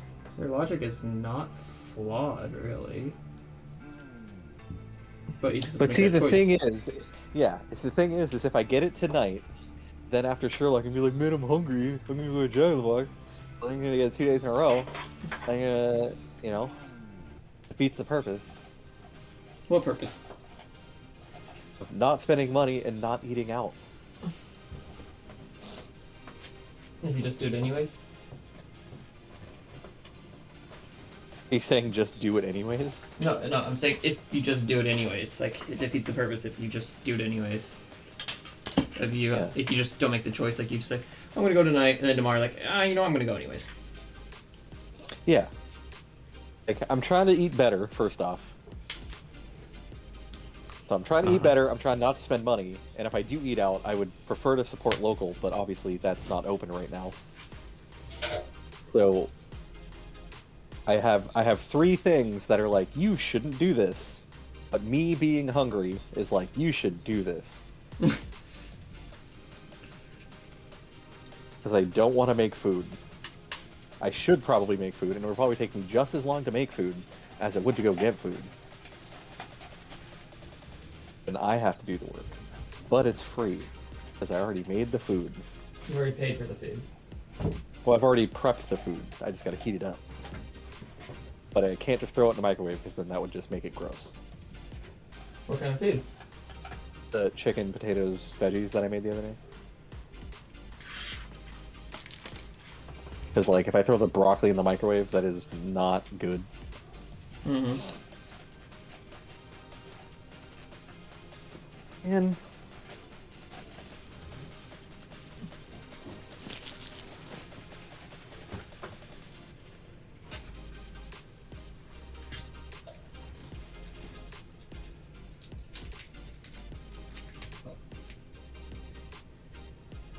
why does life have to be so difficult, Matt?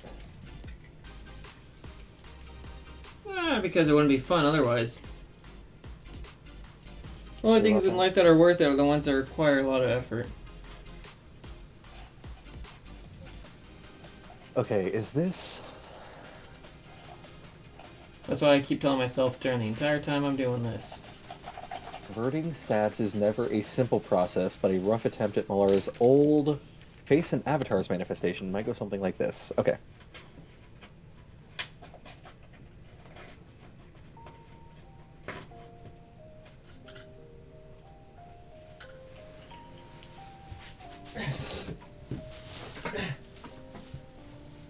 Interesting. Malar favors 2 forms when he stalks the realms. As the Beast, he appears as a man-high... As a man-high, cat-like beast, sleek and supple in its movements. His ebony fur is matted with blood, and his talons and fangs endlessly drip blood. The beast cannot and does not speak.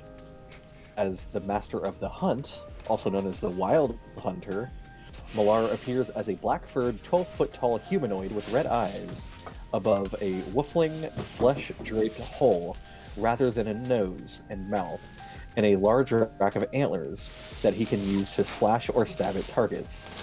Malar can speak in this form and can cause his antlers to melt away and reappear at will, allowing him to avoid damage to his rack and to prevent opponents from trapping him by ensnaring his antlers. The master of the hunt is typically accompanied by a pack of 21 direwolves, or winter wolves in polar regions, of the largest possible size and maximum hit points. Interesting. I like how he like, chooses D&D lore. I like how he just chooses like the strongest ones, like the biggest ones, and the ones with the best hit points. Like, you come with me. No, don't. Yeah, here we go. Actions. Can make 3 attacks. 2 of these are with its antlers, 1 with its spear. Or it can go 1 bite and 2 claws. Oh, that's as the beast. Okay. So, spear attack. Plus 20 to hit. Does he have a humanoid form? The humanoid form is the master of the hunt. Oh, okay. I thought he had a form as the wolf and then just the deer thing with the antlers. Well, it's the thing with antlers is a humanoid. Oh, okay. And then the other thing is a cat-like beast, although, looking at his image, it looks more like a monkey. Like... I wonder if he takes great offense to that. Maybe that's Is just he- his beast form, but that does not look like a cat to me. Is he immune to being charmed? What do you think, Matt? No, because then I can call him a cat and he's not gonna like it. Yes, Matt, he's immune to being charmed. Dude, like, seriously, what the hell is a bard even good for?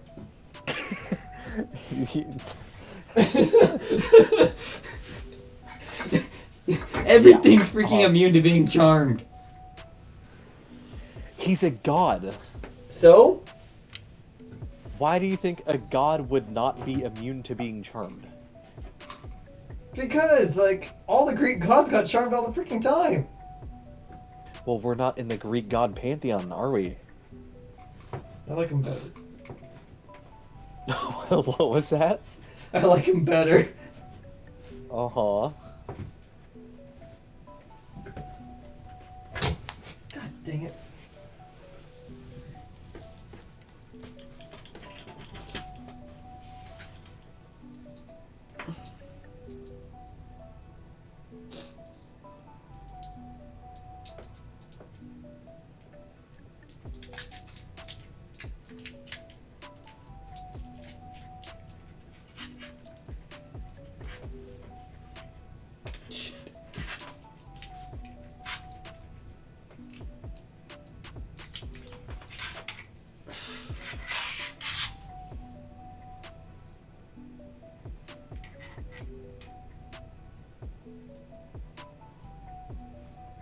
Oh man, I can already see fights forming into my head if Fen goes down a large rabbit hole. Or even if he doesn't.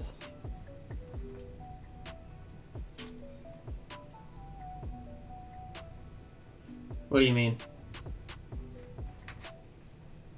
Just like with Malar. Like, so we're actually not playing Court of the Dragon Queen. Instead, we're going to change the focus over to Finn.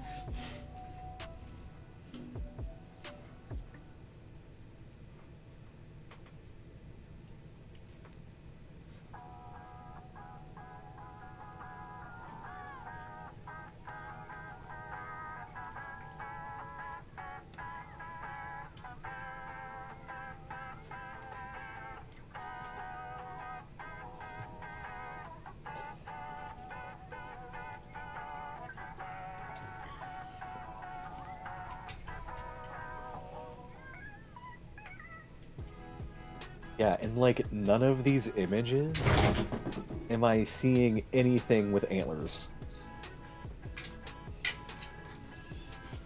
No, that's stupid. Yeah. Like I don't see what Malar looks like. Oh, nope, not Malar.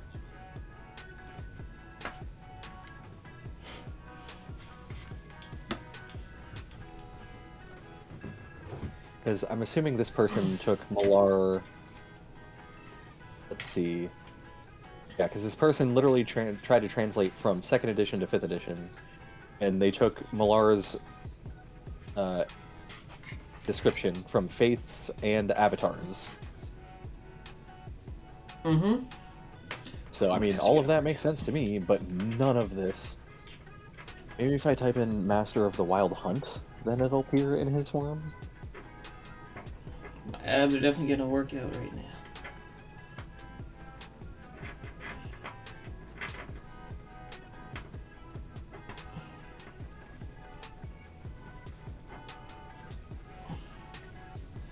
Oh, is this it? Did I find an image that I like?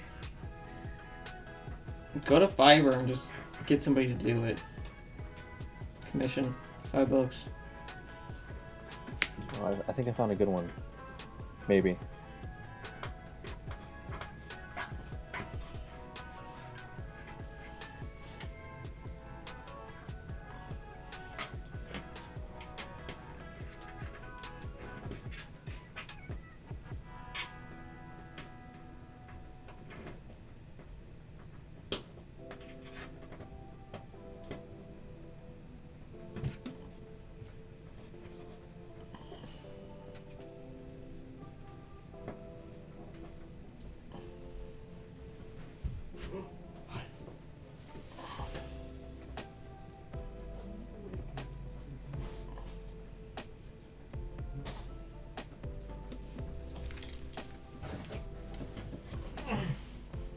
I mean, I do really like this image. I am assuming it's Malar. He's got antlers.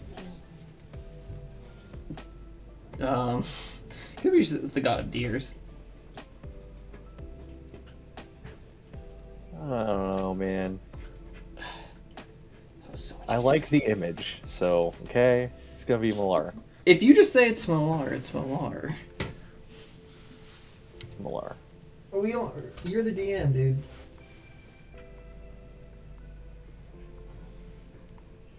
Does Joe know what Malar looks like? Oh, then there's Or the does beast Finn? of Malar? Holy crap. This is... Malar has a beast that is a shape changer. Heck. Beasts of Malar could shift through all... Oh my goodness. Anyway, does Fen know what? Does Finn and or Joe know what Malar looks like?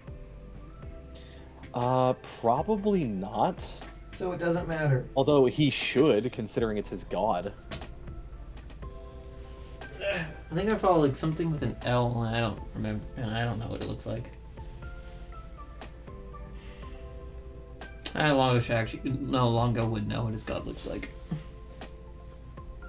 College of Lore and all. Mm-hmm.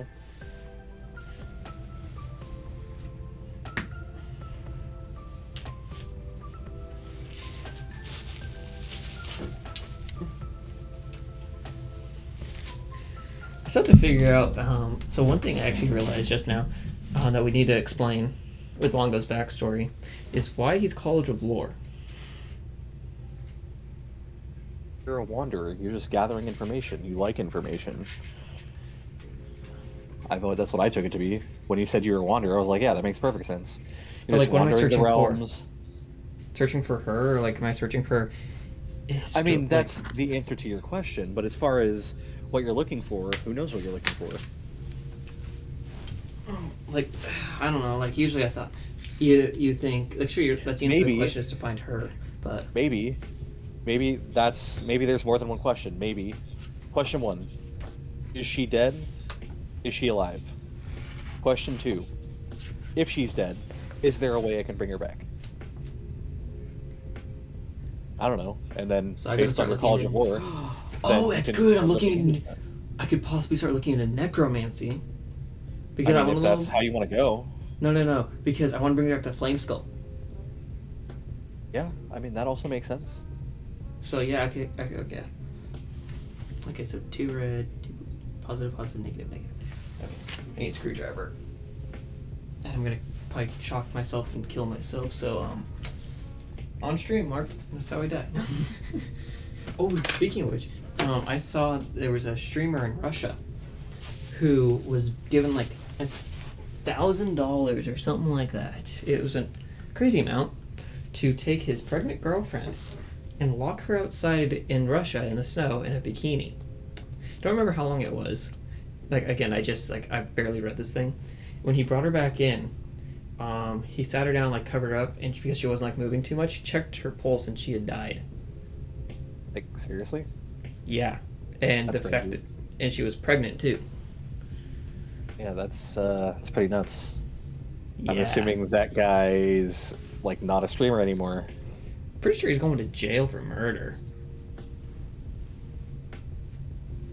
Probably. That just seems And I kinda think maybe insane. even double murder because she was pregnant, depending on certain circumstances. I don't know the full laws about it, but yeah.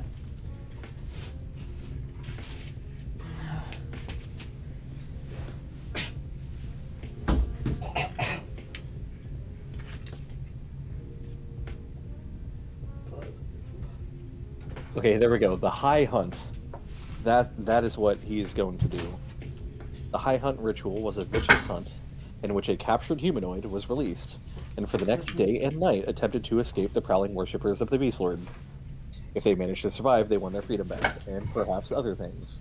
Ooh, as well as perhaps other things. Interesting. You scare me sometimes, Mark. Well, this is if they won their freedom back, then they would get other things. So they would actually be good. My long lost love is supposed to be the one who survived the hunt.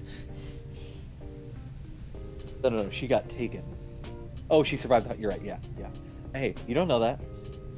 The Feast of the Stag Day made Malar's worship more tolerable in certain areas. For this event, all people were invited to partake in the bounty of the hunt, regardless of faith. Priests of Malar chose some widows, orphans, elderly, or infirm citizens, and promised to provide meat on their tables for the winter.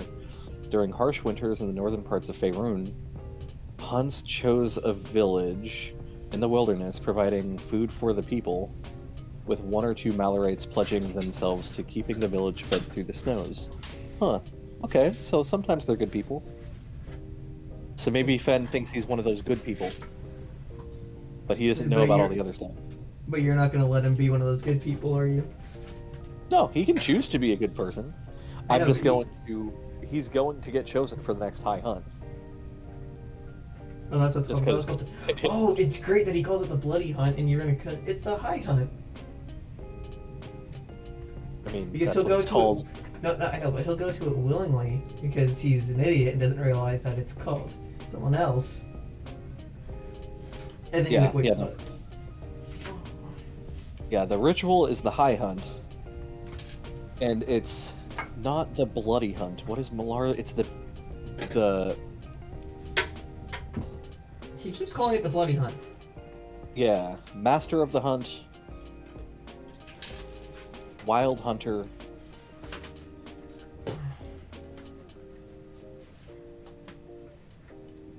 Yeah. It's not the bloody hunt. I mean, I guess technically it is the bloody hunt. But I think he's saying bloody like Brits say bloody. When in reality, we all know that bloody means literally bloody. Is that Joe British at all? No, but Finn, like, he might just be saying bloody based on we're playing D&D, so just like lingo. But, I mean, one of you guys can literally ask him, just be like, now when you say bloody... If he gets elected, I'll probably ask him about it.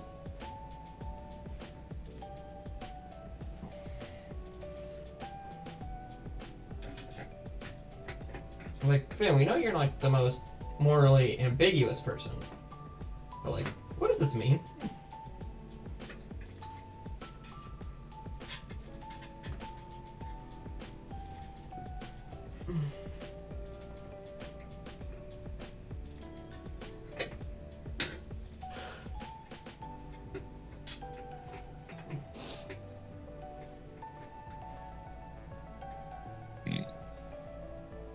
Come on, man.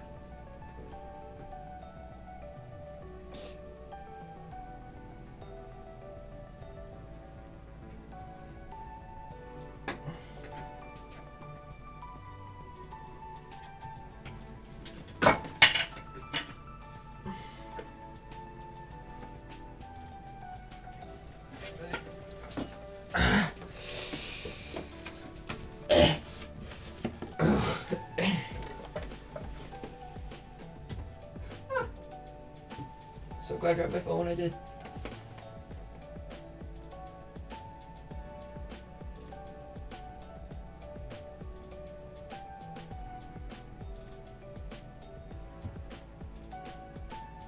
Ooh, that was close. What happened? I have a game that I have to like restore my shield every like 3 days. Otherwise, I get set back like a month of progress. Mm-hmm. I'm usually pretty good about it. At least recently I have been. And then I missed it by like 7 minutes. And some people in this game can be on you within like a minute or two.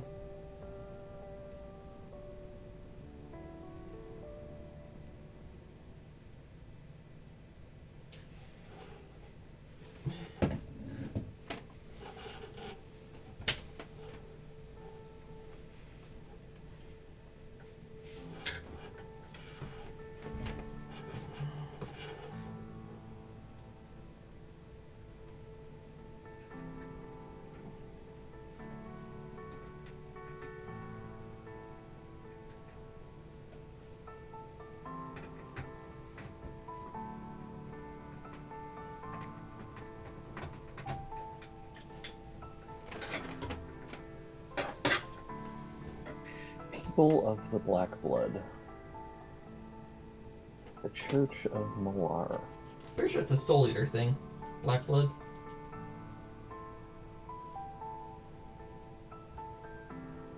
I guess it's in D&D lore. It's basically the Church of Malar at this point.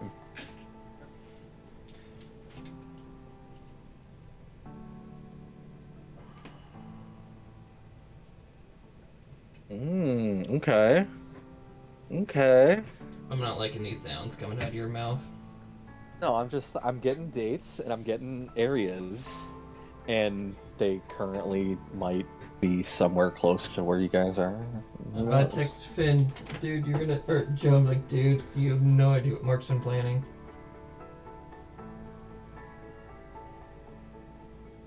And just Joe. And make him really wonder, not give him any advice, just be all cryptic like that. How the hell is this? Where's that assembly book?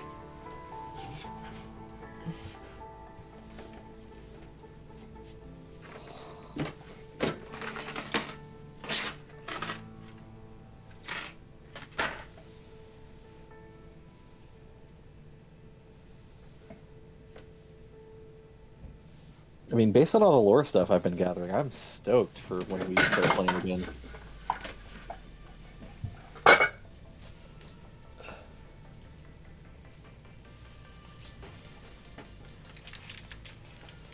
Where's the 3 Bring handbook?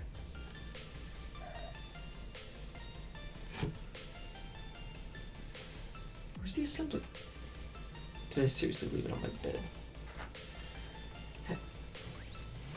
Oh, that's even funny. 400 miles west of Fenn's hometown. Oh, this is perfect. This is fantastic. These are words I never wanted to hear out of my DM's mouth. Hey, it doesn't involve you. Cool.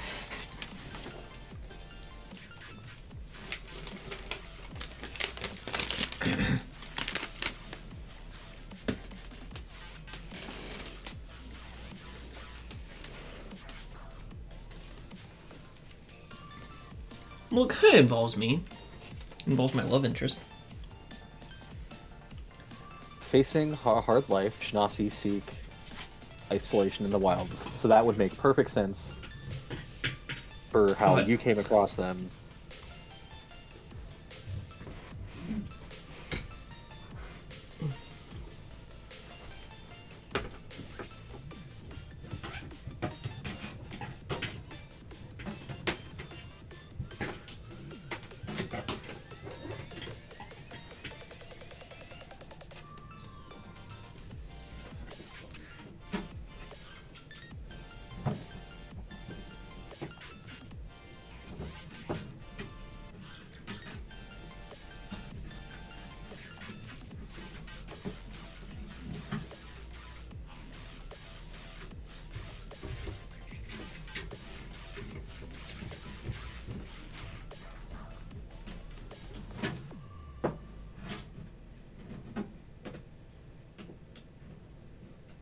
Huh, perfect.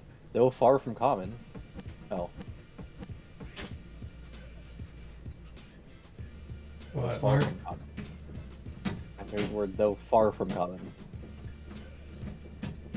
Oh, though far from common, air and fire genasi are more likely to be found in the western regions of Faerun, which is where you guys are. Along the coast of this place, up the Sword Coast.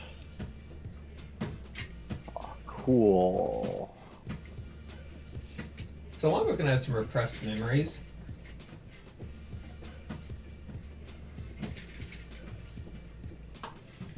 The reason being that he's gonna have his repressed memories is that way he know how he just like discovered that he liked fire one day.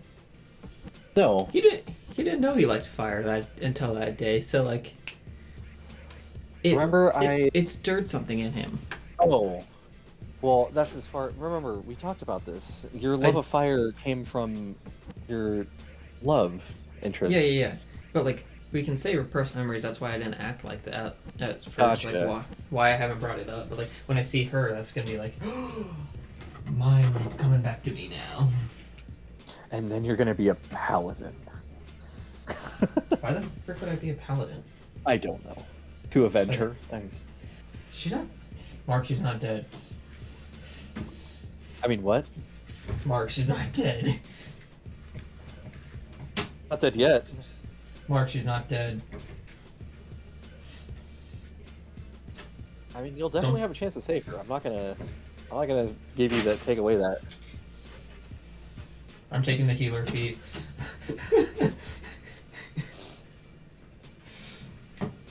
Again, I think it would be great if she didn't remember who you were.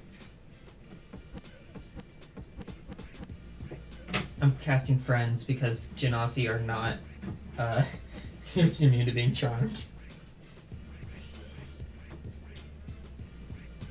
Oh, this is weird. With since I bought Tasha's Cauldron of Everything.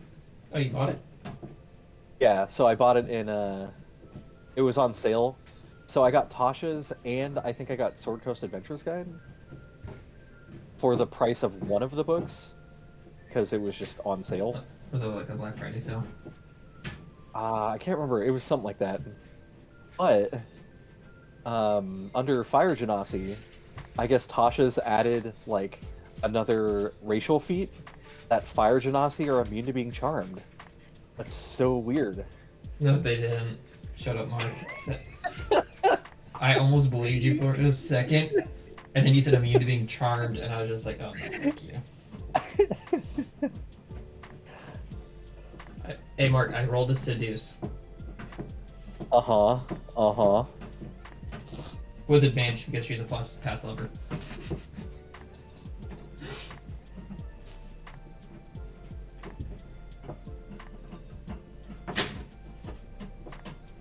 So I was reading Demon Slayer. Just, have you heard of it? Maybe. It got super popular because the art style and the anime got really good.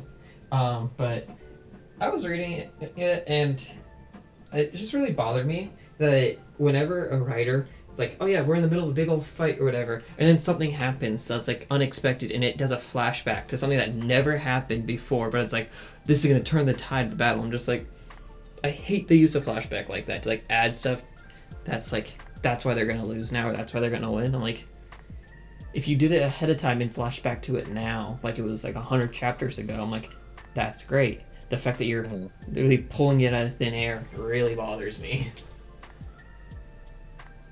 Yeah, I don't know, man. I don't know, it was just like something because they did it a lot in that one. I was just like, oh, this is starting to get annoying.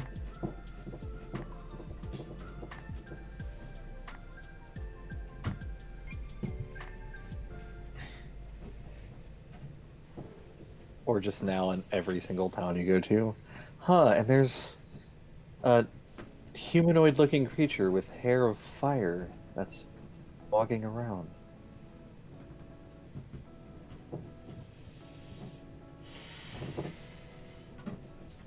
Interesting.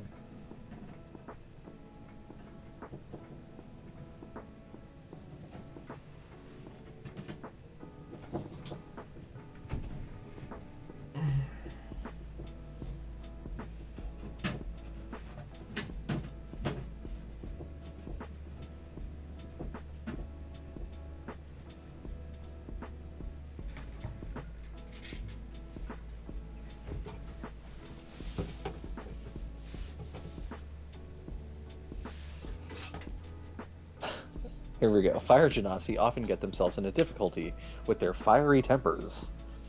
Like their air genasi cousins, they sometimes flaunt their perceived superiority over common folk, but they also want others to share their high opinion of themselves, so they constantly seek to enhance their reputations. Likely backgrounds for a fire genasi include criminal, folk hero, and noble.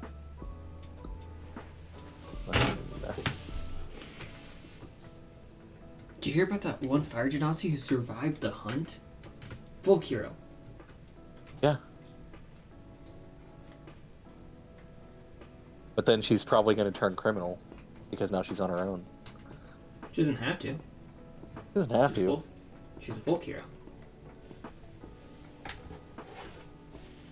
But again, who would have heard of that? She's the only one who made it out.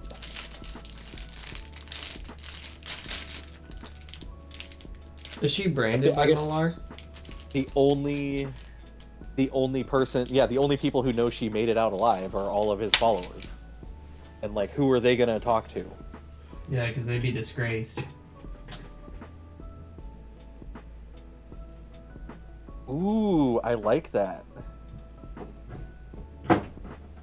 That what if... So, let's say he recruits... How is 50 too many per 50's village attack? Oh, like 50 Or is like recruits? 20? Yeah, so like if Malar recruits 50, is that too many, or is like 20 good enough to attack a village? I think 20 is good enough because he's looking for the cream of the crop. Like, Okay. you saw what he's saying about the wolves. Like, he's not picking just So- some randos. What if like, I know it only says that if the humanoid makes it out alive, then they get their freedom along with some other stuff. But what if everyone else, if they didn't die at the hands of this individual, Malar kills all of them because they were too weak? Like, is that totally out of the realm of possibility? I don't know if I like it because I was gonna say if they're disgraced, then like if they go into a drunken bar or they get in a tavern or whatever and get drunk, then they could talk about their failure on that hunt. Like they've been disgraced by Malar and everything, and like his turned his back on them. Like, But see, I that's the don't- thing. Malar, like, he wouldn't be like, "You're a disgrace, get out of my sight." He would just be like, "You're of no use to me. You're dead." Yeah, that's fair. But then we can't have Finn die. That is true.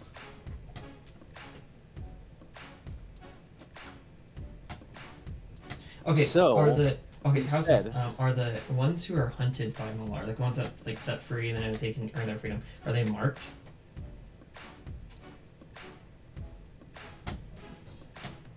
I mean, it doesn't specify, but I don't see why they couldn't be. And then if they just go around and like, you have the mark, did you survive or whatever?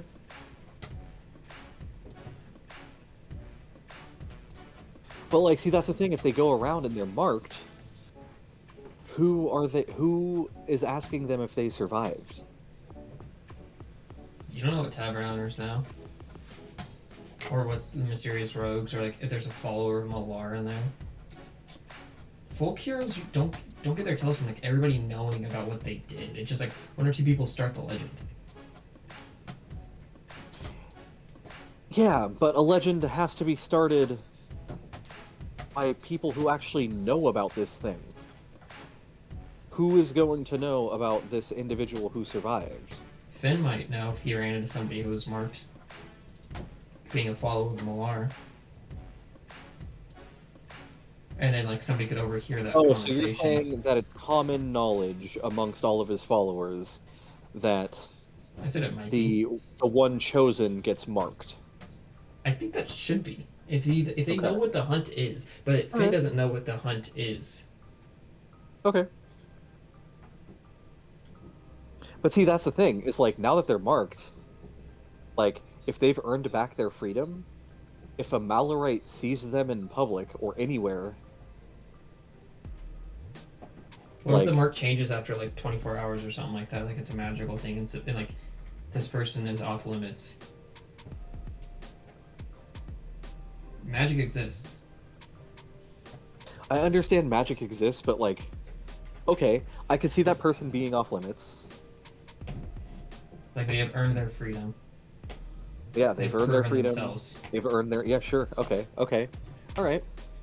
And then that tells them like it's under See, not the thing really is- not necessarily the protection of Malar, but like But now here's my you rebuttal would to that. disgrace is, him if you. Even if they've earned their freedom from him, like let's say that they now reside in another village, and then that village gets attacked. Like, they can't be taken again, but now they also can't be killed. But like, they can't be left to I leave. don't know. I'd look that one up. Because if they earn their Like- freedom, what are they supposed to what are they supposed to do if they get attacked again? Like they just only Malar's allowed to kill them. Honestly, if If I they're think captured okay, and brought to Malar. they'll earn their freedom outside of the hunt, but if they happen to be anywhere near a village that's being attacked, that's their risk. Yeah, he just got unlucky. God damn, Yeah. I jumped again.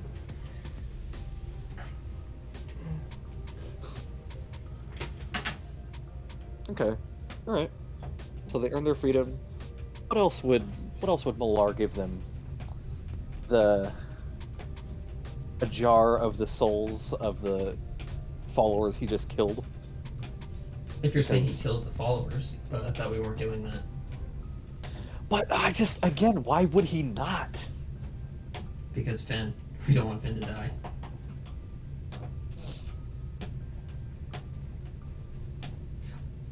But I again, think this is it- only the hunt after that one person. What if if they can prove themselves in the initial raid, they're safe. But if they like are lackluster during the initial raid and the hunt, Dude, it's Malar. I'm trying to give Finn an out here, man. I know. So what I'm thinking is, what if? So hear me out. So No. Finn goes through the initial raid, and then during the hunt, again, that's a 24-hour thing.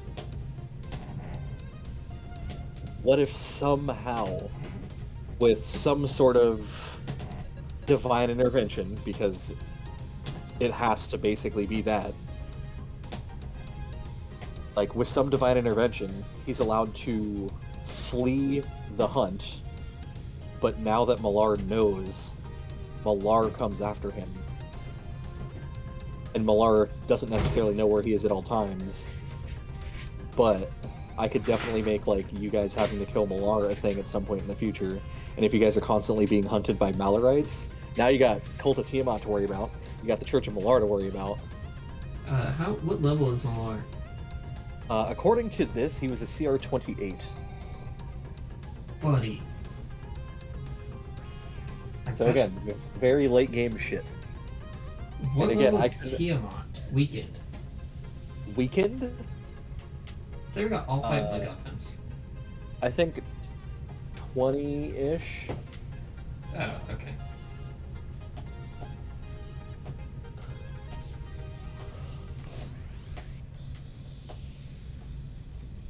Yeah, I just find it crazy that it goes from a CR 30 to a CR 20 based on its weakened state. Wait. She's only CR 30 at her base, and you're having us go up against a guy who's CR 28. Yeah, but not like now. I'm Should just be saying. like way later in the game. Like more late game stuff. I'm still like, if we can't take her level at CR 30, how do you expect us to take CR 28? Oh, here we go. Yeah, if all of the penalties above are applied, Tiamat is effectively reduced to a CR of 18.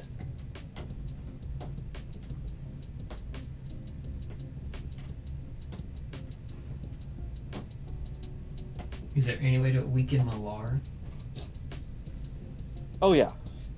Yeah, there wouldn't be like I'm not gonna give you guys a fight against a god where there's no MacGuffin, because that would just be ridiculous. Like, if That's I what I was expect, thinking. like, there's MacGuffins with Tiamat, like, there's no way I'm not going to do that with Malar. I would have to figure out what those would be. It'd probably be semi-similar to Tiamat's, but they are... These ones are...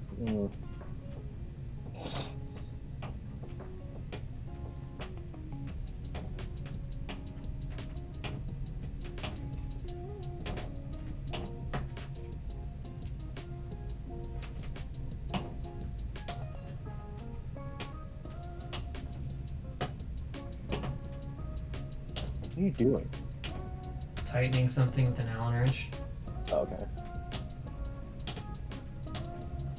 It just sounded like you were repeatedly rolling dice, and I was just like, okay. No, this thing's just very. It's metal and plastic.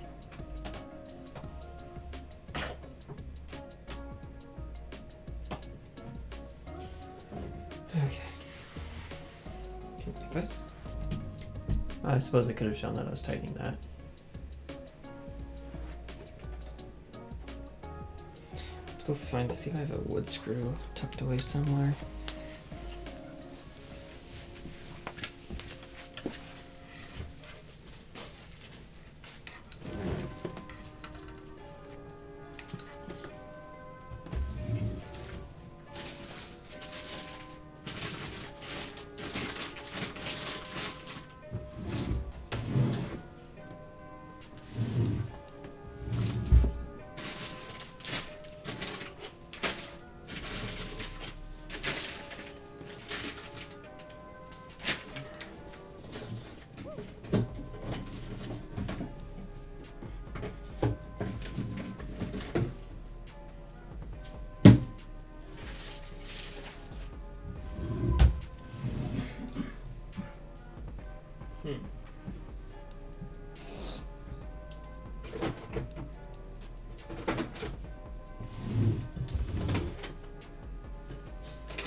I did have more screws. I knew they were somewhere.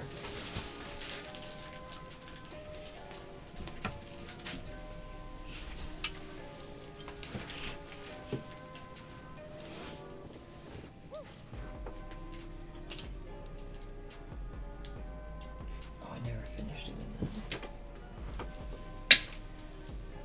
I just let the power in.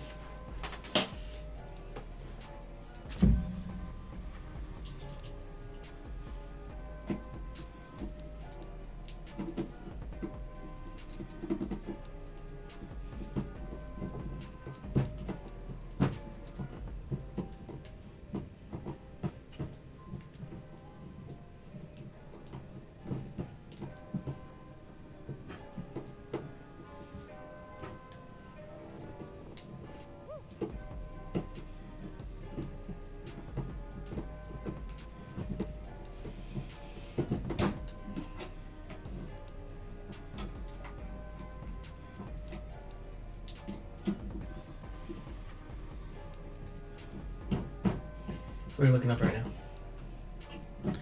now? I'm just looking up stuff about, like, what I can do to make, like, final battles or boss battles feel a lot more, like, not necessarily emotional, but, like, give them a little bit more weight.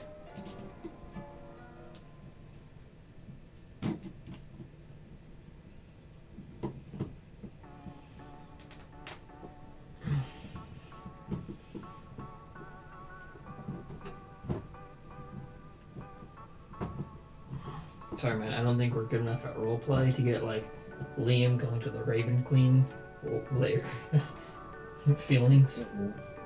Mm-hmm.